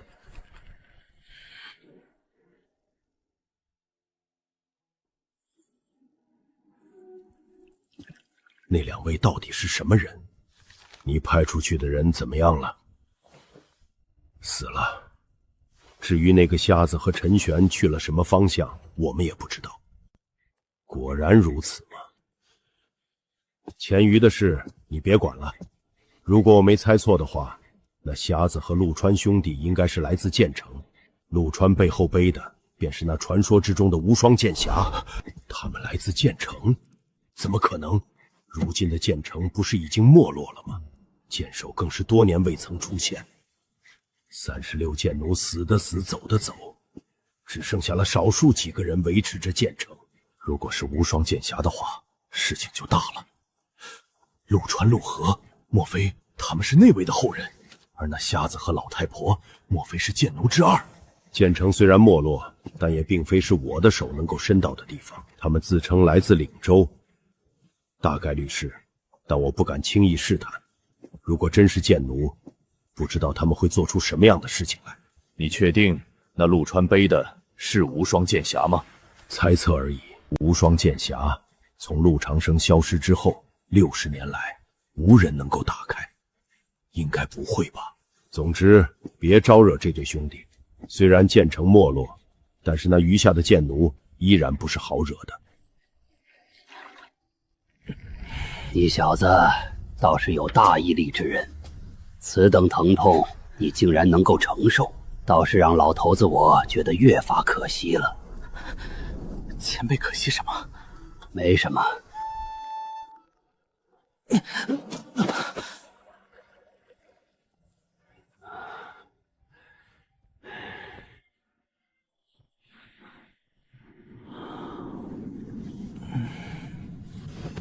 你他娘再发出这种声音，老子就弄死你！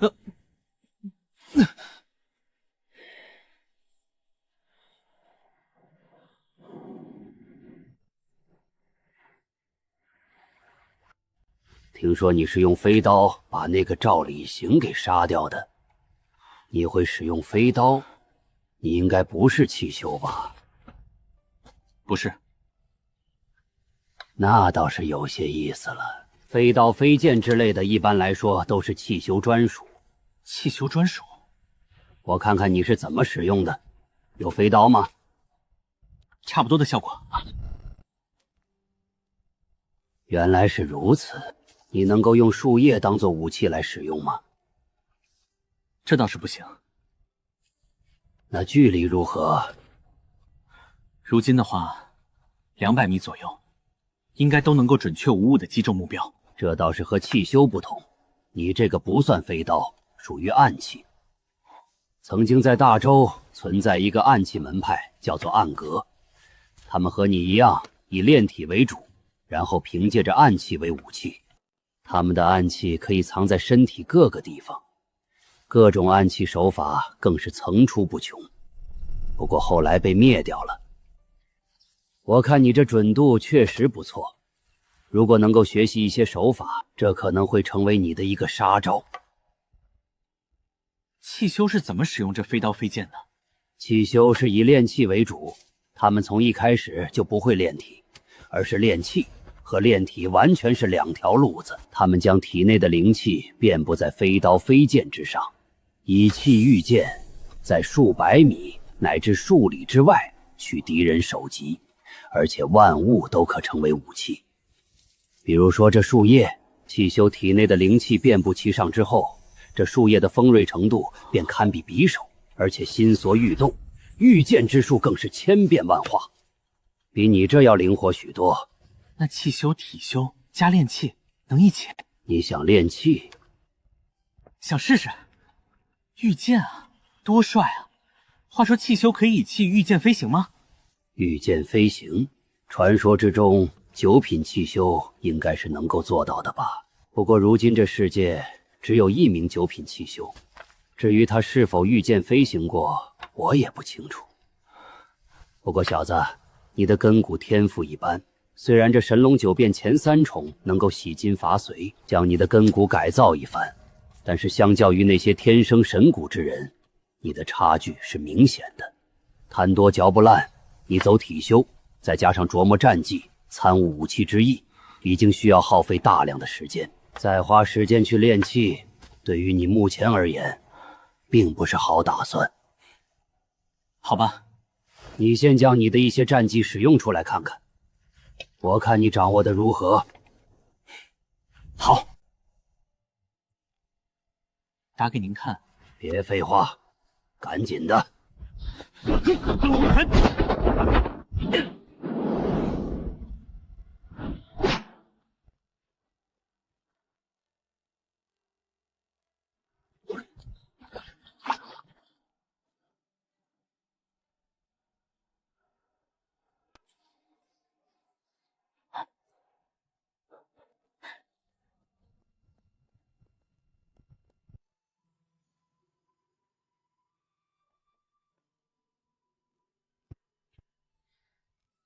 你说陈玄被陆川的师傅叫走了，到现在都还没回来。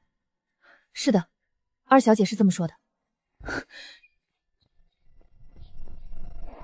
大娘，您怎么来了？陈玄出去到现在都还没回来。对啊，下午陆河的师傅说要找他，然后他就过去了。他到现在都还没回来，我有些担心。你带我过去一趟。好。是您，大娘，你认识这位前辈？陈玄被老头子带出去修炼了，第2轮前回来。感谢前辈。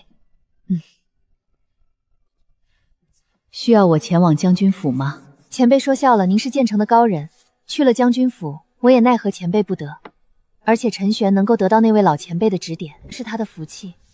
我代替陈玄向您表达感谢。我只见他一面，便知他是个不错的孩子。未来我那2位弟子将会在柳木手下学习练武，在这京都，还劳烦林姑娘能够照拂一二。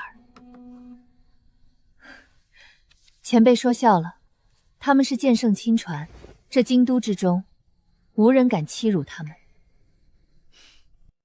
前辈，莫非是剑城出事儿了吗？那可需我将军府尽一些绵薄之力。不用了，你可以离开了。既如此，晚辈就先告辞。大娘，刚才你们的话是什么意思？他们几个人难道是来自于那传说之中的剑城？岭南之南，山外之山，他们正是来自山外山的剑城。怪不得陆川和陆河2兄弟都这么厉害，他们竟然是来自这个神秘的地方。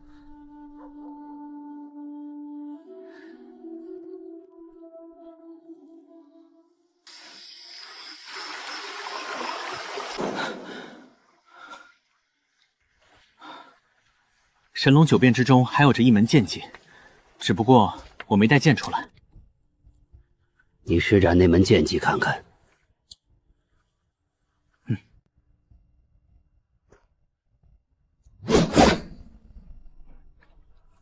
你从来没用过剑？没有。想学吗？我自然是想学的，不过我基础太差了，这段时间一直都在修炼，都没时间给我打基础。基础在后面补都行。我且问你，你觉得剑是什么？剑是什么？剑就是剑啊。那你觉得你手中的枯枝是剑吗？不，它是。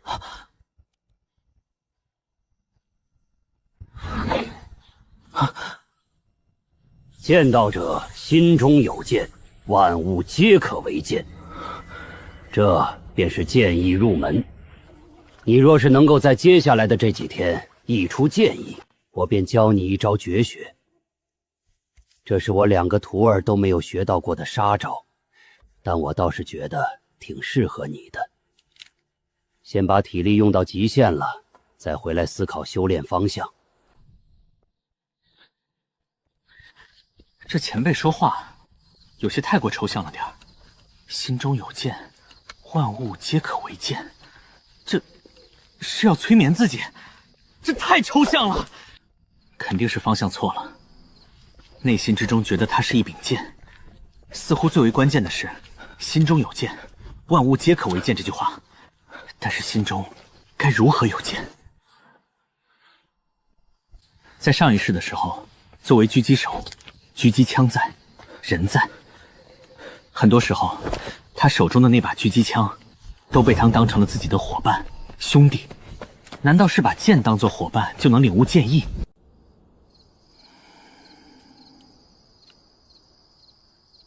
还是不行，我与剑打交道打得太少了。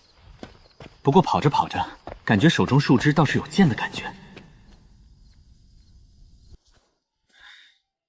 诶，你有所感悟啊？感悟什么？一名武者，特别是剑道修炼者，对于剑意是有着敏锐的洞察力。你虽然在武道天赋上不怎么样，但是在剑道上的天赋看起来倒是还不错。如今体内有了这颗种子，只要种子发芽，你便可剑道入门。修炼吧。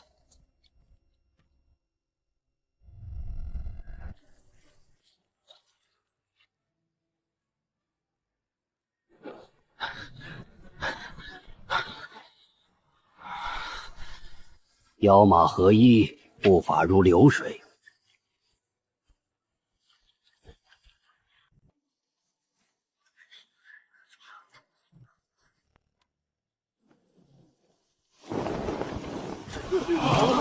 左丞相到！爹，救我！爹，救救我啊！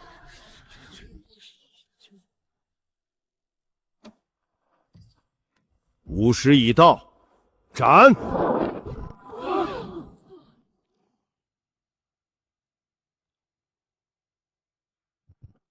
陈侍郎，我将我了儿子的做个善后，没问题吧？你随意。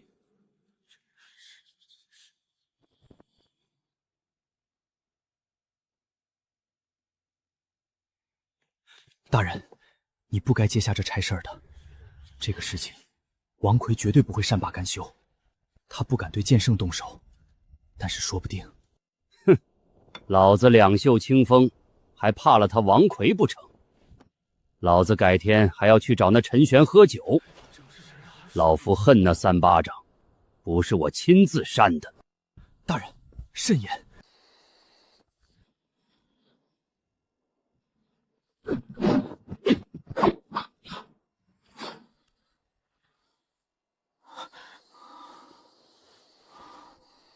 差不多行了，现在炼蛊多少块了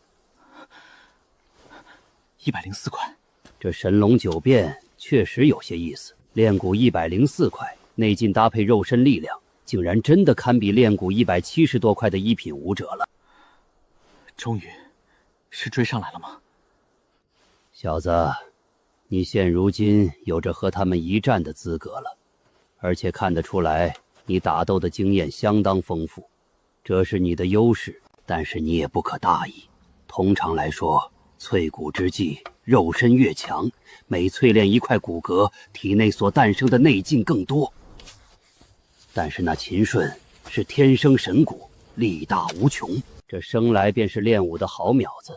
他淬体之后，力量过千斤，轻轻松松，所以你万不可大意。切记，未来与人交手，不要给对方任何的机会，即便是一品武者，也记得全力以赴。大意之下是容易被人扮猪吃老虎的。您面对一品武者也会全力以赴？当然，只要确定对方有杀意，我自然会全力以赴。大炮轰蚊子？什么？没，晚辈记住了。这2天下来，你对于剑道是有些领悟。我想你领悟剑意，应该只是迟早的问题。我再教你一剑，你且看好，将其牢牢地记在你的脑海之中。这一剑很简单。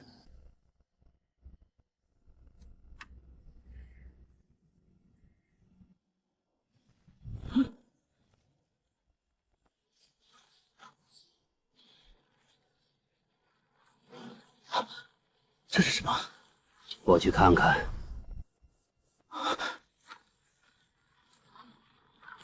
这才是武者该有的样子。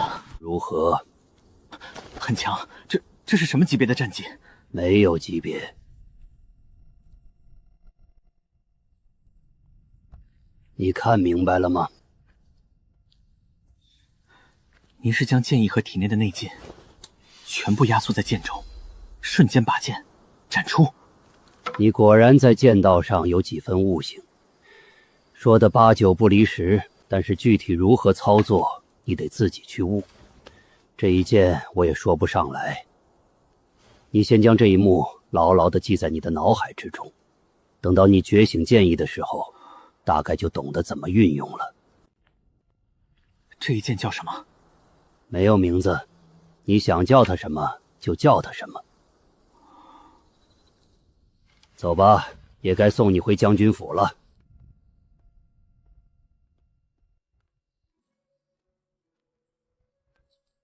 小子，老婆子看人不会错，这几天相处下来，我也觉得你小子人还不错。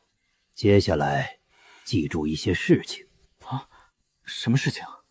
这习武之人，永远不要把自己最后的底牌暴露出来。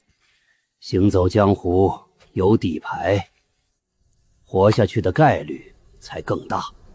之前给你说的那句话也记住，只要是敌人，便全力以赴，不要给对手任何的机会。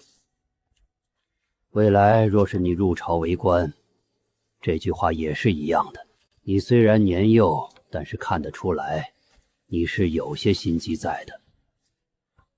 我那2个不争气的徒弟，虽然在同级别下实力不错，但是未来他们也会遇到一些麻烦。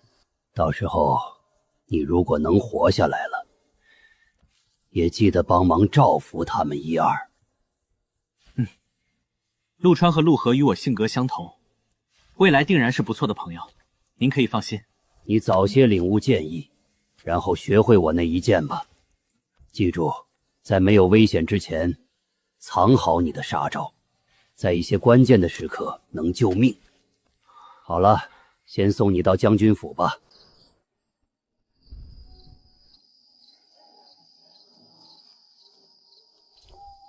你小子，这京都盯着你的眼睛可不少啊。是不是有人跟着我们？看起来还不少，不过无妨，他们应该不会动手。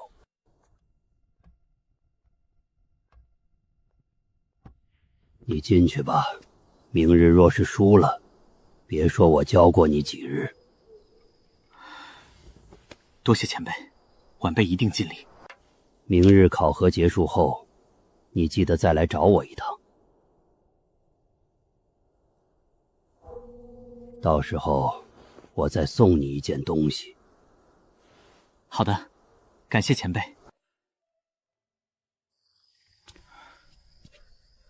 陈玄，你回来了。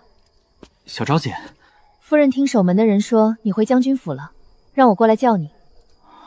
你先去洗漱吧，我等你。明天对付秦顺，小心一些，打不过就认输。剑圣记名弟子，也足以让你在京都无忧。对了，昨天有个人来对了天王盖地虎的暗号，不过你人不在，我叫他先等着。应该是王杰，这个等考核结束之后再说吧。好，先去大人那边吧。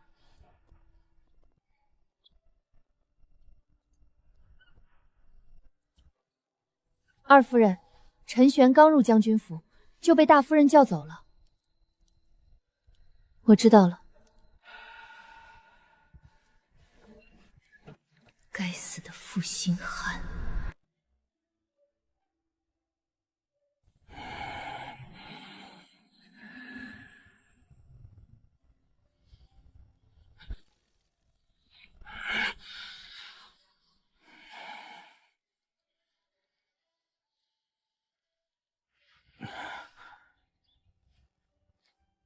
今日没去上早朝？今日是剑圣选亲传弟子之日，朝堂休沐。你精神状态如何？前所未有的好。按照你的尺寸，给你制作了一身玄衣，还有一副软甲。不过剑圣这考核不允许穿品质太高的甲胄，不然大家都穿好的甲胄，一品武者无法破开防御的话，就无法分出胜负了。那秦顺我这几日也了解了一番，在这次的考核之中，他的实力估计是最强的，所以你一定要小心一些，打不过就认输，保命最重要。我明白。另外飞刀也重新给你购买了一套。多谢大夫人。陈玄，从现在起，你我之间少说谢字。时候也不早了，你回院子去收拾一下，我们便要出发前往皇家演武场了。陈玄，你怎么了？你换了这身衣服，倒是和之前有些不同了。啧啧，若是不知道的，怕以为是哪家的公子哥儿。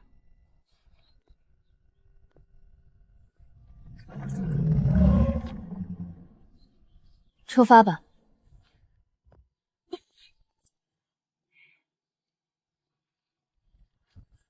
二小姐有些紧张。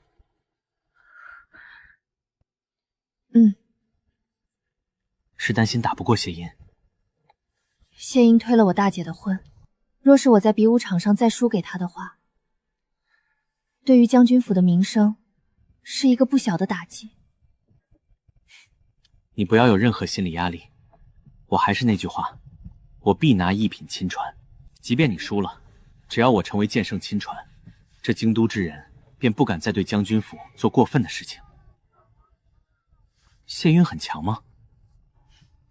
应该是与我差不多吧，不过谁胜谁负都不好说。他年纪比我大一些，实力相差不大的情况之下，比的就是心态了。你把心态放平一些，到时候谢玄如果在言语上攻击你，你大可不必去理会他，甚至你也可以用语言攻击一下他。我调整一下。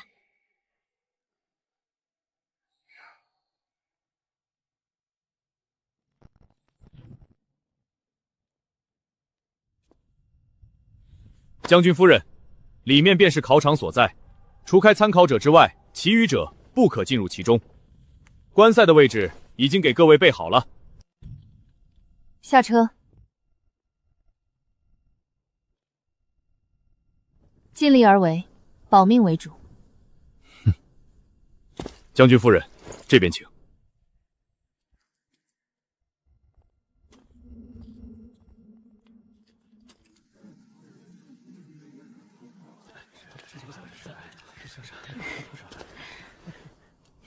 陈玄，你这7天怎么样？实力提升了多少？提升又能够强到哪里去？7天时间，即便是每日泡在紫灵液之中，最多也就淬骨个1-20块而已，根本改变不了什么。陈玄，今日你必死无疑。上一个说我必死无疑的，现在已经死了。哼！你若是敢杀他，我定然杀了你。你没这个实力，1品武者，我秦顺无敌。那个丫头是柳夫人收的义女吧？她和陈玄似乎走得很近。赵大人，听闻你们赵家这位秦顺在1品武者之中实力相当了得。尚可。我那不争气的儿子，下一轮怕是要遇到秦顺了。只希望这陈玄能够多给秦顺造成一些麻烦吧，不然犬子怕是在第2轮就要遭到淘汰了。陈玄此子倒是有些乱来，听说令孙赵礼行死在了他的手上，一个乳臭未干、不知天高地厚的小子罢了。将军夫人，我觉得你确实该约束一下你们家的下人了。此子杀礼部侍郎之子，又杀我之孙，虽然在规则之内，但是这似乎并不太好。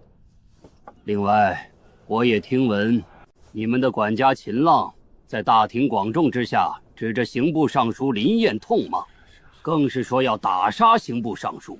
这样的人若是不约束，怕是会给你们将军府招惹大麻烦啊。这就不劳烦长进使费心。对了，大夫人，听闻这段日子以来，将军府这酒肆的生意可以说是日进斗金。听我夫人说，你们又要推出什么香水，这都是陈玄这小子给你们出的主意？这似乎和长进使没有太多的关系吧？老夫就是有些好奇罢了。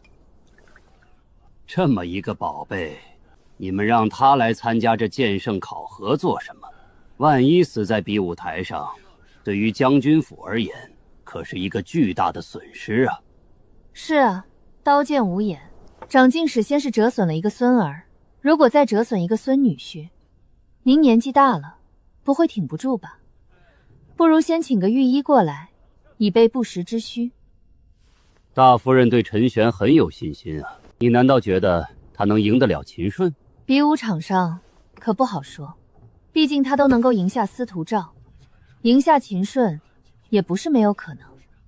毕竟陈玄说了，那缥缈油极为好用。夫人既然这么有自信，不如打个赌如何？若是秦顺赢了，将军夫人将海牙令交于老夫，如何？皇上驾到，太后驾到，剑圣夫人到。皇上万岁万岁万万岁！太后千岁千岁千千岁！平身。谢陛下。宣布规则吧。比武规则：1对1对决，胜者晋级，输者淘汰，出场地为输。除此之外，无任何规则。各位参与考核者，可以看后方牌子上自己名字所对应的场地，直接入场。陈玄，上来受死！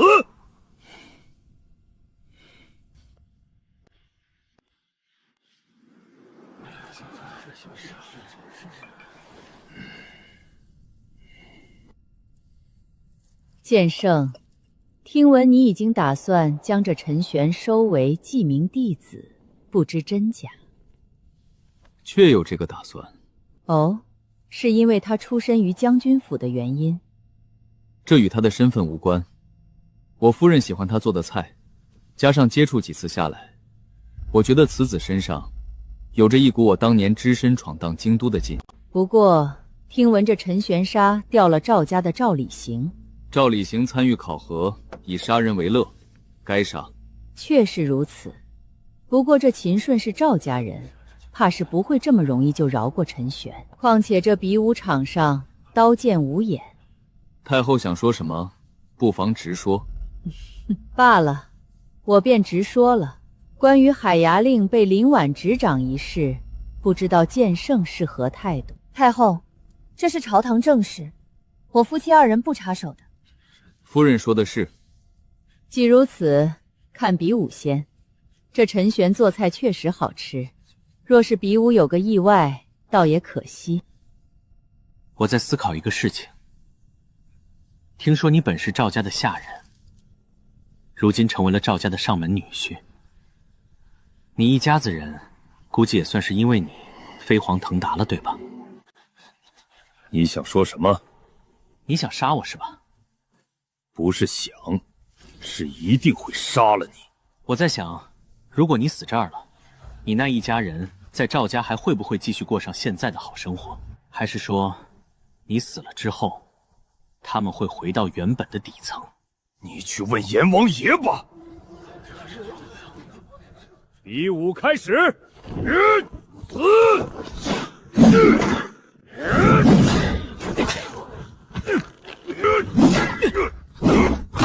不愧是帝师的缥缈游，这身法着实是不错。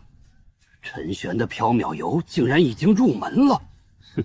但终究只习武1个多月下人而已，即便身法入门，也改变不了这一战的结局。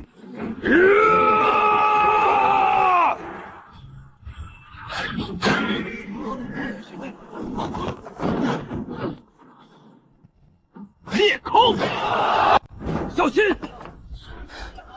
夫君，你看陈玄在战斗之间的判断，完全掌握了博弈的心理，而且他这飞刀极为的精准，倒是有几分手段。这一战没什么悬念了。啊！剑圣觉得这一战结束了。不好！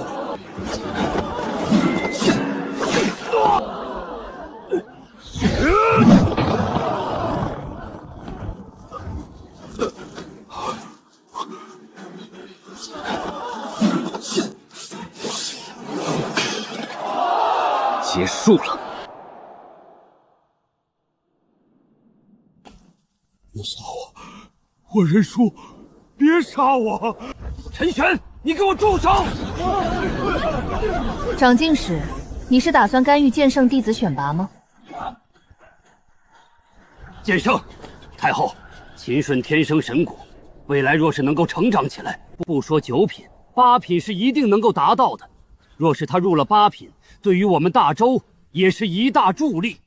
陈玄，秦顺已经认输了，点到为止可好？做人留一线，日后好相见。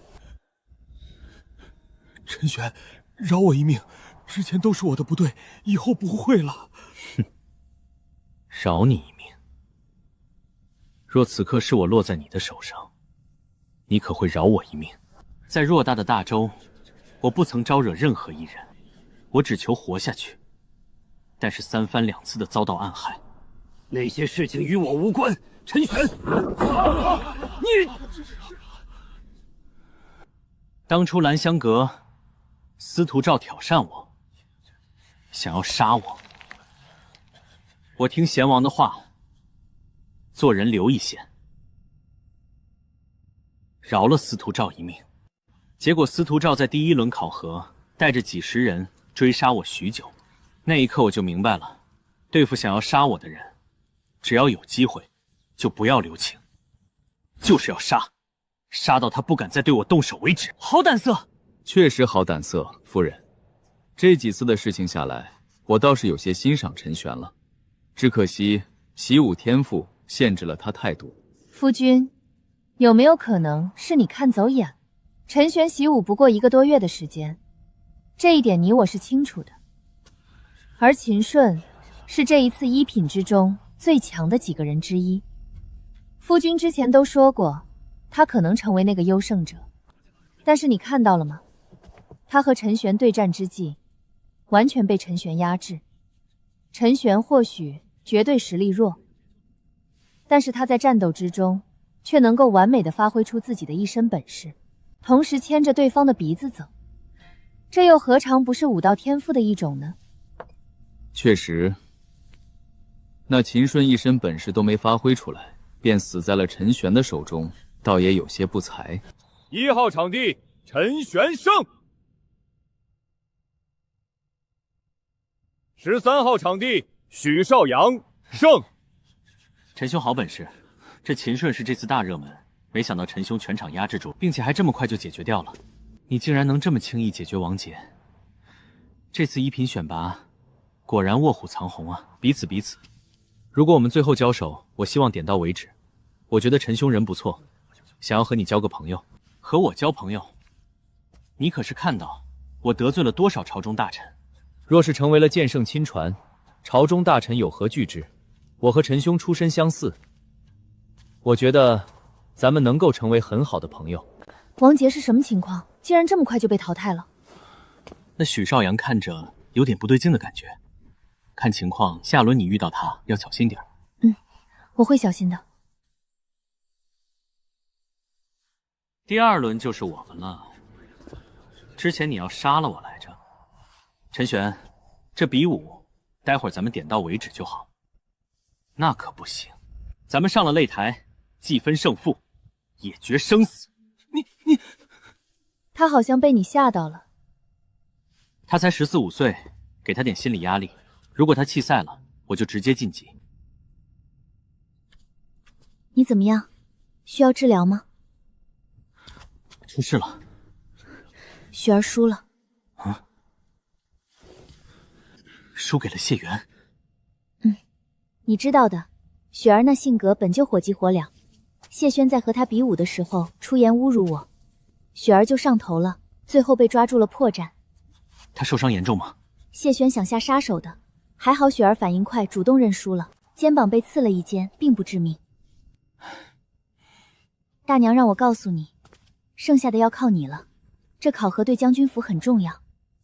我明白，你回去给大夫人说一声，下一轮的时候，让他观察一下那个许绍洋，看一下他的战斗方式。你对付司徒兆的时候也要小心点，他也很强。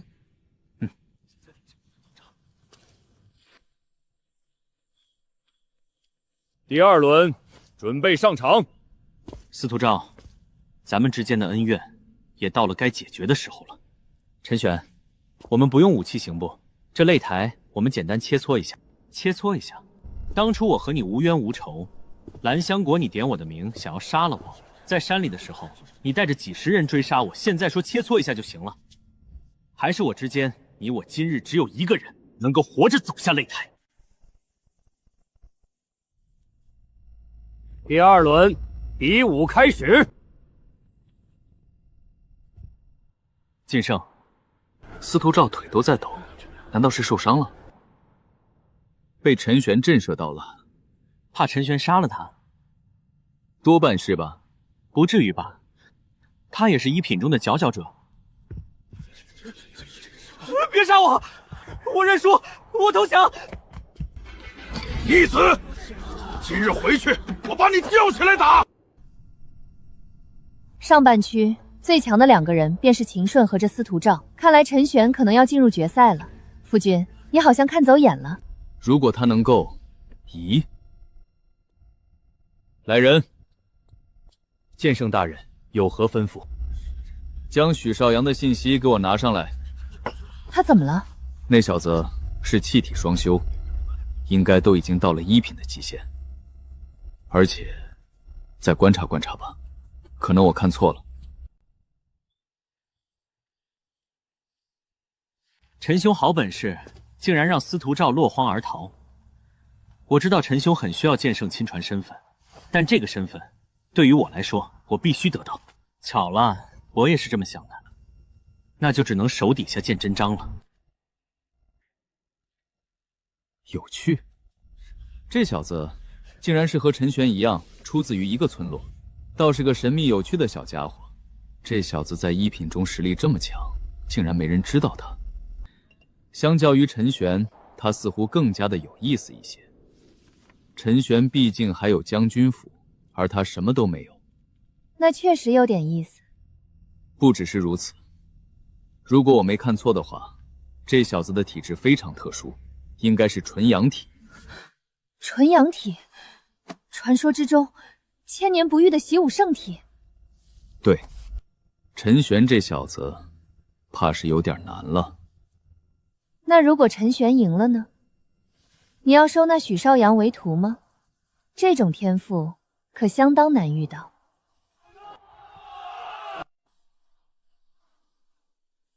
大夫人说了，这许绍阳是气体双修，而且都到了1品极限的程度，你们接下来都要小心一些才行了。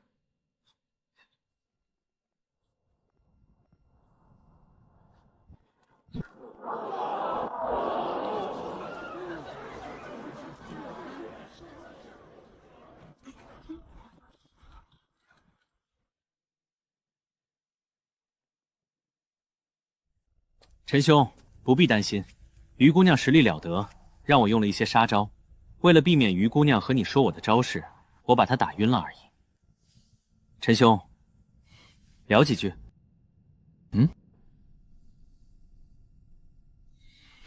我出身于通州下的一个小山村，我父母都是手艺人，所以日子过得还算不错。我9岁那年在河边玩水，不小心打湿了咱们那知县儿子的衣角，我差点被他的护卫给淹死。我父亲看到这里就上去救我，然后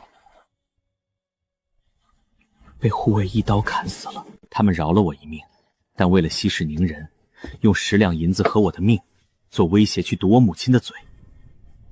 我母亲为了我只能认了，但因为我父亲的死，她整日郁郁寡欢。有一天我醒来的时候，我母亲吊死在了房梁上。我家里亲戚听到消息之后，他们都来到了家里。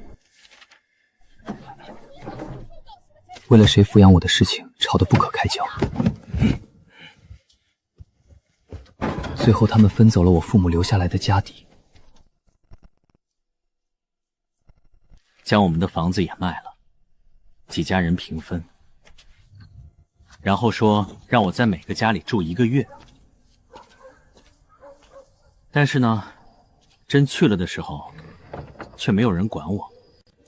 没办法，我只有9岁，为了活下去，我只能够干点偷鸡摸狗的事情，去别人菜地里偷菜、偷鸡。我在村里成为了人嫌狗厌的混蛋。我也不想被人讨厌，但我也想好好的活着。没办法，我得活下去啊！不这么做，我会被饿死。那个时候的我，饿得枯瘦如柴，我都觉得我的人生已经结束了。直到几年后的一天，在我落脚的一个破庙里，来了一个绝美女子，她满身都是伤，她真的好漂亮啊！但是她受伤太重，死在了破庙。我意外得到了她的修炼功法。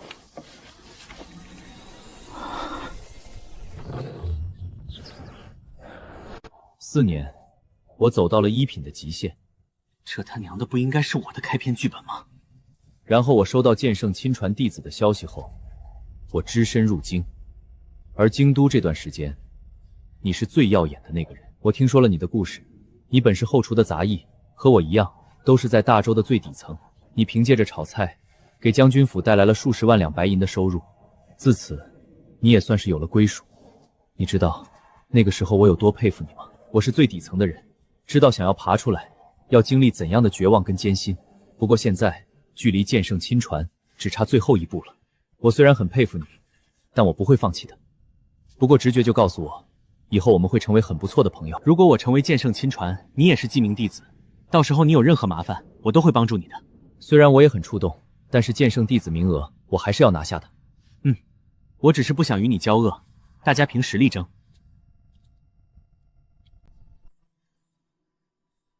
哟呵，聊着呢。你们果然进决赛了。他们太弱了，甚至都不用我打开我弟的剑匣，没意思。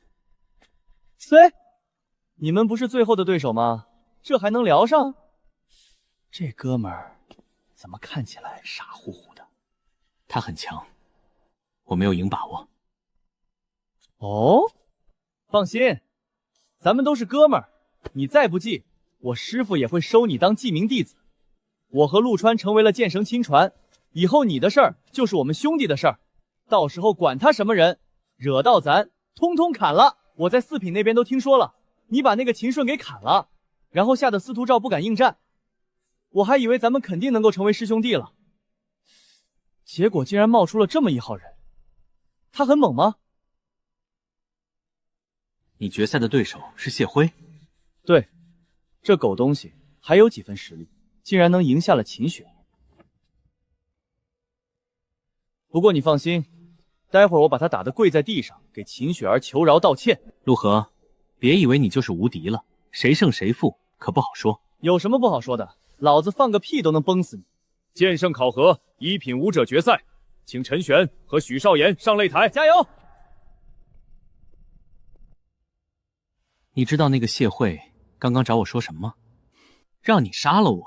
是的，说只要我杀了你，便引荐我入官场。可笑，我必成为剑圣亲传，何须他引荐？母后，你说陈玄还能够继续创造奇迹吗？你似乎对这陈玄特别看好。没有，只是他比较特别，所以稍微关注了一下。一品武者最终决战，陈玄对战许绍洋，比武开始。刀意吗？陈兄，我说了我们是切磋，不如我们都不用武器如何？你不使用武器的话，你这刀意可发挥不了，你可会吃亏的。无妨。好，陈兄倒是个性情中人。那陈兄小心了。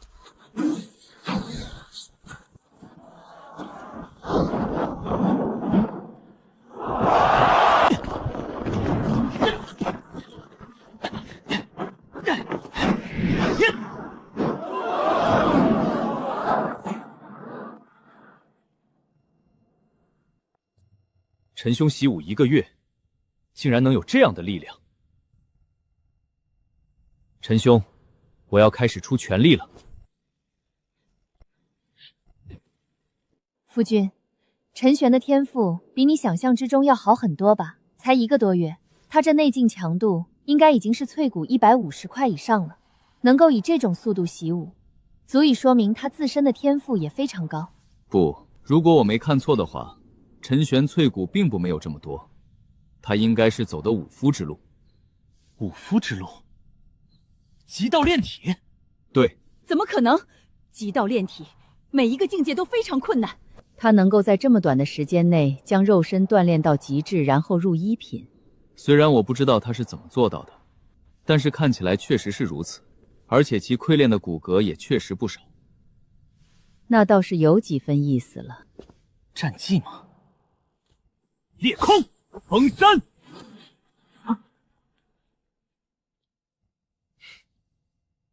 陈兄，劳烦你在床上躺几天了。为什么？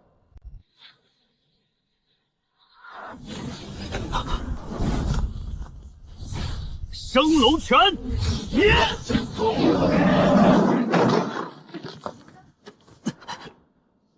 我认输。刚才你什么情况？有人希望我输给你。我认输了，你不宣布结果吗？你明明还能战，为何要认输？我忽然不想拜剑圣为师了，不行。一品武者最终之战结束，胜者陈玄。陈兄，看起来你确实是有着不少的麻烦。我只是认输，上面那些人眼神里都是杀意。他们总是这个样子的。那些高高在上的人，我从未招惹任何一人，只是凭借着一手炒菜，想要在这世道上活下去。然而他们却不允许，他们想要我死。这世道便是如此，这世道肮脏不堪啊！我还是想不通，谁想让你输？你若是成为了剑圣亲传的话，对于这人的话，应该也不用在意吧？恭喜陈兄成为剑圣亲传。许绍洋，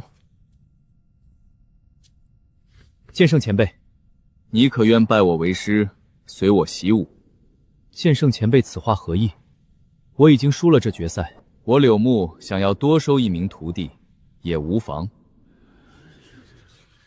你这天赋无需参与这考核，我也愿收你为徒，你可愿意？那陈玄呢？陈玄既然为一品优胜者，我自然也将收其为亲传。徒儿见过师尊。你二人且下去吧，拜师仪式等到所有的比试结束之后再说。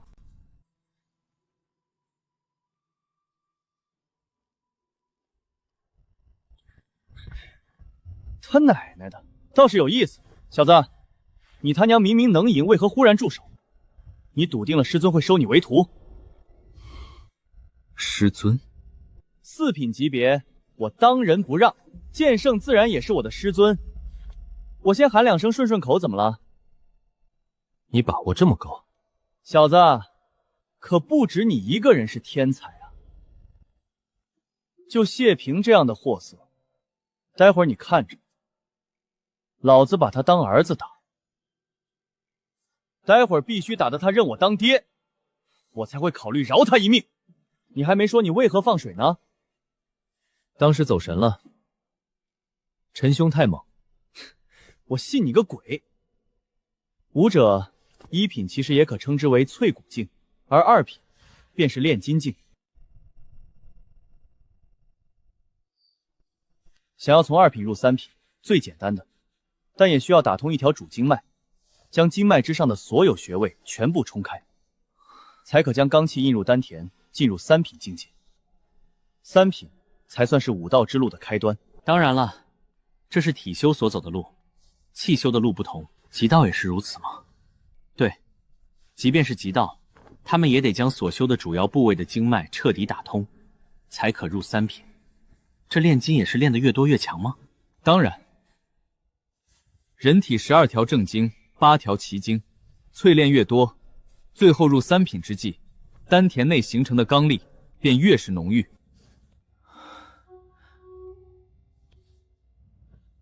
你们可以将武道前3个境界断体、淬骨和炼金都认为是在打地基。肉身越强，骨骼淬炼越多，炼金数量越多，地基就越牢固，这都是常识啊。那你们呢？地基打得如何？我和我弟都是千金之力后入的1品，炼体的话，除开头骨没有淬炼，其余的全部都淬炼了。为啥不淬炼头骨？淬炼头骨有些危险啊，一个不小心就有可能成为傻子。至于炼金，我们都是淬炼了12条正经。也就是说，只要是淬骨，炼金的数量差不多，实力也是差不多的。那肯定不是，这又是和功法有些关系了。比如说天阶功法，在所有条件都差不多的情况下，天阶功法的修炼者就是最无敌的。比如战绩的强弱也是实力上面的差别。不过拜了剑圣为师，这些东西肯定都不会少的。我认输。2品武者决战，胜者吕松。他娘的，还以为能多一个美女师妹来着，结果打不过那男的。姓吕，这个姓氏有什么说法吗？咱们大周的那位太后便姓吕啊，不知道他们之间有没有关系。恭贺太后，这吕松倒是展现出了高人一等的天赋。吕松拜入剑圣门下，未来吕家怕是要出一名9品战神了。得，还真是吕家的人。他奶奶的，以后都是师兄弟了，他竟然还这么拽。我和陈兄都是泥腿子出身，他看不上倒也正常。到你了，给上面那些人打个样，让他们看看什么叫做天赋。但记住师傅所说的话。看好了，接下来3品武者决战，陆川对战杨天乐。那杨天乐什么来路？这是一个来自朔州的人，应该是青天剑杨岐的族人。杨岐？那杨岐是大周最强气修，也是大周剑圣之下第一人，距离九品，据说只有1步之遥。所以，那杨天乐也是气修？看起来倒不是。比武开始。你很强，听闻钱鱼带着数十人被你一人尽数斩杀。但是，我不是钱鱼那样的蠢货。我自入3品之后便从未败过。今日这剑圣亲传之名，我拿定了。听说你来自岭州那个鸟不拉屎的地方，今天就滚回你的岭州去！这群豪门望族之人，总是这么狗眼看人低。这正常。你们也不看看，抛开我们几个人之外，这一次进入最后决战的32人之中，有几个人是底层出身的？几乎没有。他们早就收拢了绝大多数的资源，底层人想要往上爬的难度太大了。他高高在上惯了，看不起底层人倒也正常。但是，我弟好像有点生气了。你什么意思？一招秒杀你！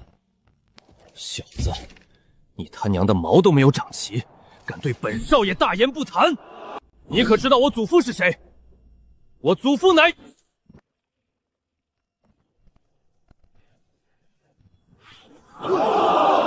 魔出燕王窟，这是紫魔剑，来自剑城。我倒要看看你有几分本事。浪天池！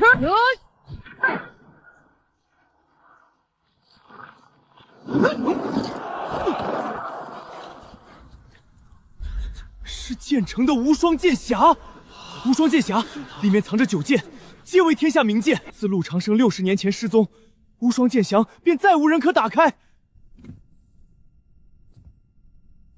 60年过去，此子竟然能携带无双剑匣走出剑城，来到了我们大周。陆川见过师尊。3品武者决战，胜者岭州陆川。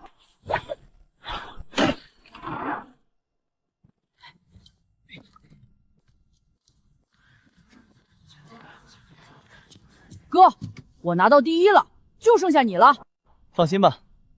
4品比武最后一场，岭州陆河对战京都谢平，请双方上台。陆河，这小子是陆川的哥哥，他怎么空着手就上去了？他不拿武器吗？平儿将你所学展现出来便是，无需忌惮对手，无需被上一战所影响。干嘛？想玩赖的？你是他爹？是又如何？那今天你倒是我兄弟了？你什么意思？因为我要把谢霆打的也管我叫爹。你个黄口少人，休要张狂！陆河，你别装了，你肯定没有陆川那样的天赋，否则无双剑匣怎么会属于陆川，不属于你？想挑拨我和我弟的关系，罪加一等。不好意思了啊，你儿子刚刚说话不好听，我觉得我今天可能得认你当儿子了。你，哼，出身剑城，连剑都没有，怪不得无双剑匣是你弟弟的。今日我倒要看看，没剑，谁说我没剑了？你的剑就是我的剑。剑来。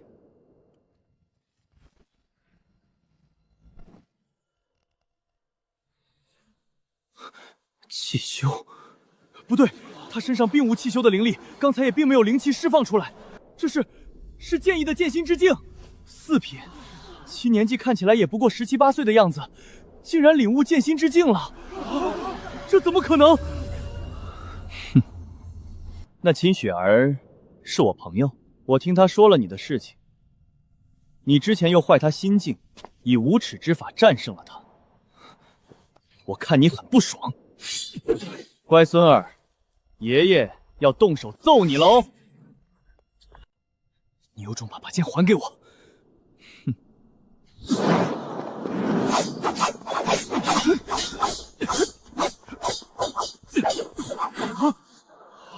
此子的天赋不在那陆川之下。我们认输。只可惜，不是尚书大人参加的比武。尚书大人这认输的速度，倒是和当年在前线的时候一般无二。再不叫爷爷，你可要被我打死喽！不叫爷爷，那就慢慢享受。我有把握给你来个几千剑。爷爷，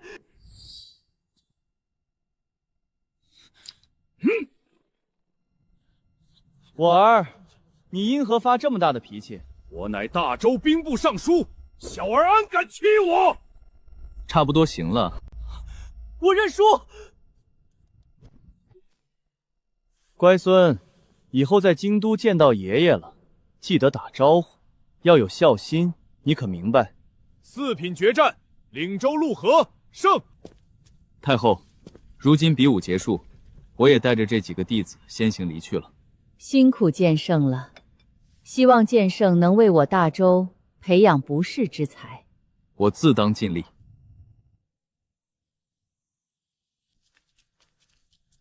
我知你们都还有些自己的事情要处理，我给你们1夜的时间处理完毕，明日便来我府上，我将正式授业。陈玄，你跟我一起。我师父好像要找你。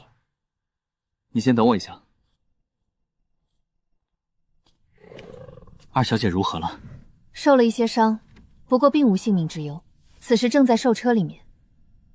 陈玄，你果然没让我失望。大夫人，我此时可能不能与你们一同回去。那瞎子前辈有东西要交给我，我得先与陆河他们过去一趟。好，那我回去备好庆功宴，等你回来。这家伙不懂事儿，作为大师兄，得找机会给他立立规矩。徐兄，你有落脚点吗？有，倒是有一个地方，不过今日好像有不少人盯上我了。如果陈兄这儿能住得下的话，我叨扰1日如何？当然没问题。那我便叨扰1日了。说这话，以后都是师兄弟了，一家人。是一家人的话，那陈玄，以后我可以免费去醉仙楼吃饭吗？当然没问题，你们想吃什么给我说就行，我亲自给你们做。你就知道吃，都快胖得跟球一样了。赶紧回去吧，师傅和师娘还等着咱们呢。大夫人担心你的安危，让我亲自送你们过去。我在门外守着，没人打扰你们。那就劳烦秦爷了。那群孙子逮着机会就想对付你，毕竟是你让将军府得以财源广征，他们那些下三滥的手段就没用了。但现在你小子可是剑圣亲传，此后大概率他们是不敢在明面上来对付你了。你小子现在身份也是水涨船高了，以后说不定我还得巴结你才行。秦爷，你就别打趣我了，我再如何都是将军府的人。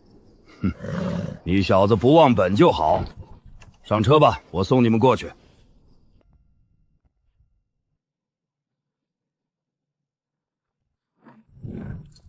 我就在外边等你。许绍阳对吧？跟我们一起进去呗，都是师兄弟了。我带你去见见我以前的师傅和师娘。算了，我就不去了，我也在此地等到你们便可。那行吧。师傅师娘，我们回来了。师傅师娘，你们怎么就收拾好包袱了？你们已经拜了师，我和你师娘自然是要离开京都了。那师傅师娘，你们还回建城吗？我和我哥想你们了，去什么地方可以寻到你们？有缘自会再见。师娘让你们以后在京都好好修炼，早日入8品，早日回去接管建城。不回去可以不？好吧，我会努力的，争取10年内回去。师娘跟你说，京都比不了建城，你们在建城随戏惯了，但是京都不同。我们走了之后，虽然你是剑圣亲传，但是这京都人心叵测，你们尽量低调一些，别去招惹那些达官贵人。我好像已经招惹了。陈玄，今日让你过来，除开打算给你一件东西之外，就是想要叮嘱你2个事情。第一个就是我这一对徒儿，我与你相处几日，发现你有着不符合你年龄的成熟与稳重，而他们2个在建成没规没矩惯了，在这京都会招惹一些人，什么时候被人算计了都不知道。希望你在未来能够帮扶一二。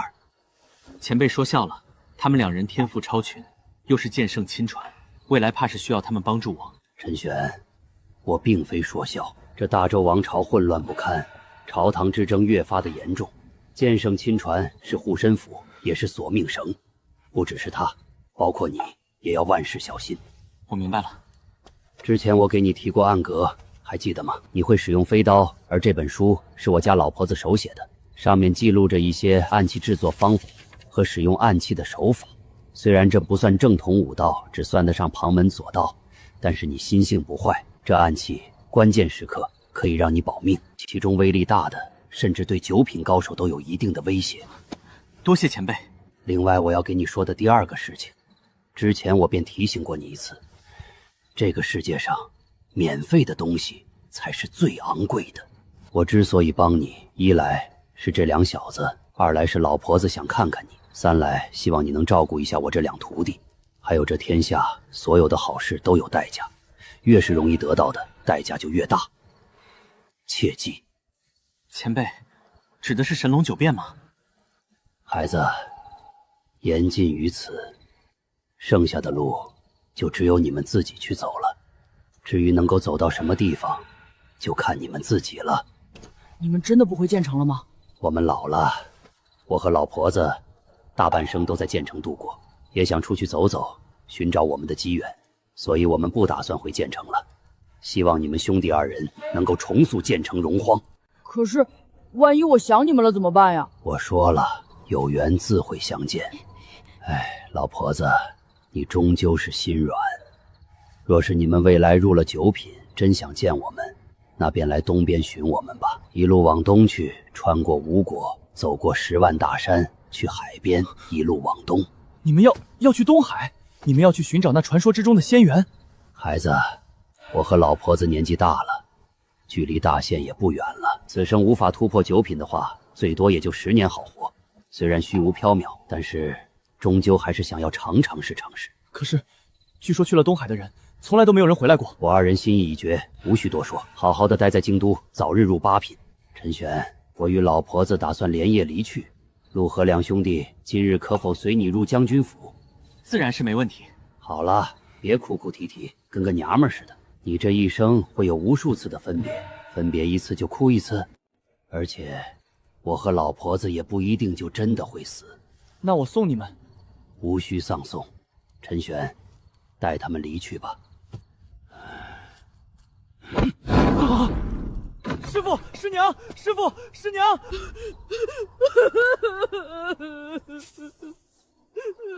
别哭了，跟我去将军府吧。今日应该是备好了许多的吃食，烤鸭、蛋糕，各种炒菜。真的吗？嗯。走吧。对了，建成是个什么地方？陈兄不知道建成，这可是无数武者心中的圣地。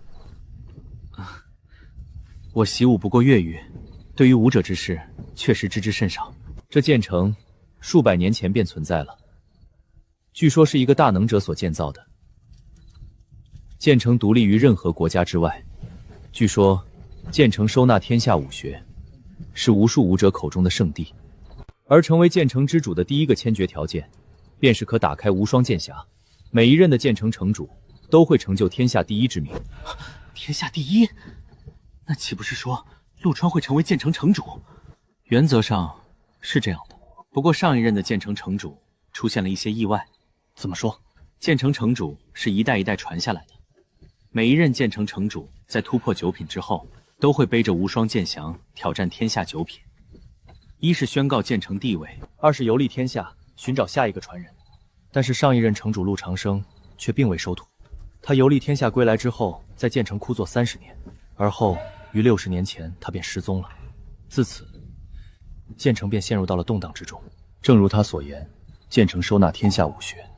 当陆长生失踪之后，建成封锁了消息，但是每年都会有人来剑城挑战，直到大概30年前，消息隐藏不住，剑城一直都没有人能够打开无双剑匣，剑城自此落魄。那个时候，没有人抢夺无双剑匣，怎么可能没有？无双剑匣乃天下第一神兵，其中9柄皆为天下名剑，最差的都是神兵榜前20，神兵榜前3含2，神兵榜前10含其6，这足以让天下人觊觎。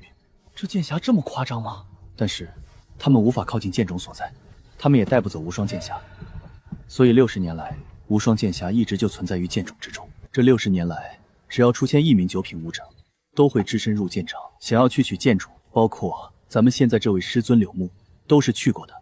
据说他是唯一一个到了无双剑匣前的人，但是却无法打开剑匣。那岂不是说，现在陆川背着剑匣，会遭到天下9品的觊觎？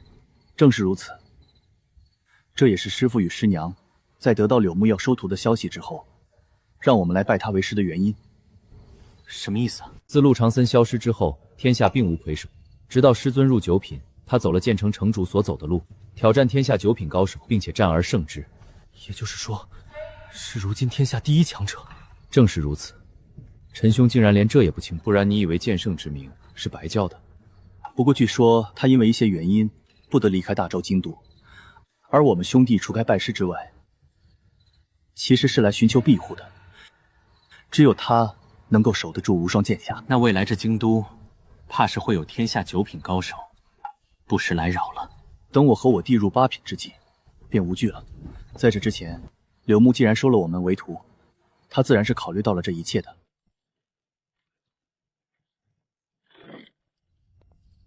陈玄，你先带这几位小哥稍等片刻，我去通知大夫人。如今你们都是剑圣亲传，大夫人自然得来正门迎接你们才是。好的，不用这么麻烦，咱们直接进去就行了。我都闻到香味了。这是礼数，你们就这么自己进去的话，别人会觉得将军府不懂礼数。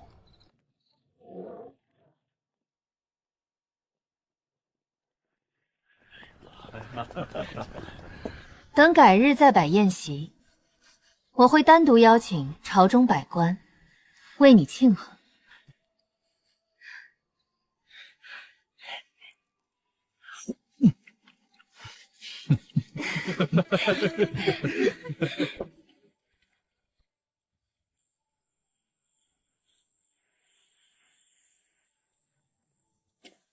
大夫人，我父母想回村庆祝一番，可否安排一下？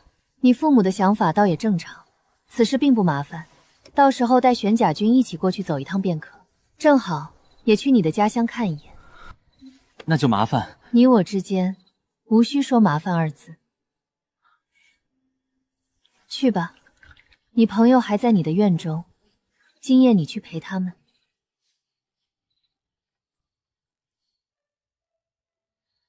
将军，一切似乎都在往好的方向发展。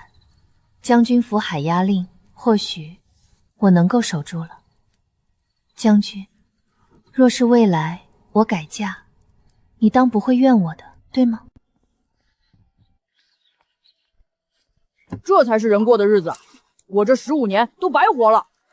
陈玄，我以后都能吃到这样的早饭吧？当然，以后我会给你一张醉仙阁最顶楼的会员卡，你随时都可以去吃。但是我可要提醒你，醉仙阁是将军府的产业，你吃了，可就欠了将军府人情。这都好说，有吃的就行。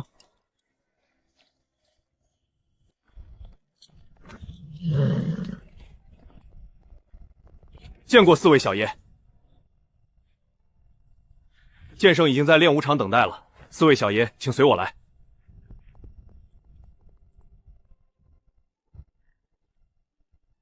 吕青松那狗东西来了没？吕小爷已经来了1个时辰了。他娘的，挺有心机啊！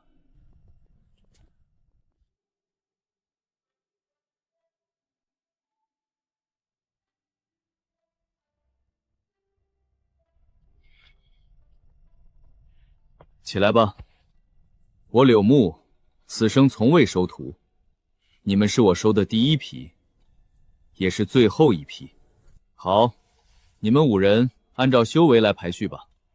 陆河，你是大师兄；陆川，你是二师兄；吕松，你为老三；许绍阳为老四；陈玄，你是老五。以后记得听大师兄的话。接下来开始授课。师尊，你是要教我们剑法吗？难道是那传说之中的云霄九剑？云霄九剑自然是会传授给你们，但是不是现在。以后你们每日早晨卯时起床洗漱晨练。晨练什么？每个人各不相同，主要都是修行为主。卯时到巳时我讲道，中午休息1个时辰，下午则是修行。讲道修心本来该去学堂，不过如今刘府的学堂还在修缮，今日便暂时在此处讲究。在讲道之前，我且问你们一句，在你们看来，武者最重要的是什么？武者最重要的是心境。最重要的是得吃饱吃好。应该是一颗心怀天下的心。武者必争，半步不退方为武。哦，怎么一个争法？与人争，与地争，与天争，与己争，以争破万法。你在一品境界能够悟得这些东西，倒也难得。正如老四所言，武者必争。你们都知道，武者修炼需要大量的资源。我柳木门下不强取豪夺，但是属于我们自己的东西，自然要争，用符合自己心境的思想去争，以争锋悟心，以心定破凡漏。是。你走的是武夫的路，对吧？武夫这条路，如今几乎被抛弃，因为武夫每个境界都要走到极限。你有没有想过换成气修？我修炼了这个功法之后，身体便无法吸收灵气了，好像气修也走不通了。罢了，武夫之路，我这倒是有着2门，明日给你，你试试看吧。多谢师尊。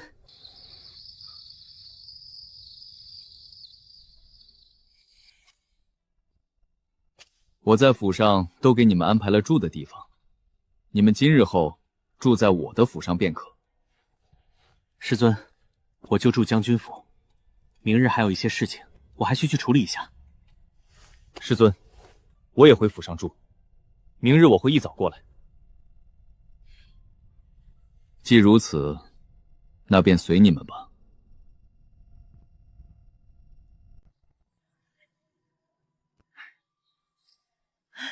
陈公子，陈玄哥，看起来气色好了不少。这段时间你们辛苦了。陈玄哥说笑了，以往咱们这些木匠哪里有这么多的活儿？有好事儿？这段时间有媒婆来给我哥说了一房媳妇，过几日就要成婚了。当真？这得感谢陈玄哥。今日香水派装完，我明日便带着我爹去提亲，过几日便要成亲。到时候陈玄哥得空的话，不知道能不能来喝？当然，这杯喜酒我当然要来讨。那好，等您来。等成婚之后，我再存些银两，也去购买一本功法，也习武。那陈玄哥，我就先去香水铺那边了。好。陈公子，你先去忙你的去吧。那个小娘子人儿倒是长得不错。吕茂兄，那女子确实是个美人，但是她可是陈玄的人，陈玄乃剑圣亲传，你可动不得。放屁！剑圣亲传又如何？一个泥腿子而已。听闻那将军府在修缮什么香水铺，老子今天不只是要了这个美人，还要去把他的铺子给砸了。我看他敢拿我如何！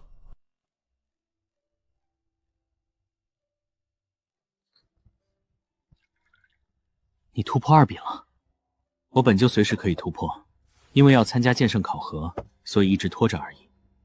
倒是你，我怎么感觉你身上的气息浑厚无比？你淬骨多少了？184块了。什么？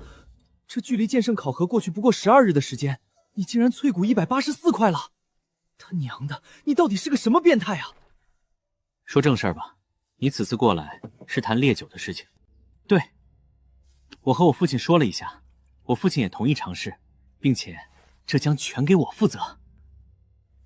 虽然我觉得烈酒不错，但是大周的人都喜欢了清酒，我也不知道是否有市场。你先给我酿制个几百坛，我拿去卖了再说。你们的酒一般是如何卖的？一般就是供给京都及附近几个州的酒楼。如此说来，你应该和一些酒肆的掌柜关系不错。烈酒的接受度是一个问题，咱们还是得慢慢的铺开。我重新酿制了一些粮食酒，我先给你10坛，你可以先在京都的铺子免费给人试喝，同时也可以给到一些酒楼，同样是免费的。你先观察一下反响，如果反响比较好，到时候定价权都在咱们的手上了。要不说你陈玄一人就解决了将军府的困扰呢。另外，你得单独建造一个作坊，然后挑选一些酿酒的老手过来。已经在筹备了。陈玄，出事儿了！怎么了？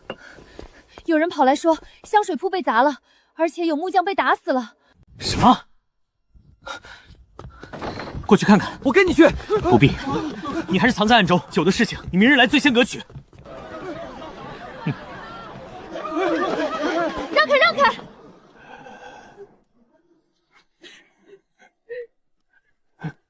陈玄哥，你快进去！木念被人抓进去了，怕是要出事儿。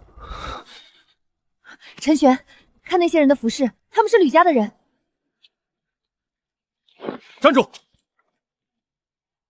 你只管出手，出了任何事情由我负责。禽兽，你个禽兽！叫啊！你反抗的越厉害，我就越兴奋。美人儿，你就老老实实的从了我，荣华富贵你唾手可得。谁他娘的敢对老子动手？陈玄，你竟然敢打我！陈玄，我要你的命！你竟然敢伤我！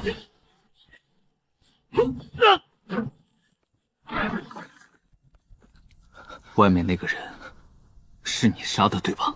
陈玄，我乃太后侄儿，吕家吕茂，你可知你对我动手后果是什么？外面那人是不是你杀的？哼，一个泥腿子罢了，杀了就杀了，又如何？为什么？他是一条命，一条活生生的命。他明天就要去提亲，过几日就要成婚，他还邀请我去参加他的婚礼。他对生活充满了希望，为什么你要杀了他？这种人杀了便杀了，就杀了吗？你当街行凶，杀人自当，偿命！陈玄，你别杀我！我姑姑是延禧太后，我是吕家的继承者，你不能。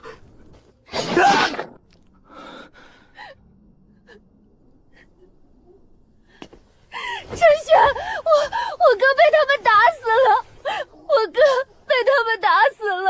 对不起。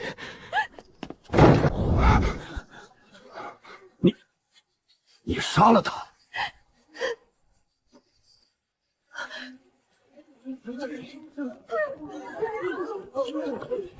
大理寺办案，前者必退。陈玄，你太冲动了。这吕茂是吕家之人，且极有可能会继承吕家，是太后的亲侄子，更是如今当朝的工部侍郎，正3品官员。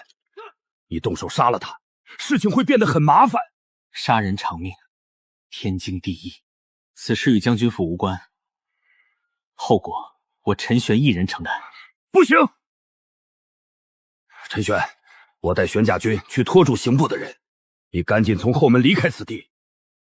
小昭，你护卫陈玄出城。这个事情太大了，你杀了朝廷命官，又是3品大员，柳墨都护不住你。你们拦在此地做什么？大理寺少卿办案，你将军府玄甲军拦在此地，莫非是想要谋反不成？我走了，这笔账便算在了将军府的头上，他们必然借助这个事情大做文章。陈玄，我们是不是给你添麻烦了？没有，小昭，你去找大夫人，让她去一趟刘府，让大夫人告诉我师尊事情的来龙去脉。听完之后，如果我师尊想要捞我，那么一切无恙；如果我师尊也无法插手这事，那么告诉我师尊，让他帮我争取7日的时间。这个事情大概率是王奎或者李腾布下的一个局，我不知道吕茂这蠢货是如何上钩的，但是他们的目的就是冲着将军府和我来的。我愤怒之下杀了吕茂，算是着了他们的道。但是这个事情再来多少次，我依然会杀掉吕茂。他们为了尽快的解决掉我，肯定会很快给我定罪，然后尽快的将我问斩。我去找林燕，即便跪下来求他，我也让他给你拖延7日的时间。不，我争取来这7日的时间，其实是要你办一些事情的。需要我做什么？你说。大周律法，官员杀人者如何处置？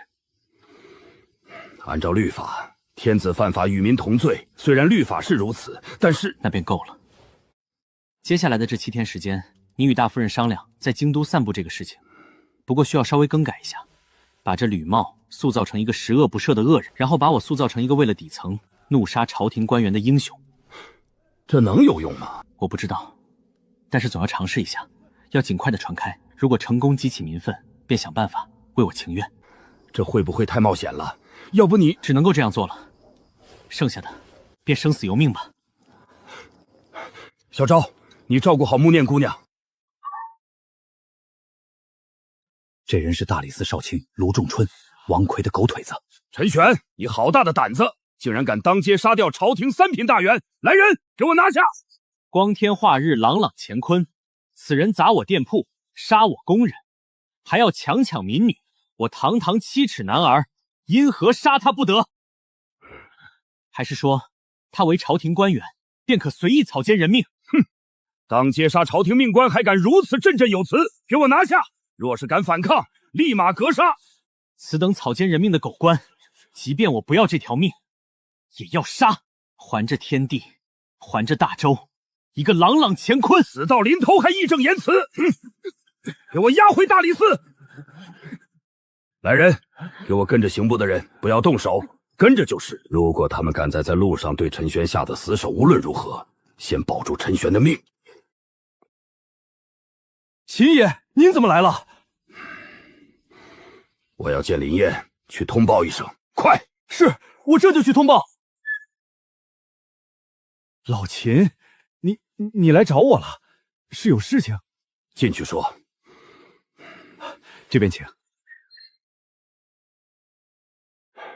替我保证一个人的安全，保他不要遭到重刑。出了什么事情了？陈玄当街杀人，这是有人布局吧？王奎，林燕，我知道你和王奎蛇鼠一窝，但我希望陈玄在牢里不要遭罪。老秦，你这是做什么？我如何受得起？当年我刚入玄甲军，是你一手提拔，才有我林燕的今日。而且我不是王奎的人，我只是大周的臣子，我所做的事情只是希望大周好，我只是觉得海牙令不该在大夫人的手上而已。我并非王奎的人，只是这个事情那小子太能闯祸了。你若是不答应我，我今日便一直跪在你刑部门口。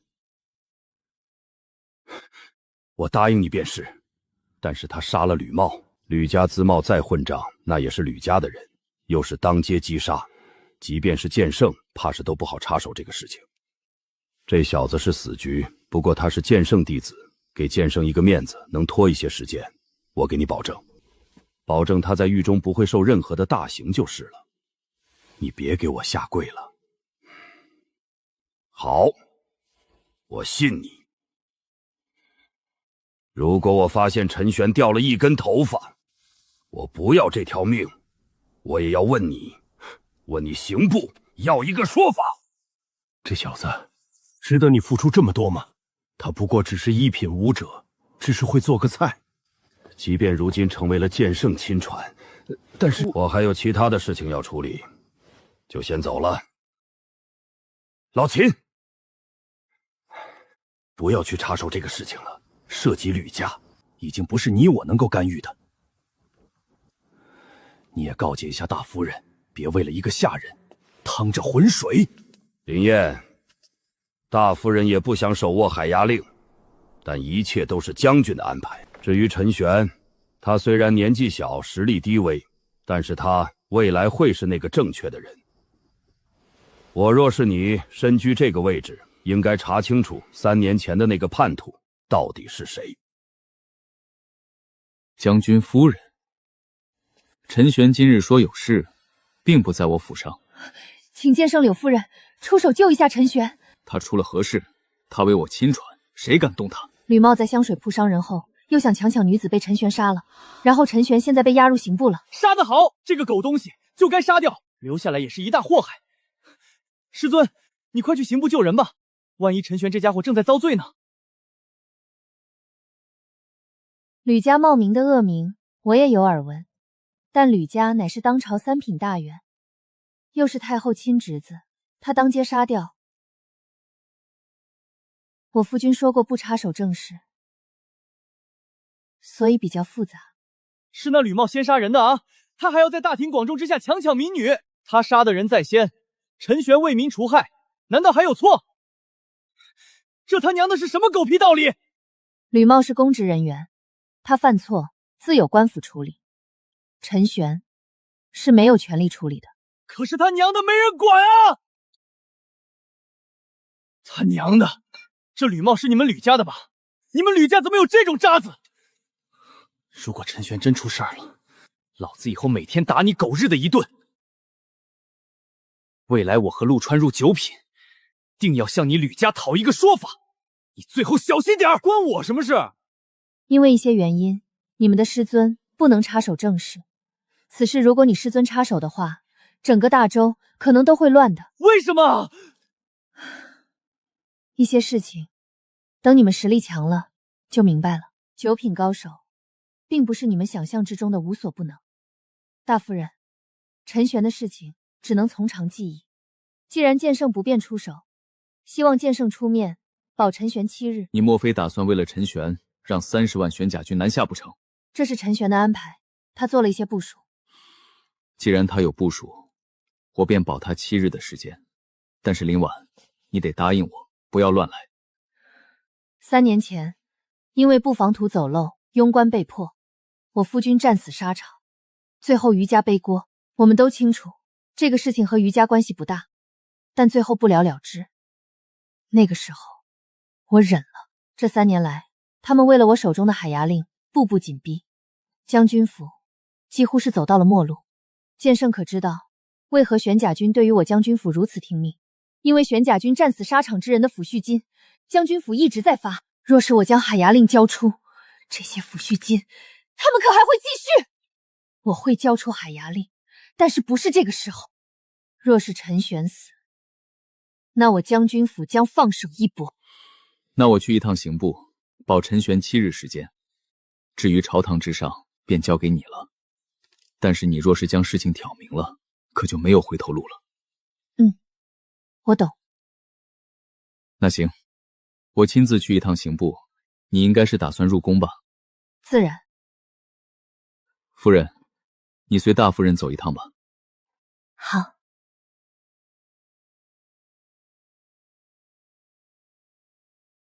这大周真的烂到了骨子里了。你要做什么？老子陆河这辈子最见不得自己兄弟遭到欺负。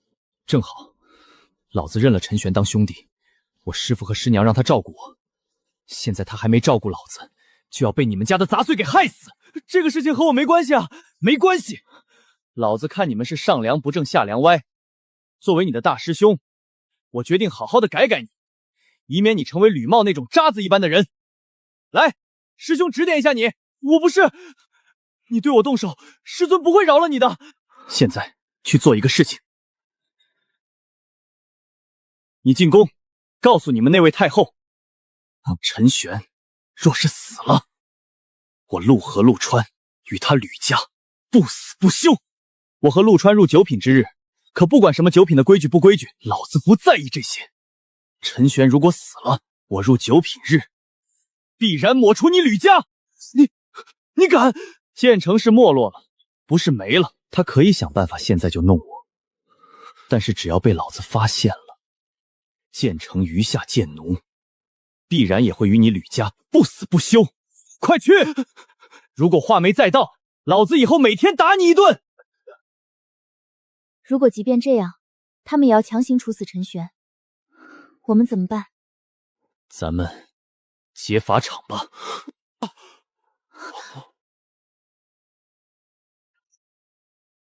陈玄竟然敢杀了茂儿，真当他成为了剑圣亲传，便没人治得了他了？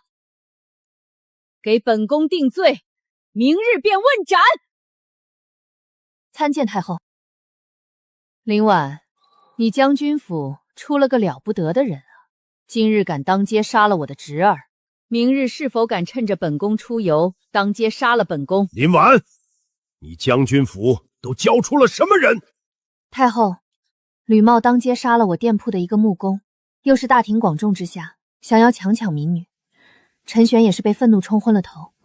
希望太后……那又如何？不过是杀了一个木匠而已。即便吕茂犯错，惩戒他也是朝廷的事情。什么时候轮得到你将军府的下人来做这个事情了？你将军府眼里是否还有朝廷？至于那个女子，据我所知，此女子不过一个菜农，被吕茂看上，或许他一招便可飞黄腾达。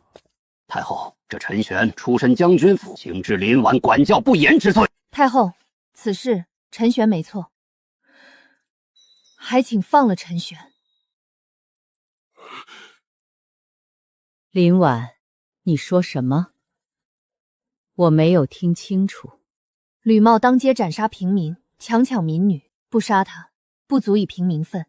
陈玄所行乃壮举，烦请太后和陛下下旨，放了陈玄。大胆！林婉，吕茂乃朝廷命官，他犯错自有朝廷定国，什么时候轮得到你将军府的下人为其定罪？他不是将军府下人，他是剑圣亲传弟子。至于朝廷，他吕茂所作所为，各位难道没听说过？朝廷管过吗？虽然陈玄所为不合规矩，但是林婉所言也不无道理。好，好，好，林婉啊，林婉，为了一个将军府下人，你竟然要做到这个地步，那本宫便告诉你，陈玄我杀定了，明日便问斩。陈玄若死，30万玄甲军将为大周铲除所有为非作歹的奸佞。你这话是什么意思？你莫非想要反了不可？太后，太后，你要为我做主啊！太后，你们要为我做主啊！是陆川兄弟，还有许绍玄跟于朵，他们联手打了我，说因为我是吕家的人，他们说吕家是上梁不正下梁歪，所以出了一个吕茂，说我也和他一样。大胆无知小儿，竟然敢妄议太后！即便是剑圣亲传，也罪不可赦。刘夫人，你得给个说法。不知道我该给个什么样的说法？吕茂当街杀人强抢民女，难道没错？那陆河还说了，若是陈玄有事儿，他入9品之日，定要灭了吕家满门。好，好，好，一介小儿，竟然敢威胁到我的头上来，好得很呐！他还说了什么？你好好说给本宫听听。他还说，让你有种现在就去杀了他。建成是没落了，不是不在了。你敢杀他，建成余下贱奴，便与吕家不死不休。好，好，好！你林婉威胁我，那建成小儿也欺我，真不把本宫放眼里啊！来人，把皇帝给我叫过来。太后，那陆川执掌无双剑匣，便是新的建成城主。如今虽然36剑奴死的死，走的走，但是无双剑匣还在。他一声令下，活着的剑奴们皆会听其号令，剑奴皆为8品强者，大周会乱啊！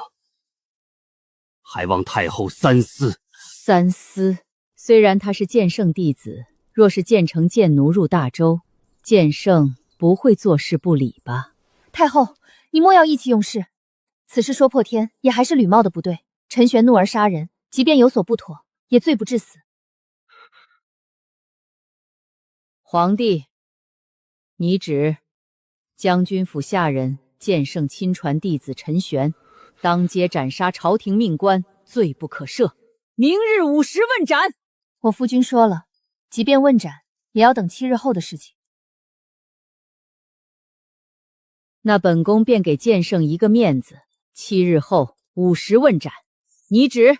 这是出了何事？为何要问斩陈玄？母后你……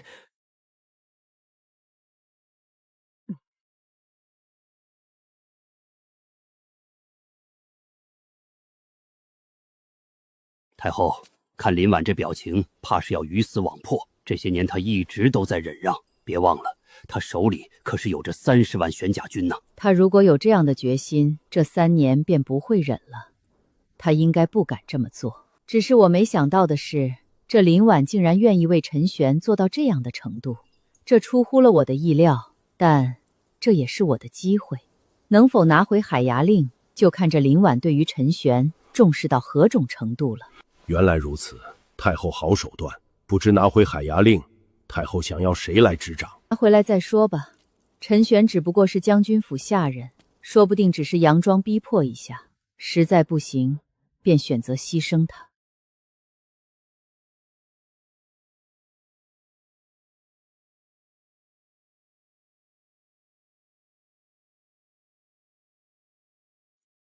见过剑圣大人。见过师尊。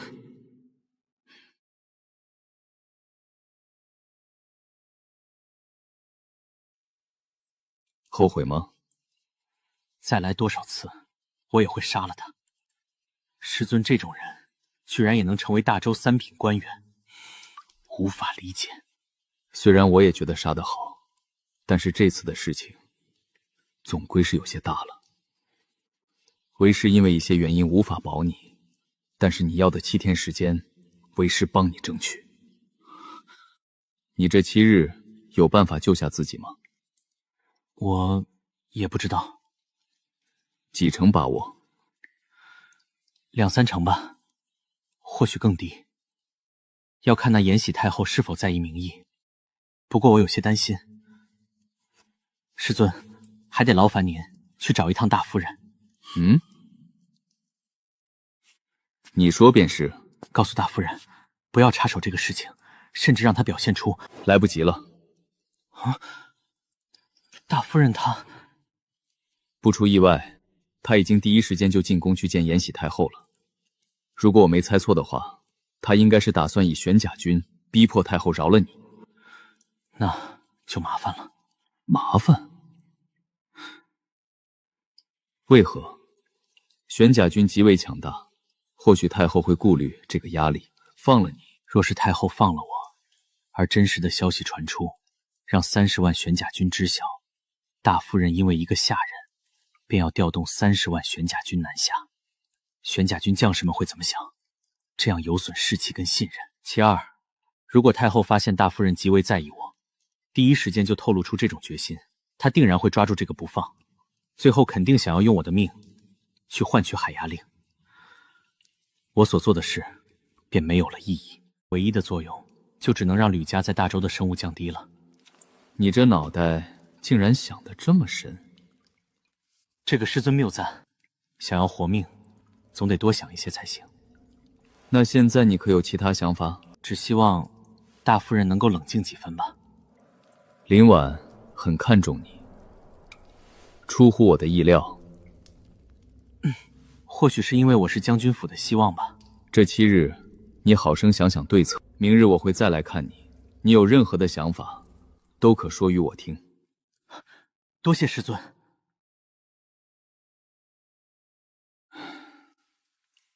为师终究是无能了。发明炒菜，推出会员制，推出加盟制，足以证明你是有些才干的。怪不得秦爷愿意为你下跪，那柳茂的弟子们更是敢为了你出言威胁太后。不过我倒是好奇，你的策略是什么？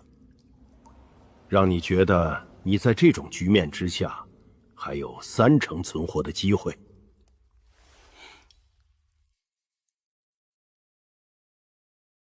事情我想各位都已经听说了，我今日进宫面圣，太后已经下达了指令，7日后斩陈玄。这7日是剑圣给陈玄争取的。陈玄交代了你什么？陈玄说让你别插手，叫我去散布一些吕茂的在京都为非作歹的事宜。坏了，陈玄是要一人承担此事，现在大概率只有一条路了，就是用海牙令去换陈玄的命。我觉得陈玄只要他能够安稳的成长起来，以他的经营手段，耗费一些时日，重新打造一支玄甲军，也并非不可能。只是这海牙令如何交，交给谁？海牙令绝对不可能只用来换取陈玄一条命。你们都同意用海牙令去换陈玄的命？大夫人，自将军死去之后，我们都能够感受到你的辛苦。虽然只过去了3年的时间，但是这3年你都在没日没夜的操劳。海牙令可号令大周最强的军队，但是同样的也是巨大的负担，不论是阵亡者的抚恤，还是其他人的觊觎。既如此，那便暂时定了。我去找一趟陈玄，看他如何考虑的。林大人觉得如今的大周如何？你这话是什么意思？林大人自诩自己是一个刚正不阿的人，对吧？我所做一切，皆是为了大周。所以林大人觉得如今的大周如何？林大人不敢说，那我来说给你听吧。我曾听闻大周恶殍千里，而在这京都之间，青帮横行，强抢民女，官员欺压百姓，百姓生活都困难。朝堂之上，小皇帝出力，政权更迭，党羽林立，延禧太后执政，任人唯亲。我且问你，吕茂这样的草包是怎么做上礼部侍郎的？你林燕容不得女人执掌海牙令，却容得下一个老太太执掌朝堂。皇家之事与我无关，我只是效忠于大周而已。你若是效忠大周，不应该将大周的蛀虫清理。可是这似乎与你的计划没关系。大周烂了，深入骨髓的烂了。大周需要一场手术。你这又是说的什么？手术又是什么东西？林大人，可曾听闻一句话：水能载舟，亦可覆舟。水能载舟，亦能覆舟。你把话说明白。水极为民，得民心者得天下。我死后，大周必乱。当然了，破而后立，对于大周而言，总归是不错的。我只是一个加速的导火线，便当是我给这世界最后的礼物了吧。陈玄，你未免把自己看得太重了些。过几日后，你便知晓，是不是小人把自己看得太重了。那本官倒是看着你在这牢狱之中有何手段。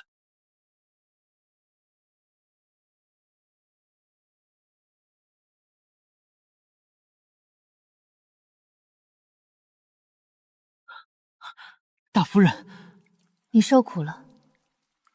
落子无悔，这就是所谓的命中注定吧。不过大夫人不该这么着急去见太后的。我本意利用名义逼迫太后妥协，现在倒是全乱了。我已经让秦爷停手你的计划，民意一旦被挑拨，大周届时将会陷入混乱。即使是你师尊，也不想看到这样的局面。既如此，只能尽人事，听天命了。你不会死。大夫人莫非……对，我用海牙令来换你的命。我觉得你值得。谢谢你，林婉。陈玄，你先松开我，万一被有心人看见就不好了。这次我过来就是给你说这个的。另外，海牙令不可能只换你一个人的命，我想和你商量一下，还能换些什么东西。大夫人，你还是希望大周别乱起来，对吧？这是自然。我一直没询问过，如今的朝堂之上，关于边境是怎么个策略？如今更多的是偏向于割地求和。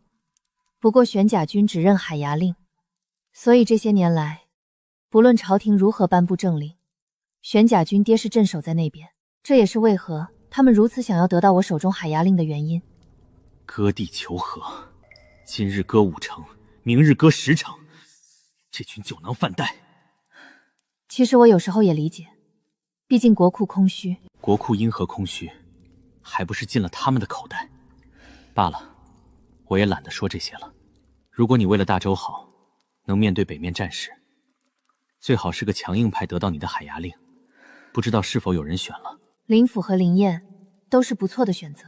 那你便选其一，交出海牙令吧。他们为了拿到海牙令，大概率是会同意的。然后，我希望将军府退出京都，以海牙令换取1州或者2州之地。这个地方不求富饶，只求交通便利。这2州归属大周，但是大周不可插手其中政事，官员任命完全由我们自治。这怕是有些困难，这相当于是国中之国了。你开口要3州，最后谈下1州便可，而且留在京都也没有了任何的意义了。当然了，大夫人实在不想也无妨，咱们未来做些生意，只求武道也可快意江湖。我可以向你保证，未来将军府之人皆会过得富饶。那我便尽可能的去争取一下吧。第3个事情，玄甲军要1万，最差也得要5000人。到了个新的地方，手中有人才能够施展，处理一下事情。这个问题应该不大。还有其他的事情吗？其他的都是退出京都之后的事情了。我接下来的几天在狱中仔细的思考一番。对了，有个仇德报。那个姓吕名茂那蠢货，之所以这么做，大概率是受到了王奎的挑唆。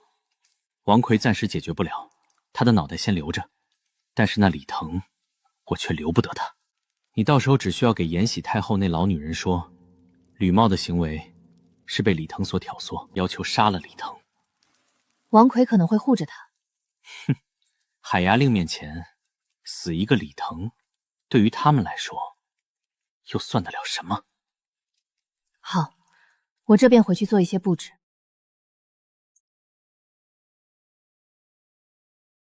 小友看起来年纪轻轻，没想到城府倒是如此之深，倒是让老夫都有些刮目相看了啊！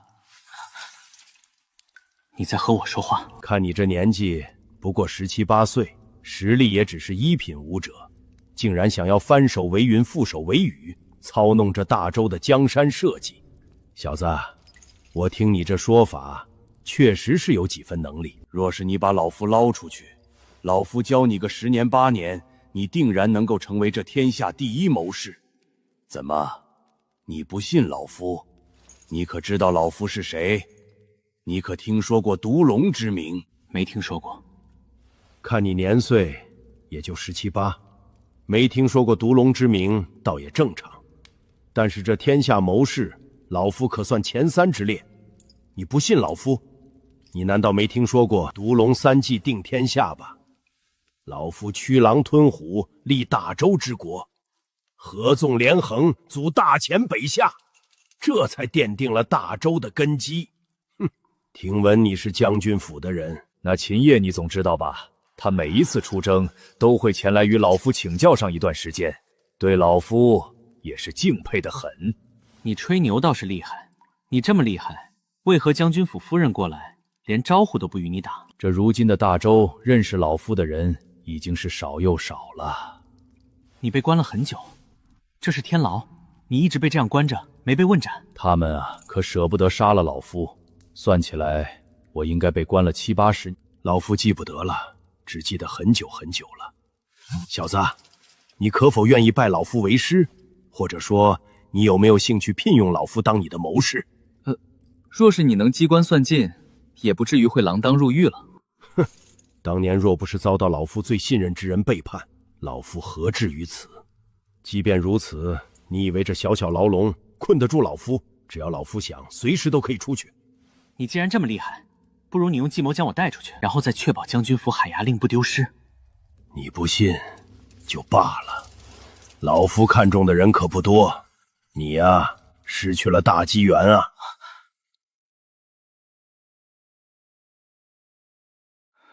！3日过去，似乎一切都很平静。虽然坊间有些流言蜚语，但是似乎也并未如何。这不重要了。我只是比较好奇，你的计划是什么？计划已经被叫停了，所以并不重要。如果你真想知道的话，你可以回答我一个问题吗？你说。你们所作所为都为了林婉手中海牙令。我问你，朝中如今应当是主和派占据绝对的优势，对吧？如今连年征战，国库空虚，虽然我也不认同求和，但是如今除我与林府之外，几乎都是主和派。那若是海牙令落到了你的手上，你会如何做？我说的是假设。我没有考虑过海牙令这么重要的东西会落在我的手上。如果真落在我的手上，为了大周，我自然会前往前线，北拒大前。你倒是个带种的。所以，你的计划呢？大周官吏欺压百姓成性，那吕茂敢当街肆无忌惮的杀人、强抢民女，这已经足以证明许多的事情。百姓有苦难言，早就积累了一定的民怨了。我本想着给这民怨点一把火，把那吕茂干的一些事儿到处宣传宣传，同时在民间把我塑造成为底层发声的英雄，然后再散播信息，让民怨沸腾，为我去皇宫前请命。你说，在这种情况之下，那太后敢杀我吗？她杀了我会如何？民怨将会是一把刀子。不过，大夫人不想看到大周混乱。你真的只有16岁吗？说实话，我都有些欣赏你了，但是我看出来了，出身底层，但是你对于皇权并无敬畏。你这种人，自己死后不管事后的孔水难填，留着迟早是个祸害。林大人想杀我，你再有几日，自然会死。林大人，我有一言，海牙令这玩意儿可烫手得很，林大人可要拿稳了。你什么意思？哼！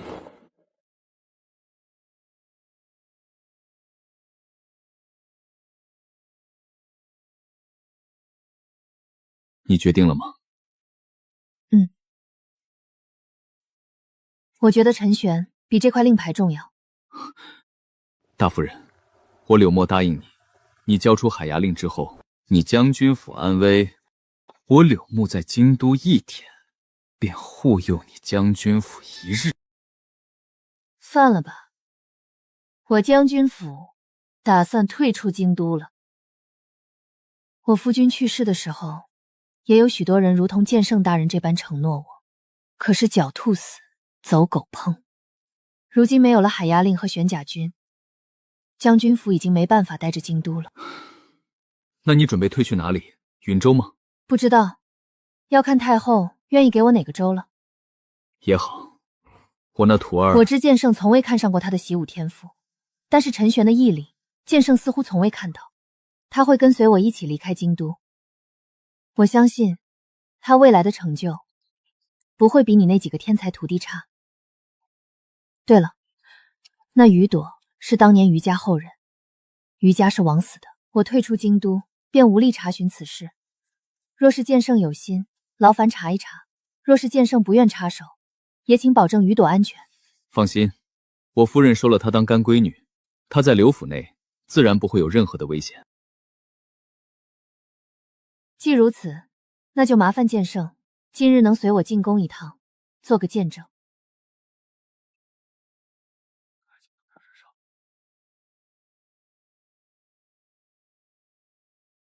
有事启奏，无事退朝。臣有本要奏，陛下，关于吕茂被杀一事，事其有因，是吕茂当街杀人、强抢民女，这陈玄杀不得。若是杀了，民怨必然四起。陈景生，你想做什么？陈玄当街刺杀朝廷命官，无法无天。陛下，臣恳请立马将陈玄斩了。臣附议。陛下，臣有本要奏。这陈玄出自将军府，将军府林婉以海牙令威胁太后，已经有了谋反之心。臣建议将军府诛九族。赵东来，你好黑的屁眼！秦叶将军不过死了3年，尸骨未寒。你他娘的老匹夫，竟然要诛了将军府9族！我塞你 M 的！朝堂之上，你怎可如此粗鄙？陛下，这陈景生公然在朝堂上放出如此粗鄙之语。赵东来，陈景胜这话虽然不好听，但是你刚才的话却有些过了。见过剑圣大人。剑圣大人有所不知，之前这林婉在御花园以玄甲军威胁太后。见过陛下，见过太后。爱卿，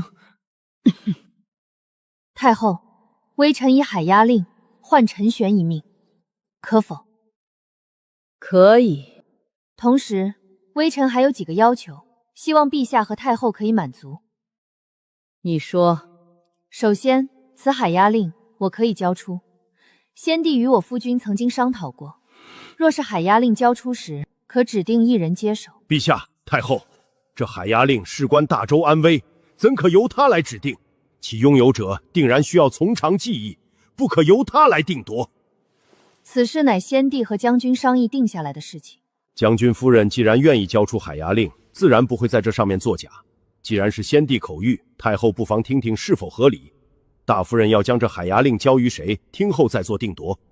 既是先帝的口谕，你且说上一说。海牙令，微臣有2个人选，其一为如今刑部尚书林燕。林燕本就出自玄甲军中，对于玄甲军极为了解，其在北部也是战功赫赫，这才入朝为刑部尚书。大周以武立国，林燕文武双全，可执掌海牙令。不可！陛下、太后，虽然说林大人是玄甲军出身，但是林大人已经离开杭府多年时间。老臣推荐兵部尚书谢玄执掌海牙令。谢玄也是从玄甲军出身的。3年前玄甲军兵败，谢玄更是揪出了内鬼，立下不世之功。谢玄不配。陛下、太后，此2人虽然出身玄甲军，但是自身都不过7品武者，难以服众。臣建议，这海牙令还是得让8品武者执掌。第2位人选呢？第2位人选便是林甫。陛下、太后，老臣年事已高，恐无力执掌海牙令，更无力前往前线督战，只能留残老之躯，替大周做些微末贡献。陛下、太后，林相本也是行武出身，其领兵打仗之本领，我等都见识过。镇国将军战死之后，老臣以为执掌海牙令者非林相莫属。一来林相战功赫赫，二来林相乃8品武者，那30万玄甲军定然服气。监正所言有理，既如此，那自今日起便由林府执掌海牙令，陛下以为如何？太后三思。拟制，任命林府林相为镇北大将军，执掌海牙令和30万玄甲军。微臣的第2个请求，希望大周能许我3州之地，朝廷不插手此3州之地的官员任命，此3州之地一切皆由微臣说了算。林婉，你想做什么？建立国中之国？陛下、太后，此要求绝不可答应。这3州之地，万一这林婉有了反心……陛下、太后，微臣若是有反心，不会等到现在，更不会交出海牙令。微臣只求一隅安稳而已。3州之地不可能，我许诺给你岭州以及越州2地，你的要求皆可答应。岭州和越州，此2地匪患横生，不过水路亨通，也算可行。好，其3，玄甲军抚恤的问题，一直都是我将军府在发放。玄甲军阵亡者，每月2000银子，名字皆在。林生接手之后，若是朝廷不愿意承担，希望林相想想办法，最起码未来几年能够继续发放。好。其4，我需要1万玄甲军，随我入岭州与越州。1万玄甲军从北部过来，着实太远。我可抽调1万御林军给你，保证都是2品以上的武者为主，可否？行，可以。4个要求我全部答应你了。现在你可以交出海牙令了吧？微臣还有1个要求。大夫人，你的要求未免有些太多了吧？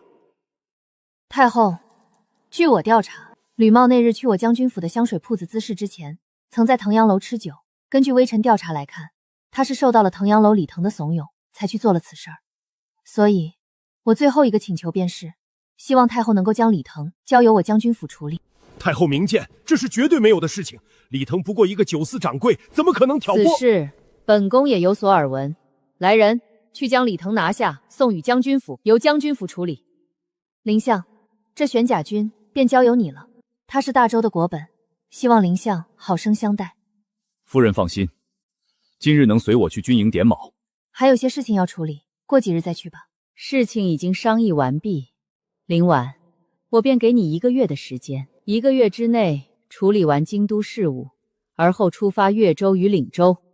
是。本宫乏了，退朝吧。退朝。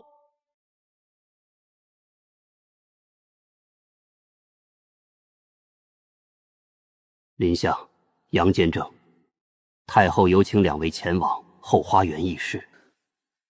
剑圣大人，今日多谢了，我们去接陈玄吧。哼，林婉，你若是敢杀李腾，你当如何？王奎，如今我离开了京城，但是并不意味着这3年来你对将军府做的事情就这么结束了。还有3年前庸关的事情，别被我找到证据。陈玄，你可以出去了。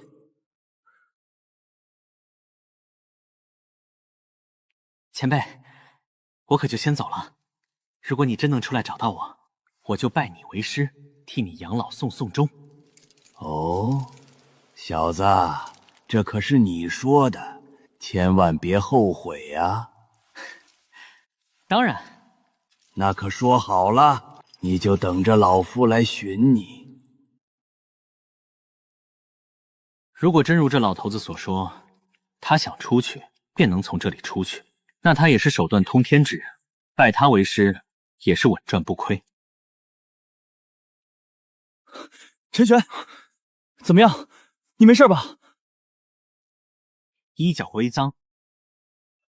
你大爷！不装你能死？那老太婆竟然不给老子建成面子！你吃了这么大亏，我绝对不会坐视不管。放心，这个场子我迟早给你找回来。不论如何，出来便好。这一次大夫人为了救你，付出了不小的代价。先上车吧。你也要跟着将军府一起离开京都了。你之前答应了我，一起随我回通州来着。唉，现在此一时彼一时。不过答应你的事情依然还算数，稍微再晚一些吧。陈玄，我这辈子没有朋友，如今我认你这个朋友，我很看好你。等我在师尊身边修炼到3品，我来越州找你。你要来越州找我？听说之后越州和岭州都是将军府的地盘了，到时候我们兄弟回岭州就去找你聚聚。其实也好，以后咱们回了建城，建城和岭州很近，不过那2个地方都很复杂，因为比较偏远贫穷，那些地方的狗官更是腐败的严重，导致匪患横行，据说规模大的都达到了10000人之数了，当地官员根本不作为。你们过去其实麻烦也不少，或许等你们回去的时候，这2州已经是大周最为富饶之地了。哟呵，你还有这样的文治武功？你们且看着就好。弟，把令牌给陈玄。哦。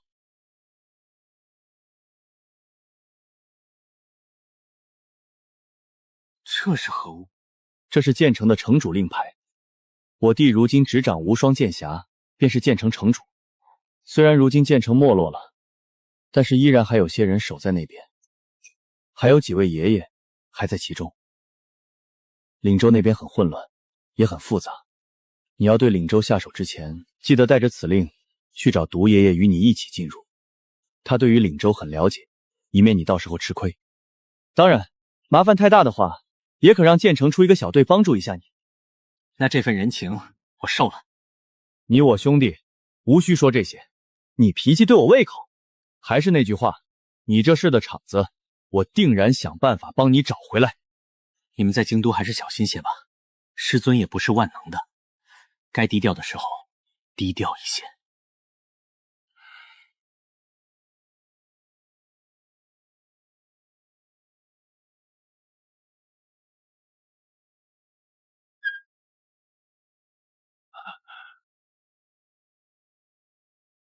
那李腾已经抓过来了，就在将军府上，你打算如何处理？先给他泼点脏水，让人把李腾给弄到大门口来。我要在大庭广众之下，好好的和他聊聊。秦爷，这几天还得劳烦一下你，让人在市井之间放一些传言。什么样的传言？重提3年前余家灭门惨案，就说王奎才是那个卖国贼，拿余家137口人顶包。我待会儿会在大庭广众之下让李腾承认是王奎主使，然后你再找人暗示是王奎，逼迫只剩女眷将军府退出京都，把将军府说的凄惨一些，想办法将这些流言彻底传开，最好传的整个大周都知道。我们离开之前把这水给他搅浑，剩下的便交给赵东来、司徒寻他们了。这些流言可化作一把刀子，递给他们，看能把王奎捅多深，就看他们的本事了。想要靠着一些流言就扳倒王奎不太可能，他手握10州之地，扳不倒他，也要恶心死他。我立马安排人去做。别着急，这事儿等我套话李腾之后再去处理。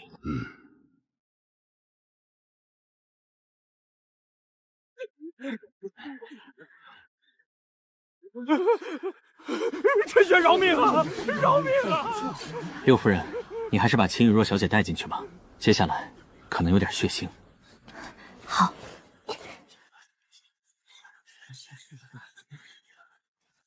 那不是腾阳楼的老板李腾吗？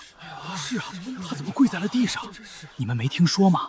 有消息说，吕家茂见是被这李腾给蛊惑了，才去砸将军府的铺子。那吕茂也是个畜生，好多人都亲眼看见了。他当街杀木工，还强抢醉仙阁送菜的女子。陈玄这才怒杀了吕茂。陈玄饶我一命，我以后给你当牛做马。我真的知道错了。你现在知道错了，那你挑唆吕茂的时候，你雇佣杀手来杀我的时候，你可知道是错的。我也是身不由己，是有人让我这么做的。是谁？所以你一次次针对将军府出手，抢夺将军府产业，都是有人让你这么做的。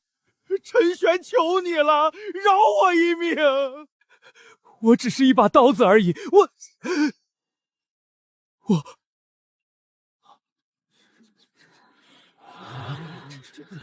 这李腾是左丞相王奎的小舅子，肯定是王奎指使的。就因为陈玄推出了炒菜，拦住了他们赚银子的路。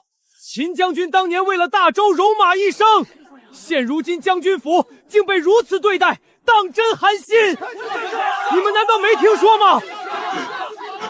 将军府的女眷们都被王奎逼着要离开京都了。那王奎怎么这么狠毒啊？据说是为了秦将军的兵权。王奎这个畜生，王奎祸国殃民，怎可当丞相？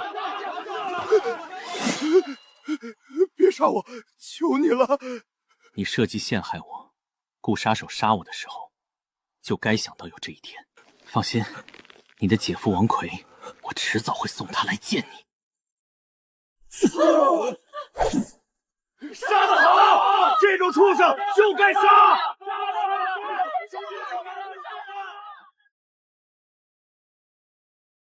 剑圣大人，我们有些事情需要紧急商议，待会儿再出来，还请剑圣见谅。雪儿，你在这里招呼一下剑圣大人。无妨，你们先忙你们的便是。2州之地完全自治，这听起来不错，但是越州和岭州满是匪患，当地的官员未必心服我们，我们想要扎根恐怕很难。我们会带1万御林军过去。麻烦的就是在这里，这御林军是林府所把控的，相继于玄甲军，他们不见得心服我们，而且御林军的战斗力相继于玄甲军也非常一般。还有一事，陈玄，你说京都的产业我们不放弃？陈玄，你是怎么想的？给大伙说说看，此行可有什么计划？我在狱中的时候，向大夫人提议之际，便已经想到了，他们不会给咱们什么好地方。岭州和越州的情况我了解不多，大夫人可否先给我说一下？好，岭州和越州地处西南，越州尚且还好，耕地不少，而岭州多为山岭，瘴气横生，耕地极少。两州之地连接在一起，越州水运倒也还算发达，陆路也可通往三州之地，不过都地处偏远。情况倒是比我想象之中要好上一些。我本以为他们会给个不毛之地的州域，现在看来他们是吃定了我们过去，无法解决匪患的问题，无法整合这两州之地。匪患的事情好说，出现匪，那是因为大多数的人都吃不上饭，活不下去。如果让他们有银子可以赚，有饭吃，谁愿意去当匪呢？不过我是可以解决这个问题。当然了，大概率也需要缴一部分的匪。不过这问题倒也不算什么。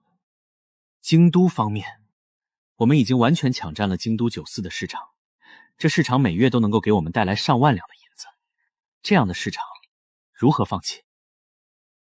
包括香水的销路，也是京都为主。可是我们离开京都，我们的产业想要在京都发展，王奎、赵东来这些人绝对不会允许。我会让我师尊代为照料一番，然后给些分成。师尊培养他们修炼也要银子，这送上门的银子没有拒绝的理由。这样，我们每年依然能够在京都赚取大量的银两。那待会儿便和他们谈此事。好。至于到了岭州和越州，现在对于两州之地了解的都不多，得过去实地考察了之后，再做详细的计划。我们或许要更换大量的官员，这会引起不小的动荡。等我们治理好两州之地后，便大力发展商业。延禧太后许诺给了我们1个月的时间，我们多久出发？7日吧，7日时间，处理好一切事宜，我们就出发，以免夜长梦多。那我待会儿便去御林军。我与你一起。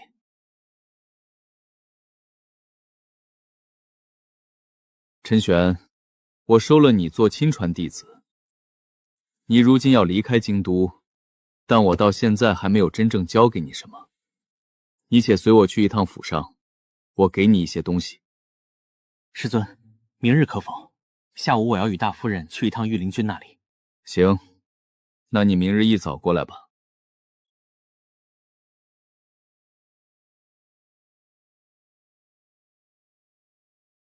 林相一直盯着我看做什么？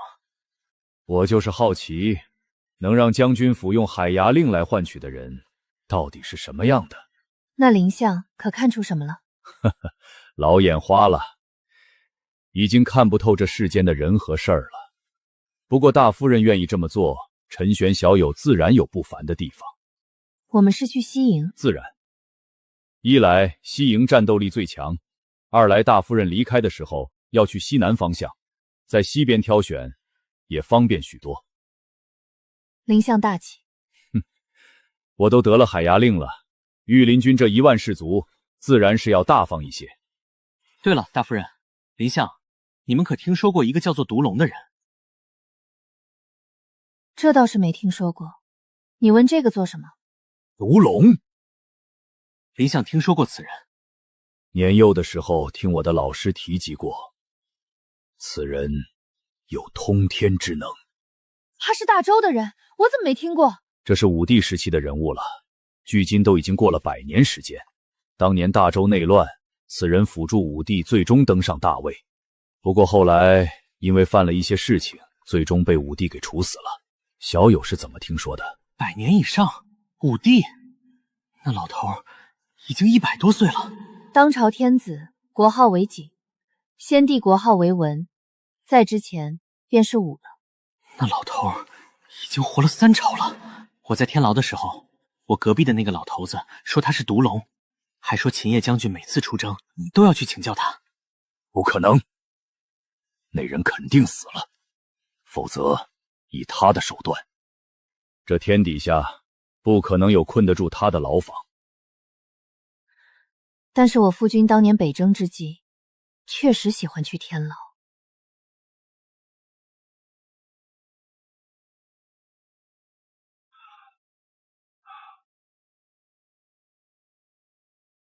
参见林相，参见将军夫人。起来吧，大夫人，我给你介绍一下，这位便是西营总统领魏墨，这3位是西营副统领秦鹤、王威。我们过来的目的，你们应该得到消息了。既然要挑选1万人跟随大夫人入越州与岭州，你3人之中要出1人跟随前往。你们，林相，我年纪大了，身上又有些旧伤，那岭州潮湿又满是瘴气，常年驻扎我实在吃不消。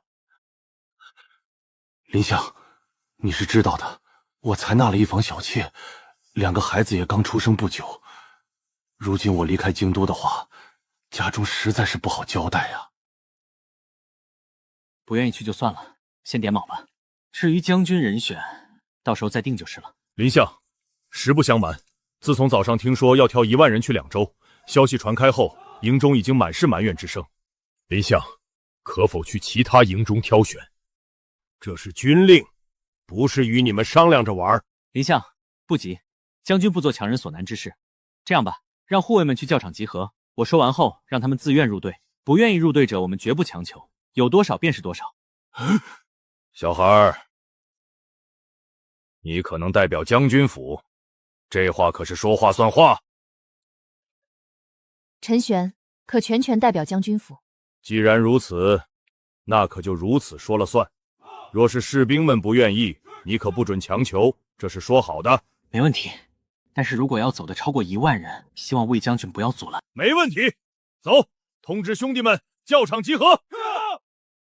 陈玄，其实你不必如此的，有军令在，他们必须派1万人出来。林相，我有一个问题，如果待会儿愿意走的人超过1万之数，我能带走吗？那越州、岭州不说荒凉，但是差别也不大了。两地尽是山地，又极为潮湿，毒虫瘴无数，加上匪患横行，你们过去必然会有一番死战。我知道你的想法，你无非就是觉得他们当兵只是为了银子而已。但是陈玄，在这军中情况是不一样的。御林军常年不打仗，只守京都，相对安全。2品士兵1年军饷也有20两，你想让他们走，起码要50两，1年50两，1万士兵1年开销便是50万两。你觉得你2州之地承受得起这笔开销吗？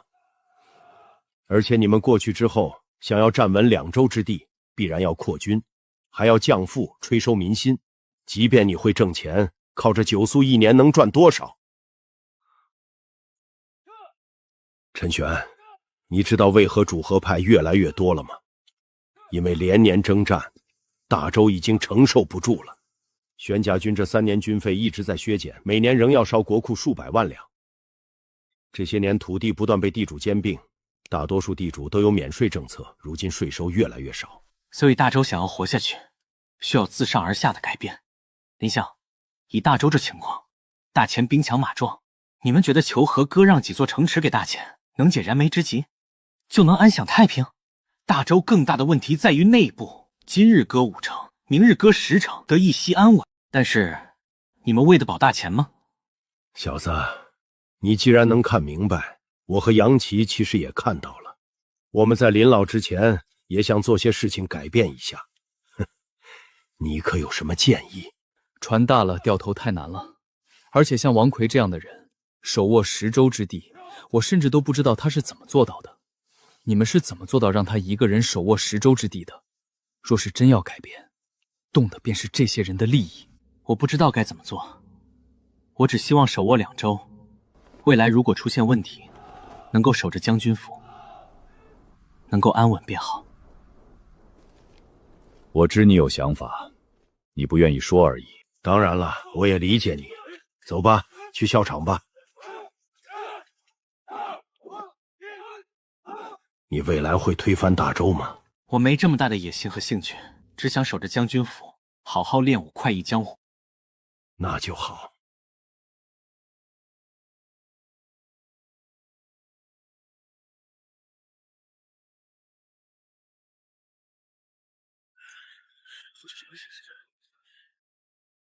兄弟们，今日将你们聚集在这里，想必你们都知道，将军府将在咱们西营挑选1万士兵，跟随将军府入越州和岭州。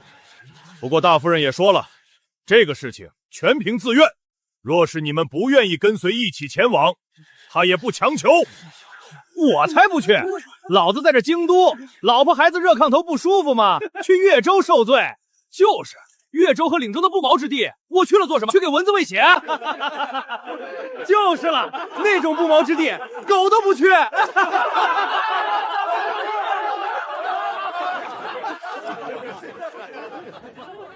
各位，听我一言。小孩儿，你谁呀？你想说什么？你毛长齐了吗？就站在那儿和我们说话。对，我在你们的眼中是个小孩，我才16岁。自我介绍一下，我叫陈玄。你们可能不知道陈玄这个名字，那我告诉你们，差不多2个月之前，我还是大周最底层的人，靠着我哥存了几年的银子，打点了关系，成为了将军府后厨的杂役。但是2个月前，我推出了颠覆大周饮食习惯的炒菜，我推出了会员制，推出了加盟制，2月之间，给将军府赚了数十万两白银。也差不多是2个月之前，我踏入了武道，耗费了1个月，我便成功入1品，在剑圣亲传弟子的考核之中，最后成为了剑圣亲传弟子。剑圣考核，老子在诸多人的面前扇了当朝左丞相3个巴掌。若是你们即便有剑圣撑腰，你们有这勇气吗？4天前，太后侄儿吕茂当朝3品官员当街杀了我的工匠，还在我店铺里面强抢民女，老子一怒血溅5步，当街斩杀吕茂。你们敢吗？你们说老子乳臭未干，但是短短2个月，我做了这些事情，你们呢？你们除在这个地方混吃等死之外，你们还做了什么？小子，你别装，你也就是运气好。小子，你他妈想挨揍？下来单挑啊！你们是不服气吗？我所做的事情，你们扪心自问，即便机会摆在你们的面前，你们做得到吗？你们有这勇气做吗？回答我！你们不敢，你们就是一群懦夫。靠，小子，你他妈过来就是为了装一下，然后来辱骂我们的？老子可不是懦夫，老子是坚强男子汉。不是懦夫，是坚强男子汉。好，大将军秦业一生为了大周，南征北战，然而死后，将军府遭到了疯狂的打压。如今将军府的女眷们要被赶往了越州和岭州，现在让你们西营出1万人，结果你们这群懦夫，哦，不对，坚强男子汉，畏惧越州艰苦，畏惧越州匪患，不敢前往。老子今年16岁，打过丞相，斩过侍郎，入过天牢，如今前往越州，但是老子从来不服。老子今年1品武者，但是未来老子必然站在顶峰。你们呢？正是奋斗的年纪，你们能睡得着觉？要在这混吃等死1辈子吗？大丈夫生于天地之间，自当以3尺剑锋，立不世之功。我在这里代表将军府许诺，愿意随我等入越州、岭州者，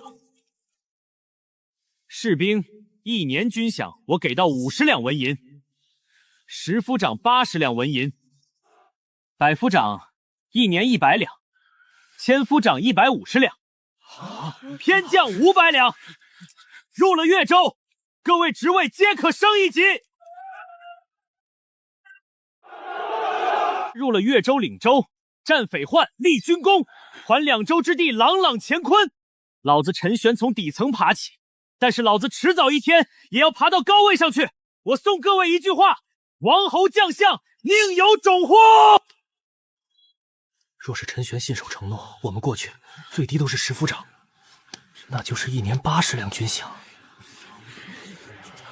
若是立下军功，可以晋升，军功也可换取银子。跟随着去越州干1年，相当于在京都干5年了。干了，老子跟你去！小儿竟敢辱我，不就是区区匪寇，老子去灭了便是。你刚才不是说狗都不去吗？去，狗不去我去。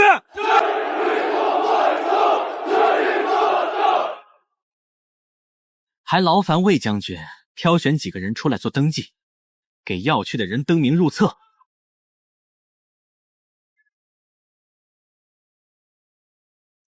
好，愿意跟随将军府走之人，去左边报名。不愿意去的解散。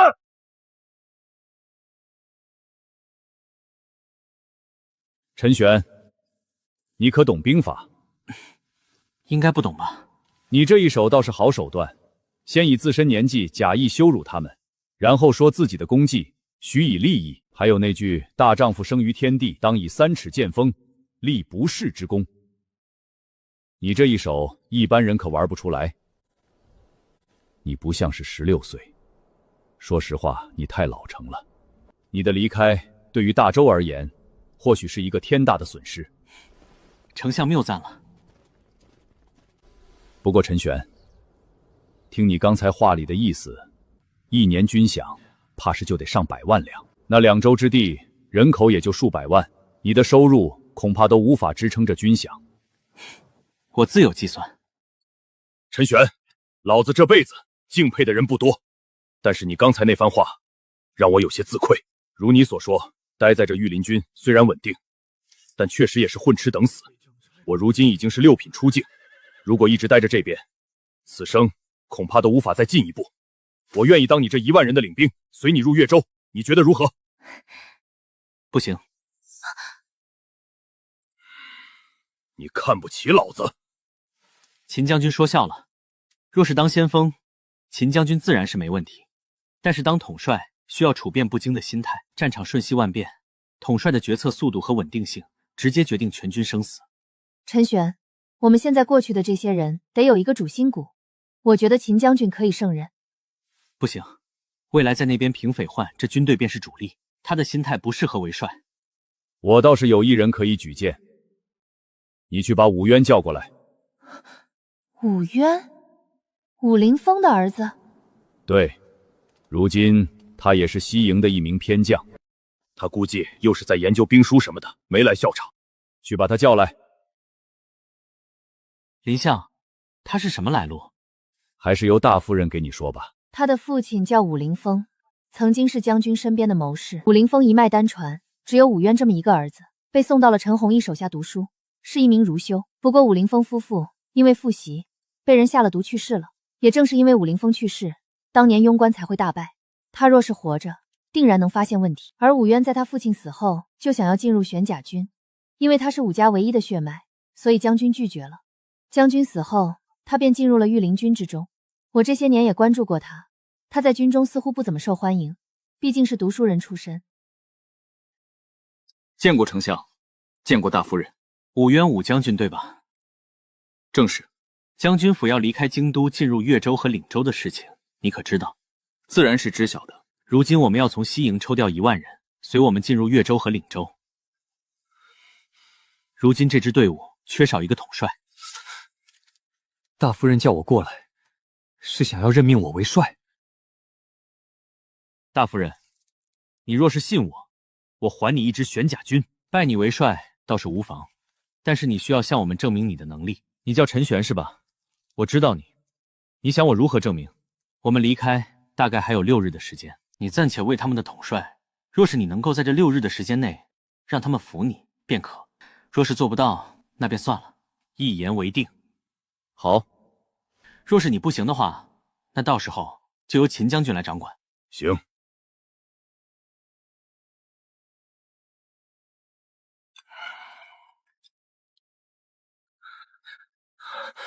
林相，如今愿意前往越州者已经超过了1万7千。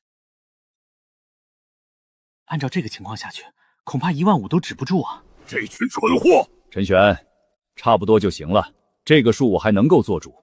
若是再多的话，我也不好交代了。那行吧，劳烦魏墨将军过去说一下。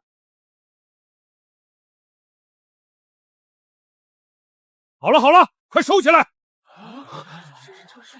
将军，我还没报名啊！报个卵！名额满了，后面的人都不能报了。不行啊，将军，我家里困难，我要去挣银子，我也要去立军功。王侯将相宁有种乎？再叫军法处置，都给老子回去！秦贺那孙子呢？怎么下午过了就没见到他？秦将军去找那些要前往越州之人，说要带着他们封侯拜侠。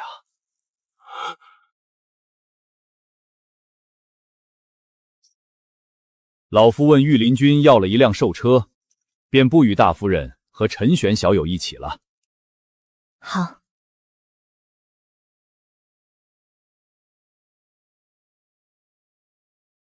秦爷，去林业的府上。去找那家伙做什么？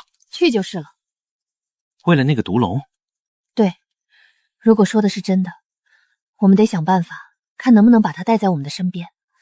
这可是顶级的谋士。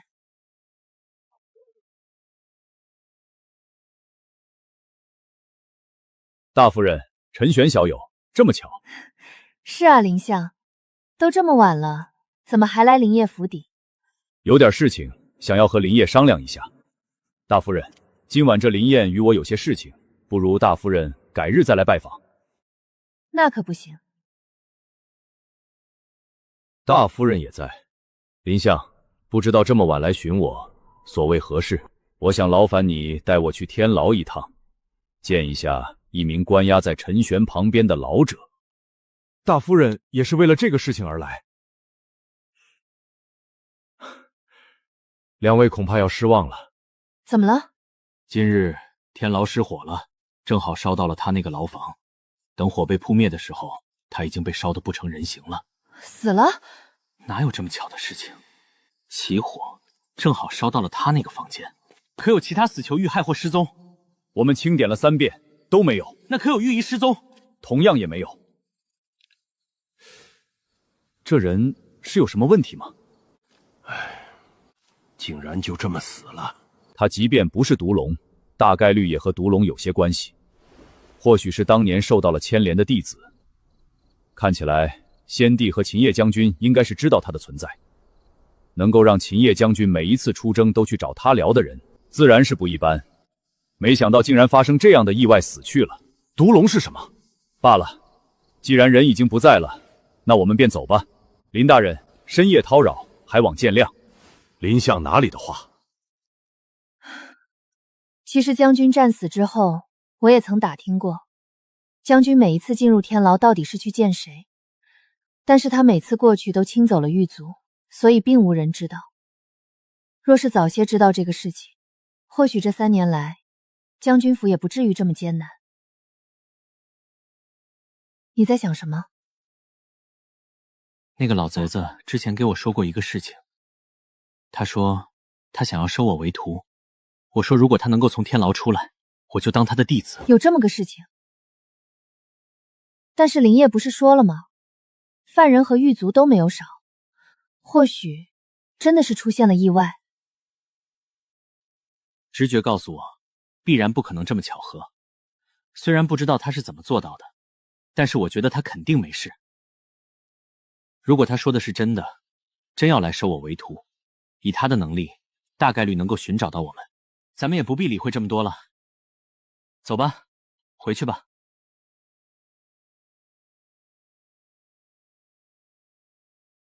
王相，你且下去。夫君，李腾的尸首。那我便下去了。打听到了没？确实在坊间有着一些关于您不好的传闻，都有些什么传闻？说来让我听听。有人说你这3年一直都在针对将军府，其将军府无男人，只会欺负女人。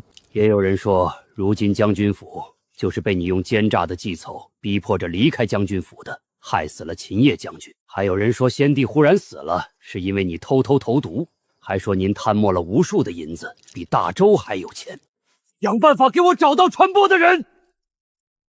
再这么传下去，我的相位怕是不保了。相位肯定没问题，你手握10州，太后也不敢和你翻脸。只不过你聚集起来的那些朝中之人，恐怕要与你疏远了。再加上其他的各种党争，必然也会弹劾你，拉拢你身边之人。这背后策划测试的人倒是有些本事。肯定是将军府的人干的。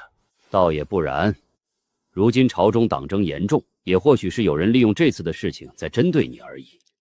今日早朝之后，太后让林相和杨琦去了御花园，他们谈论了什么？你可知道？除了他们3人之外，无人可知。不过放心，太后是主和派，虽然没有得到海牙令，但是林婉这个女人油盐不进，命令玄甲军死战不退。如今他交出了海牙令，这林府若是懂事儿，他知道怎么配合。林府对于大钱的事情一直都是左右逢源，如今得了海牙令，他的立场恐怕不好说啊。他老了，没几年好活了。你他娘的可真够狠的！王奎今天怕是要吐血3升了。给我狠狠地散布出去！这老东西一直招惹老子，我现在杀不了他，我恶心死他！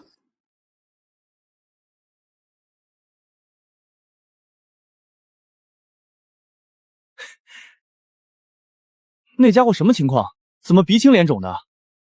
他不是吕家的人吗？那天你被抓了，我气不过就打了他一顿。昨天你出狱，我回来的时候看到了他，这狗东西竟然没有去接你出狱，我气不过又打了他一顿。你他娘的还敢叛！你这吕家的杂碎，老子今天还打你！算了，他终究是吕家的人。怕啥？我管他妈的7驴8驴的，老子看他不爽就要打，要么他就别来。你不去做早课，在这里做什么？想被罚？是，我这就去修炼。见过师尊，见过木禅前辈。陈玄小友手段不错。什么？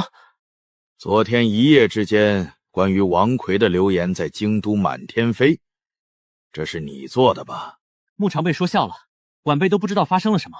小子，这木禅便是京都的眼睛，京都任何事情都逃脱不了他的眼睛。我可是发现了好几个将军府玄军的人，乔装成普通人，四处散布流言啊！而且老夫呢，也不怎么看得惯王奎，顺手就推了一下。原来流言疯传是您的原因。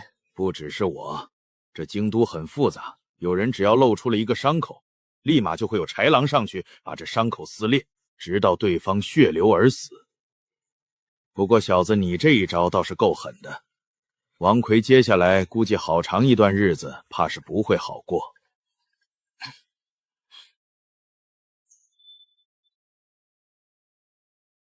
你果然是很适合入朝为官，若没有发生这个事情，你本来再过一段时间便可入朝为官，在我的安排下一步一步的往上爬了。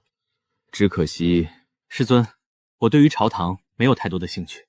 其实您安排了，我也不见得愿意前往。我只在意武道，我只想自己变得强大一些，能够庇护好我身边的人，然后快意江湖。你先去后花园吧，有人想要见你，等你见完之后再来大厅找我，我有些事情要同你交代。是你们？你见到了朕竟然不跪？您偷偷来，我如果跪了，这不暴露你的位置了吗？算了，我来见你一趟可是麻烦得很，不知道陛下来见草民所谓何事？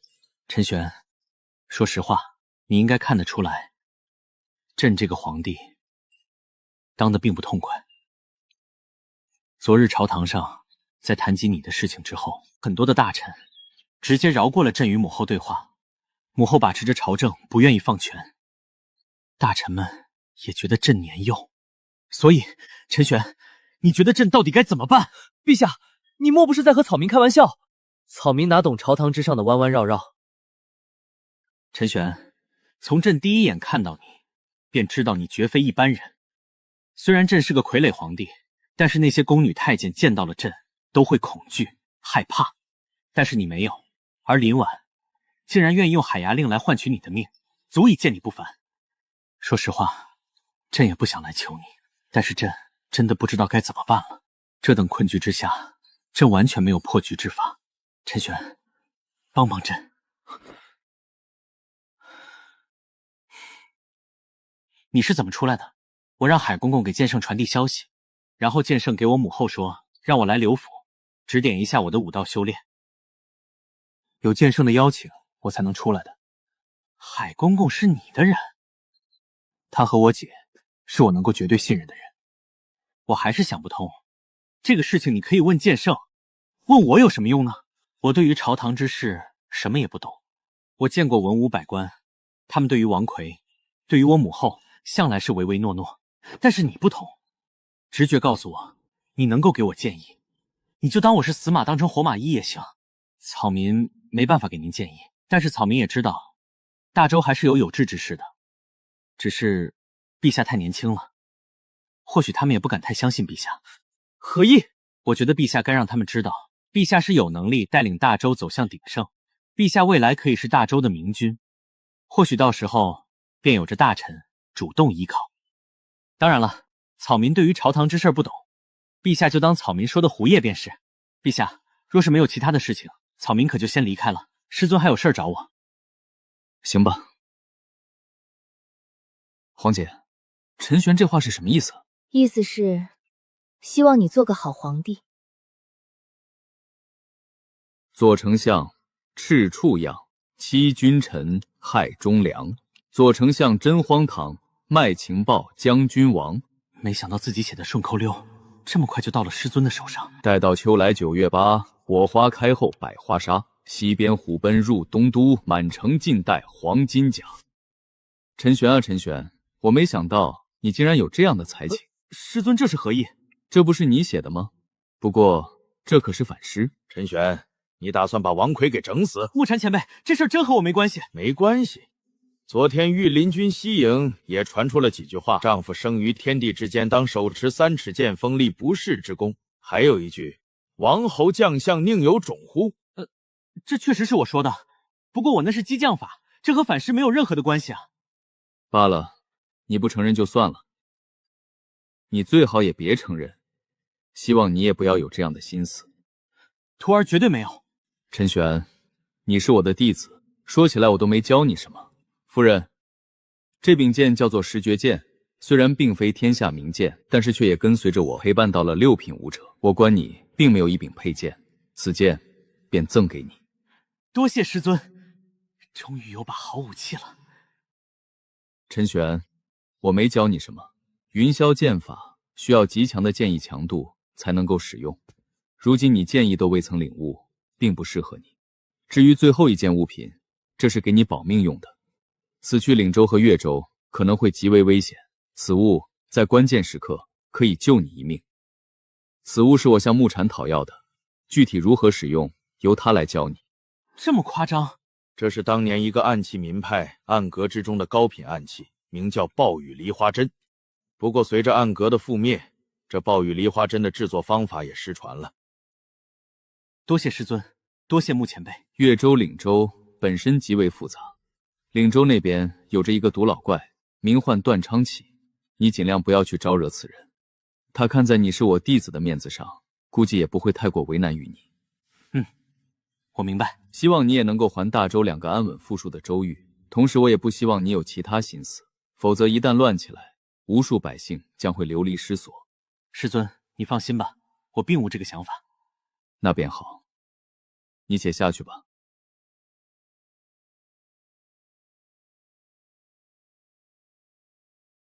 你这功法只有他有吗？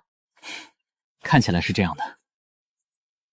大夫人，待会儿你不要跟我一起进破庙，在外面找个地方隐藏一下，如果有危险了，你再支援我。闭嘴！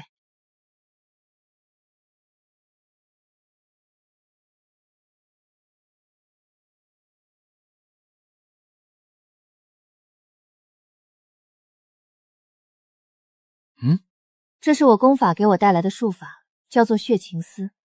血情丝连接的双方互相可以感知到对方的存在。待会儿在里面，你若是发现不对劲，你直接勾勾手指头，我会第一时间过来救你。好的。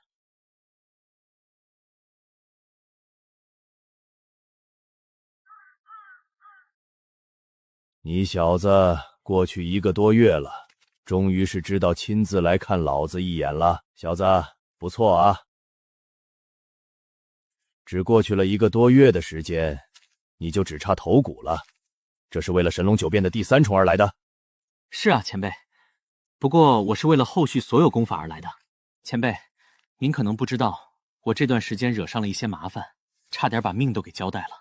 是你砍了那吕茂的原因？前辈知道，老子又不是聋子。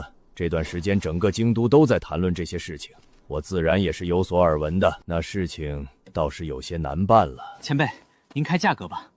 开价格？老夫想要的东西你可给不了。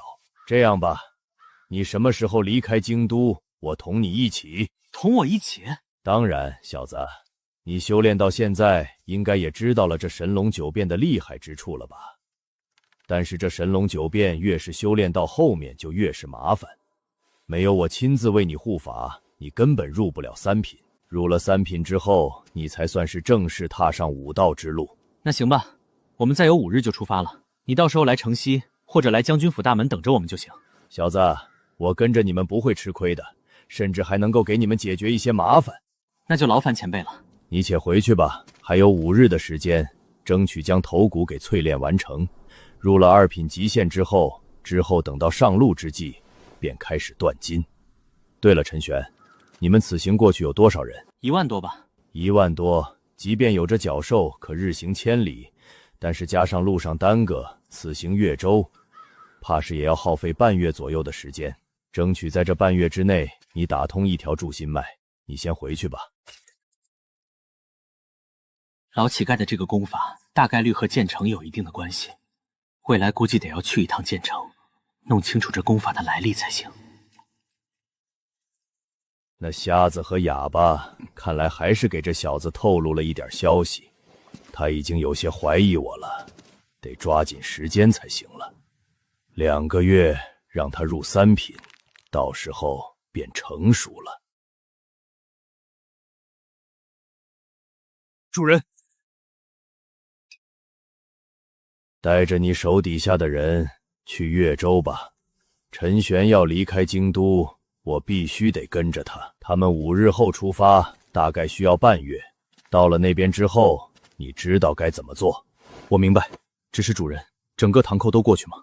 万一帮主那边怎么交代？木禅那边，我自会去找他说明。是。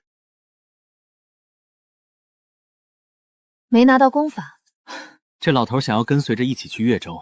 之前那位瞎子前辈曾提醒过我，我感觉他意有所指，所以担心这老乞丐教我这神龙九变是有所图谋。你这神龙九变确实奇异，不过他要跟着便跟着吧，只要能让你后续的修炼顺利，有我在你身边，他除非是9品，否则也动你不得。我也是这么想的。陛下太后，外面谣传王奎在西部10州部署，准备起兵造反。赵东来，你休要胡说八道，都是别人编造诬陷于我。好了，这是坊间的谣言，退朝吧。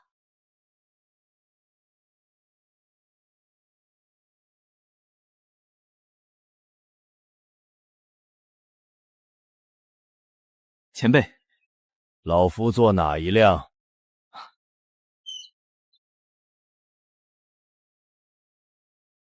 师尊、师娘，你们怎么来了？你们要离开，我们自然是要来送送的。我先去和大夫人聊聊。陈玄，记住我说的话，遇到了大麻烦就拿着令牌去建成，能办很多的事情的。你放心，你这一次的气，我这当大师兄的一定给你出。唉，我们算计了3年，他们交出了海牙令，甚至离开了京都，但是最后却是个2败俱伤的下场。我们什么都没捞到，反而最后还查出来幕后是谁做的了吗？这京都的事，只有青帮那老头知道吧？我问了一下他，他只说是一个我们绝对想不到的人。那老东西并未多说什么。一个意想不到的人，我们这段时间都在猜测，会不会是太后或者及其他大臣？但是我们却忽略了林婉。意想不到的人，莫非是陈玄？将军府的人是今日离开，对吧？确实如此。你想做什么？自然是亲自去送送他们。我代替你去吧。你如今的情况再去，可能会被百姓们视为挑衅，到时候你的处境会更麻烦。我亲自去试探一下那陈玄，如果真是他或者将军府做的，我会让他进不了越州。陈玄小友，陈老先生，陈玄小友如今要离开京都，倒是再也吃不到陈玄小友亲自做的菜了，甚是可惜呀。醉仙阁还开在这里，先生想吃，随时去醉仙阁都可以。还是陈玄小友的手艺要好上几分。对了，陈玄小友，此次除了来送别的之外，还有一事想要询问一下陈玄小友。陈老先生，但说无妨。这段时间京都传得沸沸扬扬的王魁之事，不知道是否是陈玄小友所为？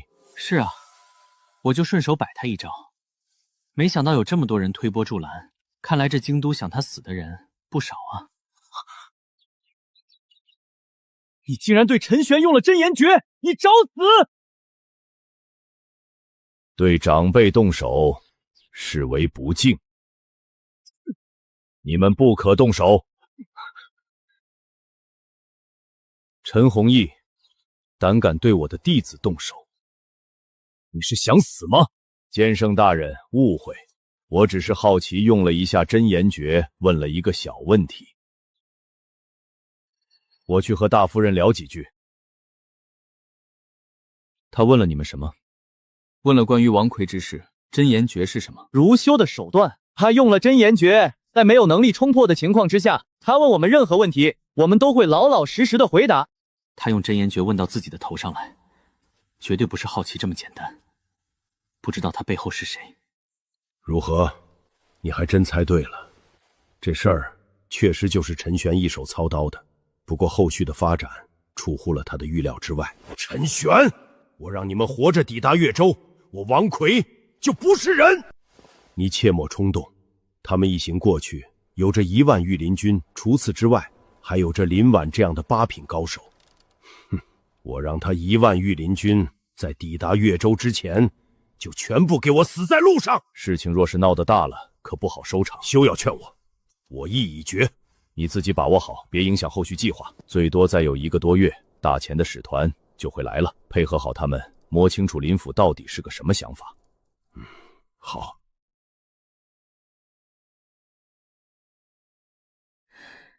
小女子多谢各位前来相送，自此之后山高水长，有缘再见。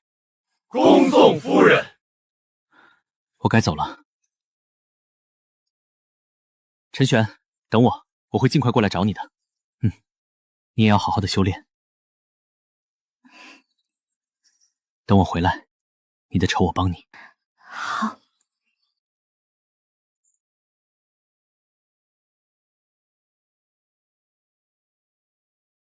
启程。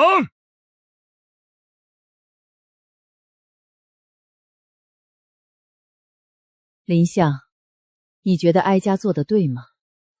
太后此话何意？你也别卖关子了。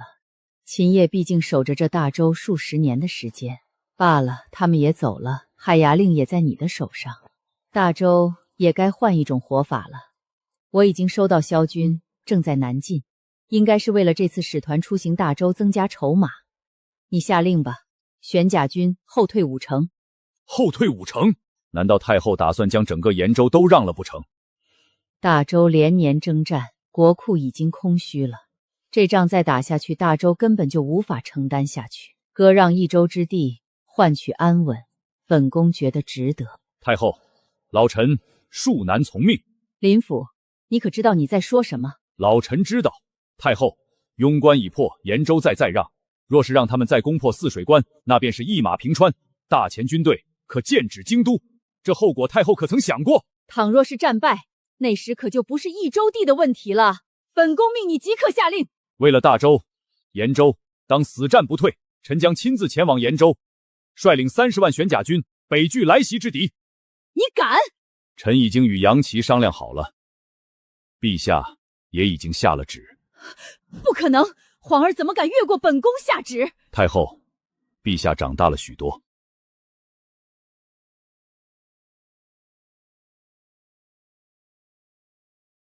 就到这里，回去吧。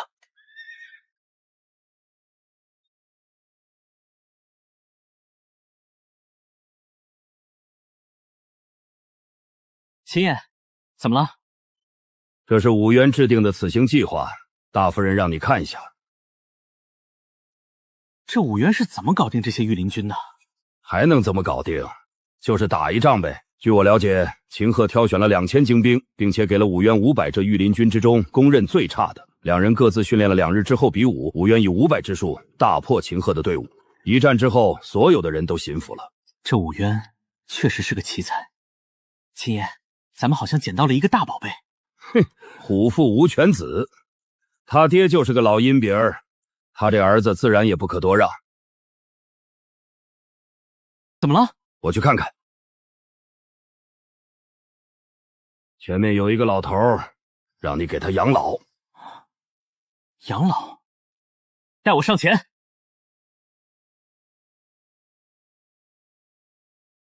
怎么，我从天牢出来，换了一身衣裳，你便不认识了？您是毒龙前辈。毒龙之名，不过过眼云烟罢了。吾美师成君，而你小子应该称我老师。别忘记了，你在天牢可答应过我，若是老夫从天牢出来了，你便拜我为师，替我养老。你不会不认了吧？自然是认的。老师，您先上来，咱们车上聊。小子，现在信我的话了吧？信也不信。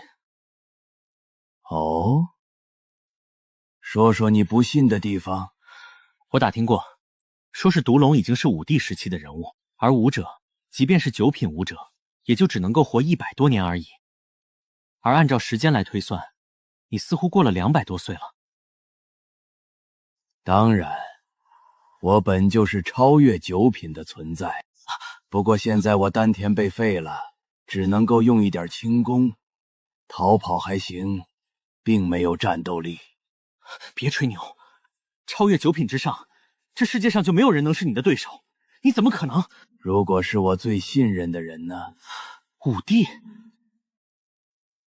所以，当初你为他打下江山，功高震主，让他担心你会夺权，然后他把你给废了，关进了天牢之中。关于你的事情，我出来之后倒也了解了一些。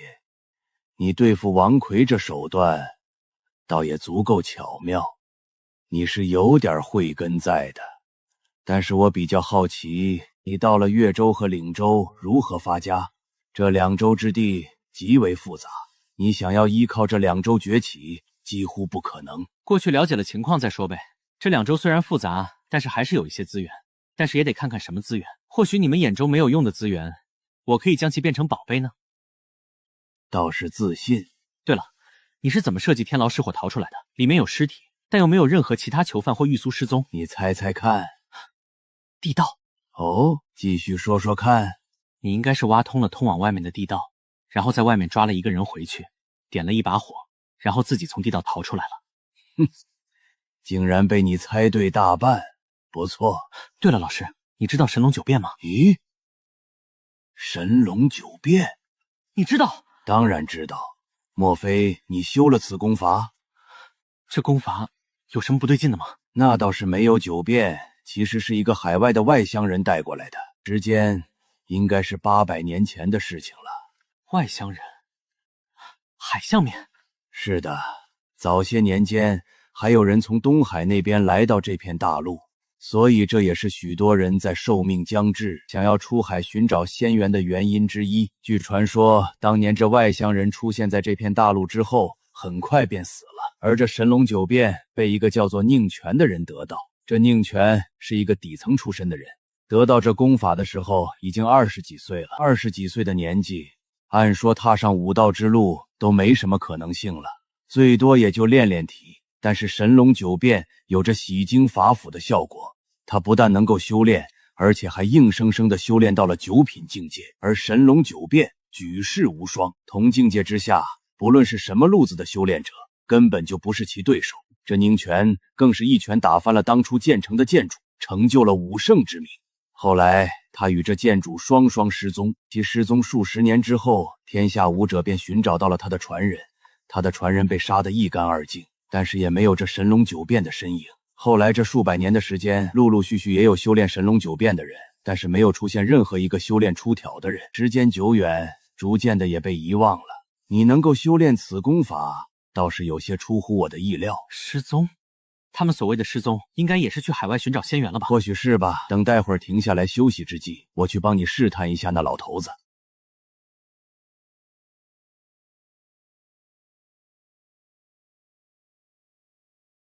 坐。关于武将军的行军计划，各位可有什么意见？我觉得路上可能会出现一些变故。陈兄对于我这行军计划有不同的见解。武将军这计划事无巨细，非常的完善，但还有些事情武将军可能没有考虑到。哦，你说说看。两州之地的官员现由大夫人任命，将军府在这种情况下肯定是大刀阔斧，当地的官员必然是人心惶惶，所以他们只能在路上布下死局截杀。这的确是我考虑不周了，而且京都的人必定还留有后手。考虑的倒是很周到，你打算如何应对？暂时还没有。对了，有地图吗？给我一份，我研究一下。我待会儿给你送过去。关于行军计划，晚些再确定，先各自回去休息吧。问出什么来没？怎么样？了解了一点儿，这小子曾经竟然是建成34六剑奴之一。然后呢？什么然后？关于神龙九变啊，你没问吗？问了，他就说是他意外得到的。你不会真觉得他对你有什么目的，会直接告诉我吧？不过你小子说的不错，这次入越州和岭州难度可不小。我知道，不过他们即便想动手，也不敢不会出动太大的规模。你在明，他们在暗，越是靠近两州之地，山体越多，越容易中埋伏。不过我倒是有一计，你地图展开，这个地方是渝州，利用旁边这条江顺流而下，可直达越州。你的意思是改走水路？我们这1万多人，目标太大了，真走水路，到时候恐怕更麻烦。毕竟御林军的人并不擅长于水战。可以找方法，可以掩人耳目。好了，剩下你自己想，我要睡觉了。掩人耳目，让人不知道自己走了水路，这确实是一个方法，但是要如何做呢？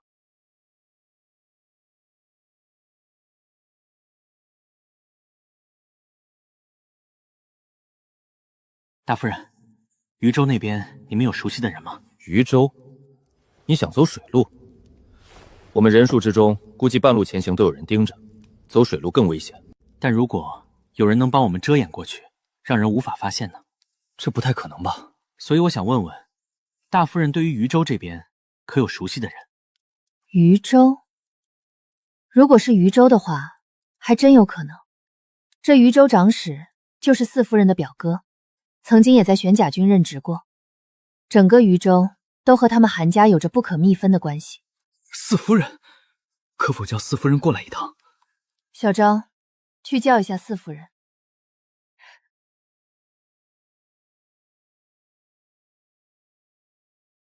姐姐叫我过来是有事儿吗？你知道的，妹妹可不擅长这些打打杀杀的事情。是陈玄让你过来的。陈玄，你详细的说一下你的计划。我是这样想的，我们如果能够和渝州那边搭上关系，我们夜里就在渝州江边落脚扎营，然后让渝州那边出一些能够容纳我们所有人的商船，我们借船顺江而下，几日便可到达。另一边让他们派遣人乔装成御林军的模样，继续沿着主线朝着越州而去。好一招金蝉脱壳，如果能够做到的话，我那表哥或者说整个韩家都是无利不起早的主，我可没那么大的面子，能让他们帮我这么大的忙。那四夫人，咱们可以先行前往渝州，您带我引荐一下您这位表哥，由我来与他谈一谈如何？那你和陈玄趁着夜色全力赶路，先去一趟渝州，不论是否成功，都先把情况摸清楚。既然姐姐都这么说了，妹妹就只能够遵命了。那我和四夫人就连夜出发了，其他人问就说我们外出有事。需要什么东西？陈玄你说，秦爷你去准备。就准备一些吃食就行，然后准备2匹角兽吧。准备1匹即可，多了反而会引人注意。那就1匹吧，目标也小些。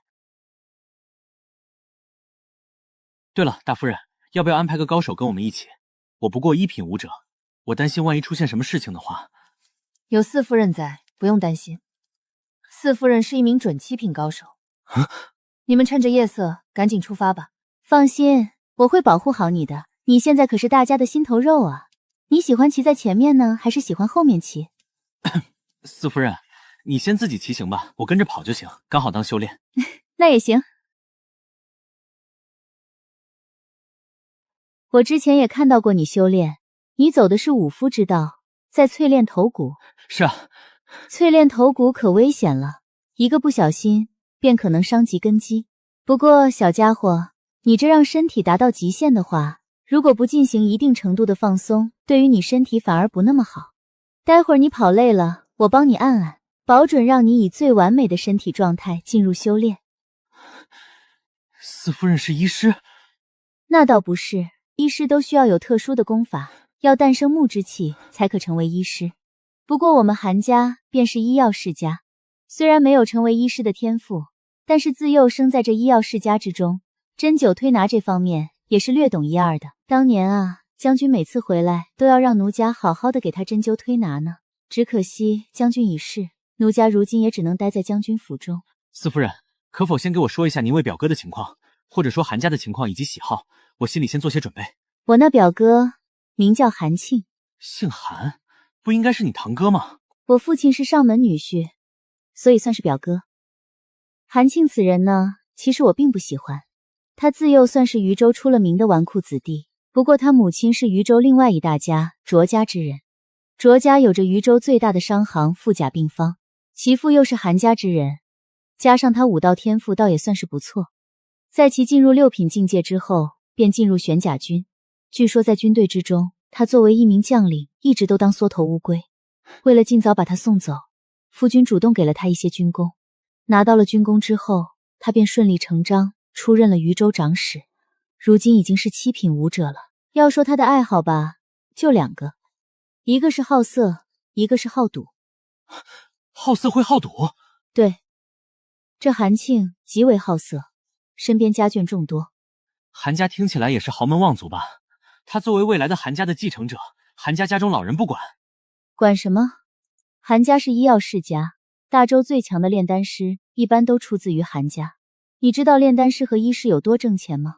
韩家根本就不缺资源，在韩家人看来，韩庆这是属于给韩家开枝散叶了。这韩庆多的时候，一年都要出生2、3个孩子，有的孩子他估计都没见过几面。好赌又是怎么回事？这韩庆经常出入赌场，而且赌品奇差，赢了倒还好，输的不多倒也还行。输急眼了，他就以势压人，找借口封人赌场玩赖的，而且平日生活之间很小的事情都喜欢与人打赌。这样他能继承韩家，还能当一州之主。你还别说，这韩庆除开这2个缺点之外，全是优点。在他的治理下，整个渝州井井有条。如今的渝州同样是地处西南，与越州与岭州之间相邻。那2州之地一片混乱，但是渝州却还相当的富足，大多数的老百姓都敢谈论他好色好赌的事情，甚至当着他的面都敢调侃，他也不生气，深受百姓爱戴。这倒是个妙人。听你这么说，我都有些迫不及待的想要见到他了。你不也是个妙人吗？短短2个月左右的时间，从将军府杂役走到现在这一步，这可不是一般人能够做到的。渝州是他一个人说了算，这也是此行过去一个麻烦的点。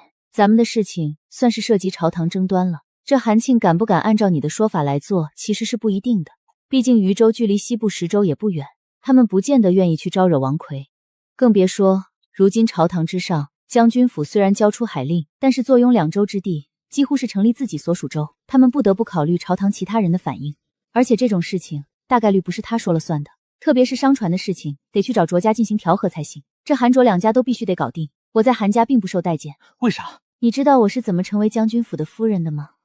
为什么？姐姐啊，和将军其实是2婚罢了，都是一些过去的事情了。我会尽力的给你引荐家之人，但是能不能办成此事儿，还得看你自己来。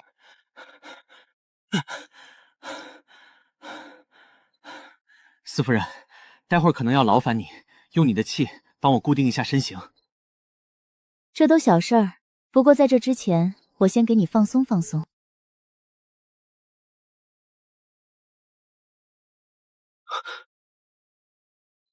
刚才手滑了。手滑个毛！你明明都捏了一下。不要讳疾忌医。我休息一会儿，等身体缓过来之后就出发。好。醒了，你这张脸看起来倒是挺养眼的。四夫人，我们继续赶路吧。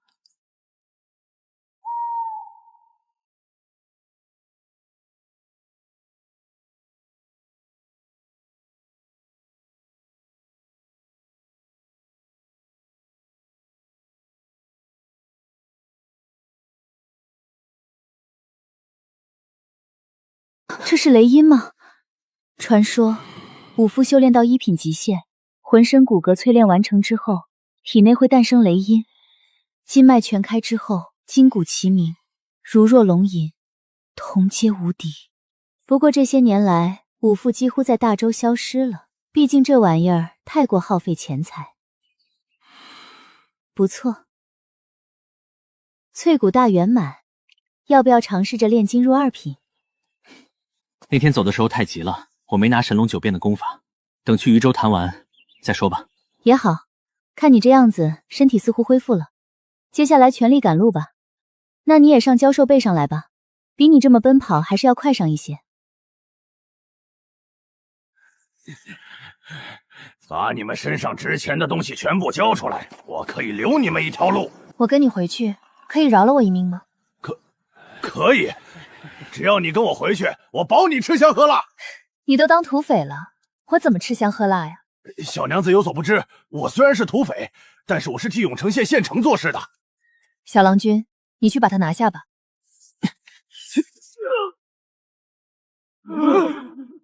跑啊！别追了，我们抓紧时间赶路。好。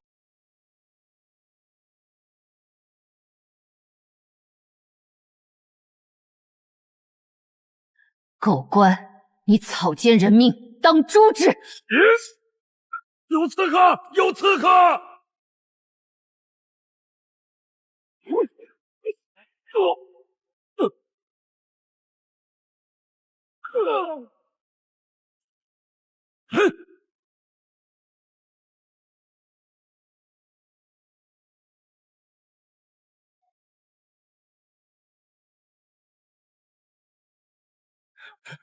快追！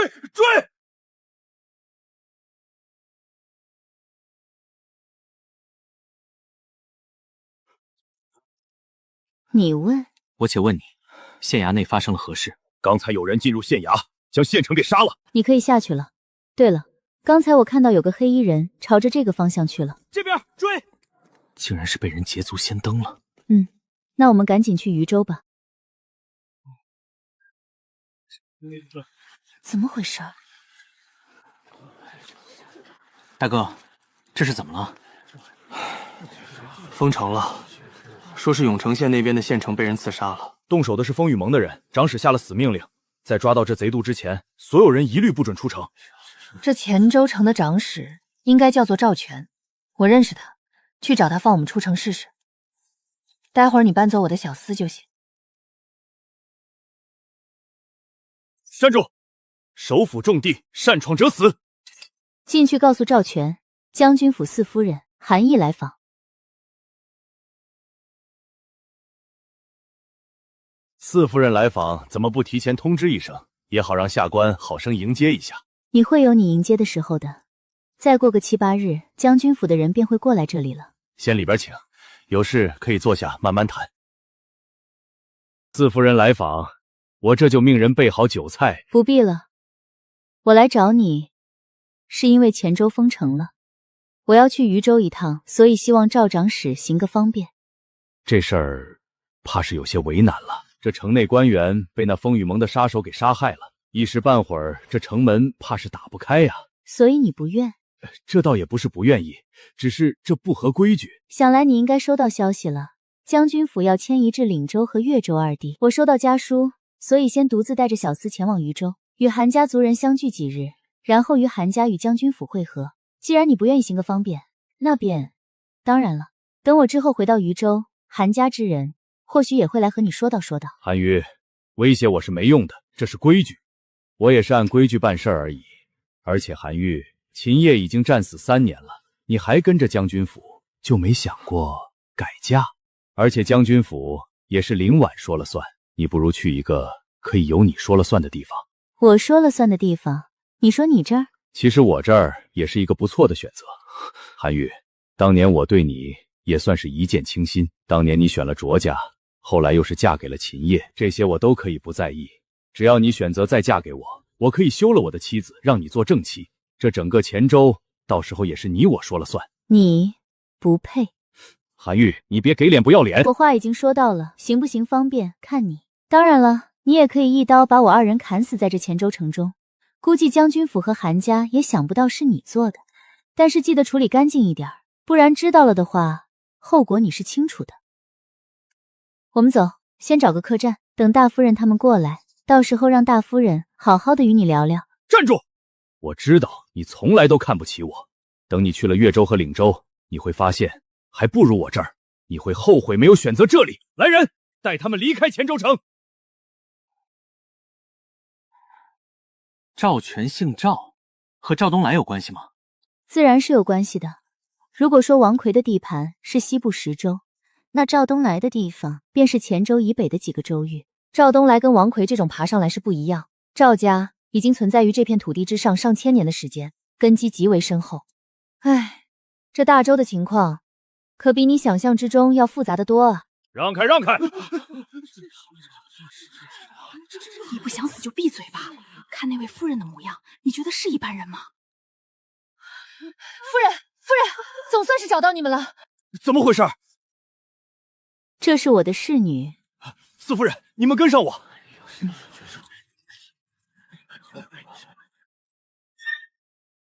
四夫人，请。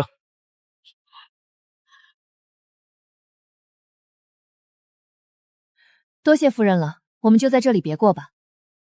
你是风雨盟的人对吗？你知道我的身份？别紧张，如果我们想要对你不利，你早就暴露了。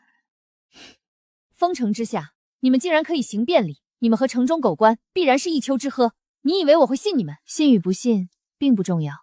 我带你出城，这会儿叫住你，是因为你做了我们想做的事。还有，姑娘，我看你年轻，风雨盟并非你想的这么简单。未来发现不对了，可以来越州和岭州寻他，他叫陈玄。他是发明炒菜的陈玄。刚才那人称呼你为四夫人，莫非你们是将军府的人？正是。你先离开吧。对了，风雨盟是什么？是一个江湖组织。如今大周风雨飘摇，贪官污吏横行，百姓民不聊生，而这风雨盟便应运而生。他们是由江湖人组建起来的，他们自称风雨侠。这听起来是一个正义的组织啊。正义？如果告诉你这风雨帮背后有太后的影子呢？包括京都的青帮，你可曾想过，一个帮派为何可在京都做到如此之大？这天下所有人不过只是那些人手中争夺权力的棋子罢了。但是这风雨盟之中确实是有着许多有志之士在的，比如刚才那个小女孩，其实一看她就知不是一般的人。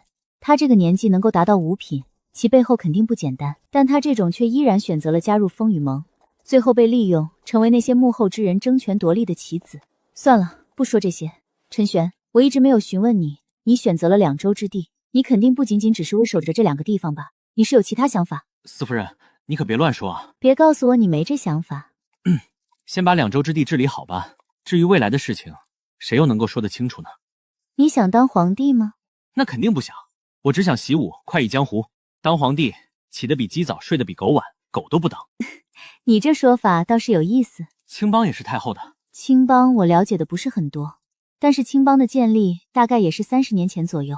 我唯一知道的是和太后有关，甚至江湖上有着不少的势力和太后都有着不小的关系。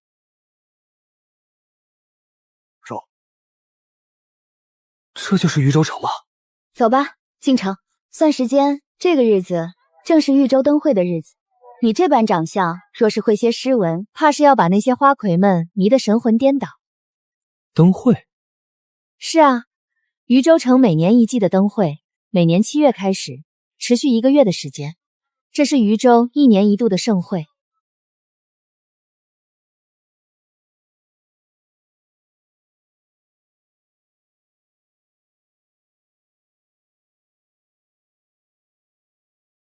好看吗？不错。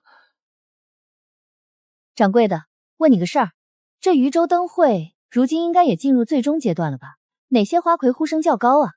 现如今嘛，倒是有着好几位姑娘，烟雨温的林诗雨，听笑楼的妙音姑娘，12楼的月前姑娘等，如今呼声都很高。但是要论呼声最高的，当属楼外楼的安淼淼。如今这灯会已经举办多日了，却没有任何一人可以见到安淼淼的模样。那她为何呼声最高？小哥这就有所不知了。这灯会魁首，楼外楼识货其九，二来这安淼淼的侍女便已经堪比其他花魁，可想安淼淼本人会美到何种程度？听说咱们那位长史大人每日去其画舫，只求一见，却始终求而不得。长史大人都见不到？听口音，小哥应该不是咱们渝州的人吧？谁不知道咱们这渝州长史在这烟花之地是最守规矩之人。走吧，咱们也去灯会逛逛。那我就预祝两位今晚抱得美人而归了。怎么样，期待吗？根本不期待，我才不信那些花魁能有四夫人这么漂亮。说话倒是让姐姐开心。今夜你去画舫上的一切消费，姐姐来给你付。你看上了哪位姑娘，尽管让她来伺候你就行。其实小人能够伺候四夫人就好了。哦，倒也不是不行。晚上你来我的房间即可。回来再说吧。这画舫怎么？这画舫之上的姑娘都是略懂琴棋书画，甚至一些花魁可能都是5品乃至6品的舞者。是听雪楼的妙音姑娘，过去看看。这琴艺倒是不错，快赶得上五夫人了。五夫人会弹琴？你不知道吗？五夫人当年是渝州灯会的魁首啊，被将军一眼看中，替她赎了身，纳为了将军府的妾。我倒是没了解过。你若是对音律有兴趣，改天让五夫人给你弹奏一曲，然后我与二夫人给你舞上一曲，让你也感受一将军的快乐。四夫人莫言说笑。走吧，那旁边便是楼外楼的画舫了。这安淼淼姑娘到现在为止都不愿意现身，今日登上这画舫的人都只有10来个人。咱们那位长史大人呢，毕竟是长史，这安淼淼再高也得给他面子。兄台，你们在干嘛呢？你们不知道吗？安淼淼姑娘在选人入画舫，我们自然是在等着。哦，竟然还有这样的方式！出来了，烟雨姑娘来选人了。这位公子，可愿登船？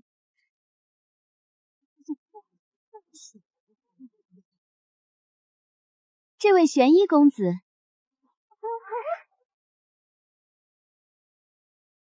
咱们刚来，你竟然就被看中了。进去之后，你可以先探探那韩庆的底，先别表明身份，明天我再带你正式去见他。好，我就不等你了。万一你得了这安淼淼的垂青，今晚要留在他的房里，我且先四处溜达溜达。这个公子，请。多谢姑娘了。公子，你还没给银子呢。多少银子？公子第一次来吗？算是吧。怪不得，给多少全看公子心意，1两也可入内，100两连鱼也收得住。公子请。看来这个家伙确实没去过风月之地。真给1两？让我进去吧，我给50两。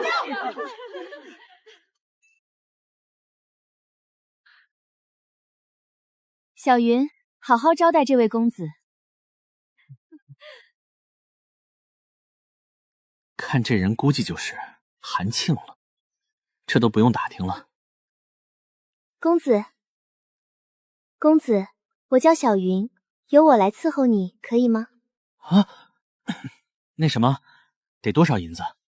公子已经付了银子，不需要额外再付了。不过若是公子待会儿觉得小云服侍的还不错的话，想要给小云赏银，倒也是可以的。那你坐下吧。我自己。公子吃便是了。好吧。公子怎么称呼？我姓陈。陈公子吗？看陈公子的年纪似乎不大吧？小云姑娘觉得我多大？不过16、17。停一下，停一下！卓青云，你叫什么叫？信不信老子把你扔到江里喂鱼去？姨父，我是有所不满，那个小子登上这画法，竟然是只花了1两银子。我等虽然也是被安姑娘所选中的，但是进入这里，谁不是给了100两以上纹银的入场费？别人给多少钱，关你毛事儿！人安姑娘都没说什么，别在那里瞎叫，不然就给老子滚出去！姨父，我不服气啊！这种人没资格和咱们坐在一个画舫里面啊！这简直就是无妄之灾！你不服气，给老子滚出去！小哥，不必理会这孙子，你只管享受你的。小哥，有没有兴趣咱们交换一个姑娘？老哥，多谢解围。不过这姑娘咱就不换了，她很对我胃口。嗨，呵呵，小哥你还是年轻了啊，出来玩就不要有拘束。继续。陈公子不必理会。陈公子如此年轻，也为了看我们家安姑娘。我如果说我是路过这边，结果被连玉给选中了，你信吗？陈公子这般模样，倒是有可能的。那安淼淼真很漂亮。当然了，姑娘之美，如若9天仙子下凡尘，人间哪得几回闻？即便我是女子，见到安姑娘也是惊艳的很呐。为啥这么多天了都没人见过她？因为没有人能够入得了安姑娘的眼呀。安姑娘设立了7轮打茶围，可没有任何一个人能够通过呢。打茶围？陈公子看来确实是没来过画舫呢。咱们现在这儿就叫打茶围。不过待会儿呢，安姑娘会设立一些关卡，或是猜灯谜，或是吟诗作对，连过7关者，安姑娘才愿意与其见面。当然了，想要一寝方复的话，还得看安姑娘怎么想才行呢。不过陈公子，如果待会儿你无法通过的话，如果您不嫌弃，可以去小女子的房间里面吃上几杯酒。今日登船的各位有福了，我们家安淼淼姑娘说了，今日会挑选1人与她见上一面，而且今日只要1轮。什么意思？只要1轮？是比武吗？你们19人一起上，我只用1只手。韩长史说笑了。连玉姑娘，你说个数，我给你赎身吧。多谢韩长史，但连宇自知不配。好了，我宣布规则。咱们家安姑娘说了，姑娘喜好诗文，各位随意作诗1首，姑娘亲自品鉴，取其中最好者，入其闺阁，见其真容。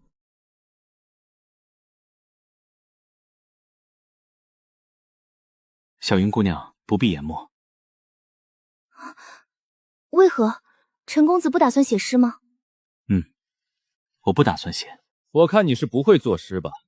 也是，上楼外楼的画亭，只愿意给1两银子的入场费，足见你家中之寒酸。供不起你读书，倒也是正常。我好像未曾招惹你吧？你这种人与我同坐一席，便是招惹了本公子。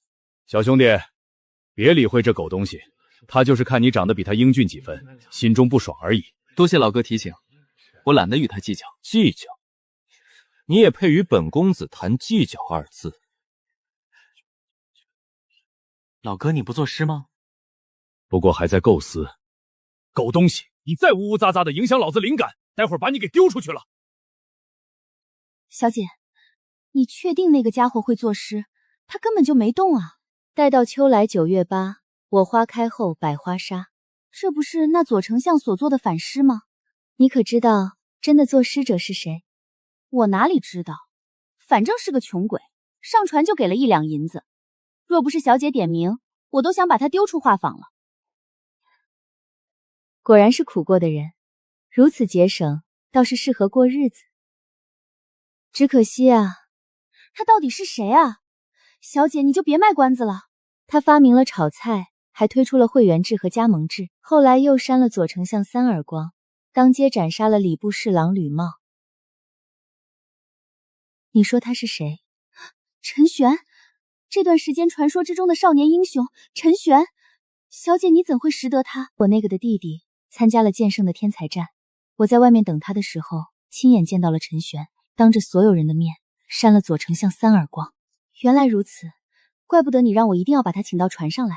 小姐今日改规矩，也是为了他。自然，这等少年我们是要结识一下的，对于我们未来的大事儿会有帮助的。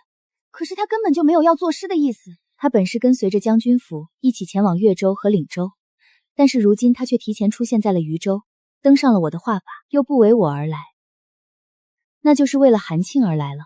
你下去告诉他，让他替我作诗一首，若是能够助我夺魁，他想要做的事情，我可以帮助他一二。好的，小姐。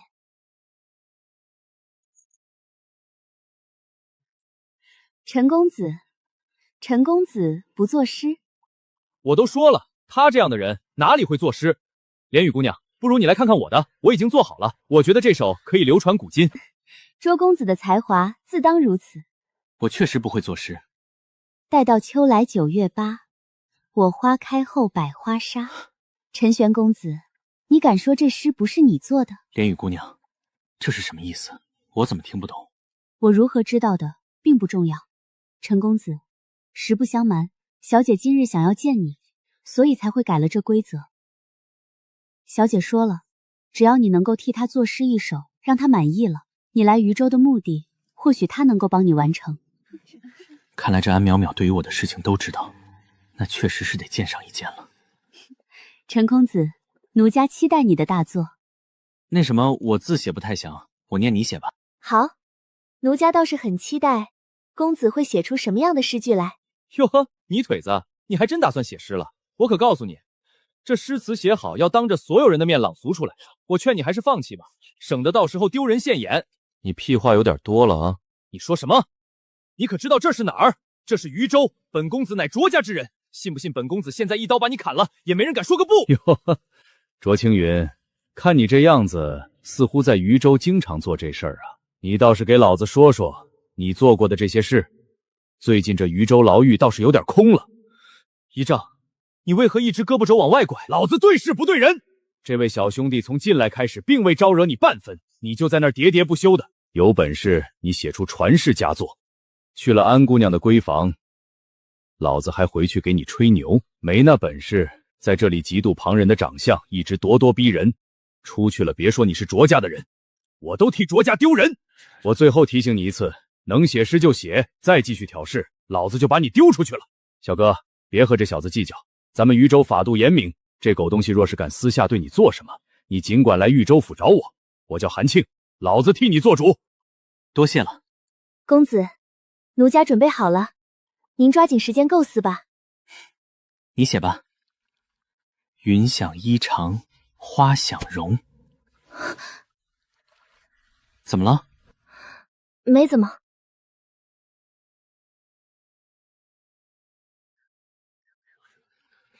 这小子这么快就写完了，看小云姑娘的表情，估计是写了让小云姑娘都震惊的垃圾。那人只耗费1两银子，如公子所言，肯定是没有什么钱财去学识的，才华自然和公子比不了。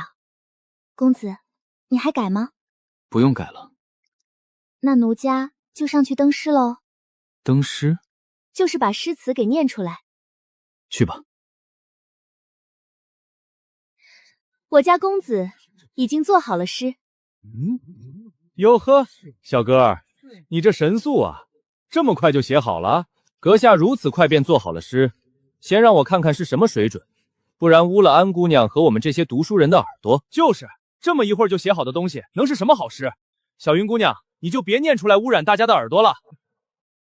云想衣裳花想容，春风拂槛露华浓。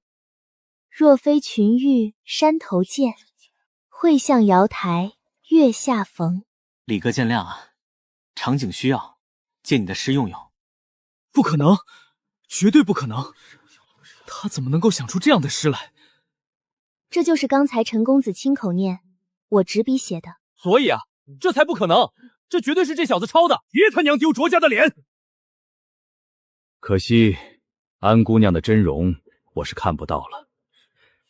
小哥竟然有这样的诗才，韩某倒是佩服。长史谬赞了。小云，将诗作给我。安姑娘想亲自看一眼。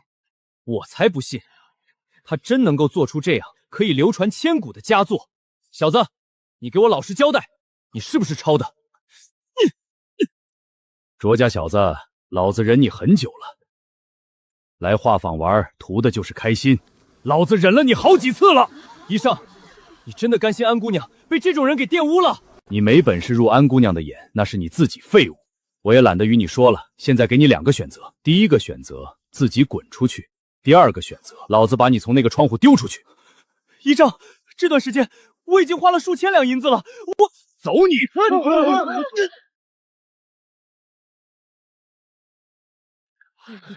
他娘的，这小子跟个蚊子似的，烦人。小哥，我这处理你还满意吧？放心，咱们这渝州是讲法度的，别说他是卓家的人，就是我老子在渝州，敢越过法度对你做什么，第一时间就动手解决。咱们渝州是个讲法的地方。多谢长史解围。不谢不谢，呵呵，小哥这等诗才，这几日才冒头，听口音似乎也不是咱们渝州之人。路过此地，听闻灯会热闹，就过来看看。没想到在这里见到了长史。这话顶之下无职之称，你看得起大哥，你称呼我一声韩大哥。我这个人吧，最喜诗文，毕竟诗才出色者走到哪儿都是花魁相伴，像大哥这样的糙汉子，想见个花魁都是难得很呐。今日你这诗作一出，明日怕是就要传遍整个渝州城了。而凭借此诗，这一届的魁首怕是也会落入安姑娘之手。没这么离谱吧？小哥，你可能还不知道你这首诗的威力，明日你便明白了。不过安姑娘这魁首属于你了，但是这长江之上还有着好几条美人鱼，也是要作诗的。小哥，你有如此诗才，我呢也想和其他的花魁共度春宵，不如小哥你再写诗一首赠予我，我也去找个花魁。兄弟，我也不让你白写，你在这渝州的吃穿用度，我韩庆全包了。我韩庆欠你一个人情，只要不是违法乱纪的事情，我韩庆全部给你摆平。你有任何需求都可以说。当真？我韩庆说话向来是说一不二。那韩大哥，我说你写玲珑头自安红豆，入骨相思知不知？小哥大才，大恩不言谢。那什么，各位，我还有事情，就不继续待了。小哥有事儿来州衙寻我，我替你摆平一切。还真够猴急的，不过他这种身份的人应该不会耍赖吧？云想衣裳花想容，春风拂槛露华浓。若非群玉山头见，会向瑶台月下风。他竟会这般来比喻我，这陈玄当真是有些才气的。怎么，你也心动了？姑娘说笑了，这陈玄非池中之物，你我都不可能留得住这样的人。其他的人估计都不好意思将自己的所作诵读出来了吧？可还有人做好了诗？有了那等诗词，我等又如何超越得了？那陈公子，咱们有缘再见了。陈玄啊陈玄，可真有你的，只一日竟然真让你拿下了这楼外楼的花魁。小家伙啊，先是风雨盟，现在又是楼外楼。不过江湖险恶啊，跟了这么久，出来吧。你不该回来的，特别是在这种……我就说，以渝州地网的能力，我这么大张旗鼓的进入渝州城，不可能不会被发现。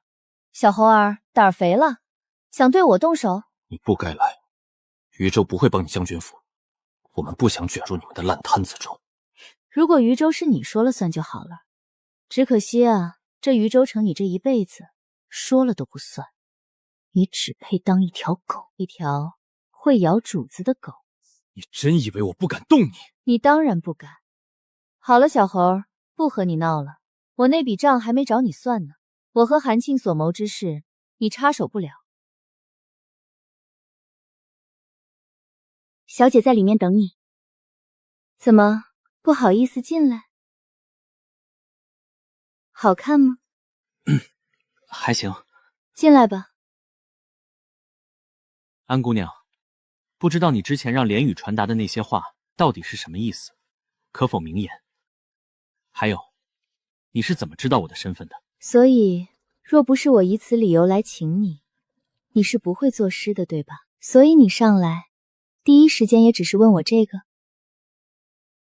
这些事情长夜漫漫，咱们可以细说。而现在春宵一刻，你不应该抓紧时间吗？春宵很长，咱们可以先聊聊。很长吗？其实我在剑圣考核天才战的时候见过你，所以我今日一眼便在人群之中发现了陈公子。至于我为何知道你会作诗，楼外楼是大周在江湖之中最大的情报网，江湖之中的情报，我们比青帮还要更胜几分。在京都散播信息的是乔装打扮的玄甲军，我们楼外楼能够认出。奴家若是没猜错的话，青帮也是知道王魁之事是你所为的。不出意外，如今京都许多的权贵们也都知道这个消息了，所以奴家猜测到了那诗作出自你手，自然知道陈公子是有着诗才的。那你怎么知道我出现在渝州的目的？你出现在我这画法之上，是为了渝州长史韩庆而来的吧？继续。朝廷把越州和岭州给了将军府，并且还给了自主治理的权利。这两州虽然贫瘠，但是两州的官员却吃得满嘴流油。你将军府过去，这些官员又如何会同意？再者，王魁的西部10州之中的阆州便与越州相邻，他如今在京都被你搞得如同过街老鼠，在京都经营多年，如今土崩瓦解，你以为他会这么善罢甘休？所以将军府想要安稳地抵达越州和岭州的州府，我们都清楚，不会这么简单。而众所周知，将军府4夫人出身韩家，你此行过来，无非就是想要借助这层关系，请渝州出兵护送你们进入越州，对吧？你说你可以帮我完成目的，你们楼外楼可以出兵支援我们。楼外楼皆是风月女子罢了，我们可没有出兵的本事。不过呢，我们可以替你提供情报。你能代替楼外楼做主？其他地方不敢说，这渝州、越州几地，小女子还是有几分话权在的。那你倒是说说，现在是个什么情况？这怕是要等一些时间。公子刚到，奴家也还没有了解太多。不过公子倒是可以安心享受一番。过几日，奴家自然会告知你。不相信奴家？你我毕竟第一次见面而已。那奴家还是顽主之身，可愿意相信？奴家虽然身处风月之地，但还是有一些自己的特殊之处的。我主要是不明白，你为何要帮我？只是因为我给你做了首诗？其实，这也不全是奴家的意思。我楼外楼本就有意与将军府交好，我们其实和建成一样，在山外山之地与岭州相连接。未来将军府入主了岭州，我们自然是要与将军府打好关系的。奴家也相信以陈公子能力，即便我们不相助，你们也可顺利进入两州之地，所以也算是我们楼外楼提前示好了。我们楼主已经判定，大周命数已经快到了。乱世之下，我等弱女子终究是要寻求庇护的。奴家觉得将军府便是一个不错的选择。是吗？我知道公子心中定然还有猜疑，不妨等上是几日的时间，我搜集一些对公子有用的消息。那就劳烦安姑娘给我收集一些情报了，比如说王魁的动向，还有那越州和岭州两州之地是什么态度。陈公子放心，奴家过几日会将信息都告知于你。但未来若是乱世到了，还请庇佑我楼外楼。我楼外楼可以成为公子在这大周的眼睛。接下来的时间，先让奴家好好的服侍你。公子，姑娘有些乏了，她说了，5日后会亲自去寻您。好。小哥儿，这么巧，看来长史是得偿所愿了。小友不也是吗？话说，安姑娘滋味如何？是否是美若天仙？论容貌，确实是无可比拟。不过小子只是与安姑娘谈诗论道，未曾逾越半步。实不相瞒，小子是一个正经人。小哥真是吾辈楷模，这说话之间脸不红心不跳，即便是老哥我也得学习啊。老哥过誉了，小子说的是真的。小哥，你住什么地方？我送你。送我？这渝州城不是挺安全的吗？安全倒也是对的。这灯会期间，不知道多少人想要一睹安姑娘真容，结果却被你捷足先登了。别说他们了，就是我都想给你来一刀啊！所以我亲自送你回去，这才安全。这不算长史还我人情吧？自然不算。当然了，若是小哥还能送我给10首8首诗，让我能够将这些花魁给集齐的话，老夫更是感激不尽。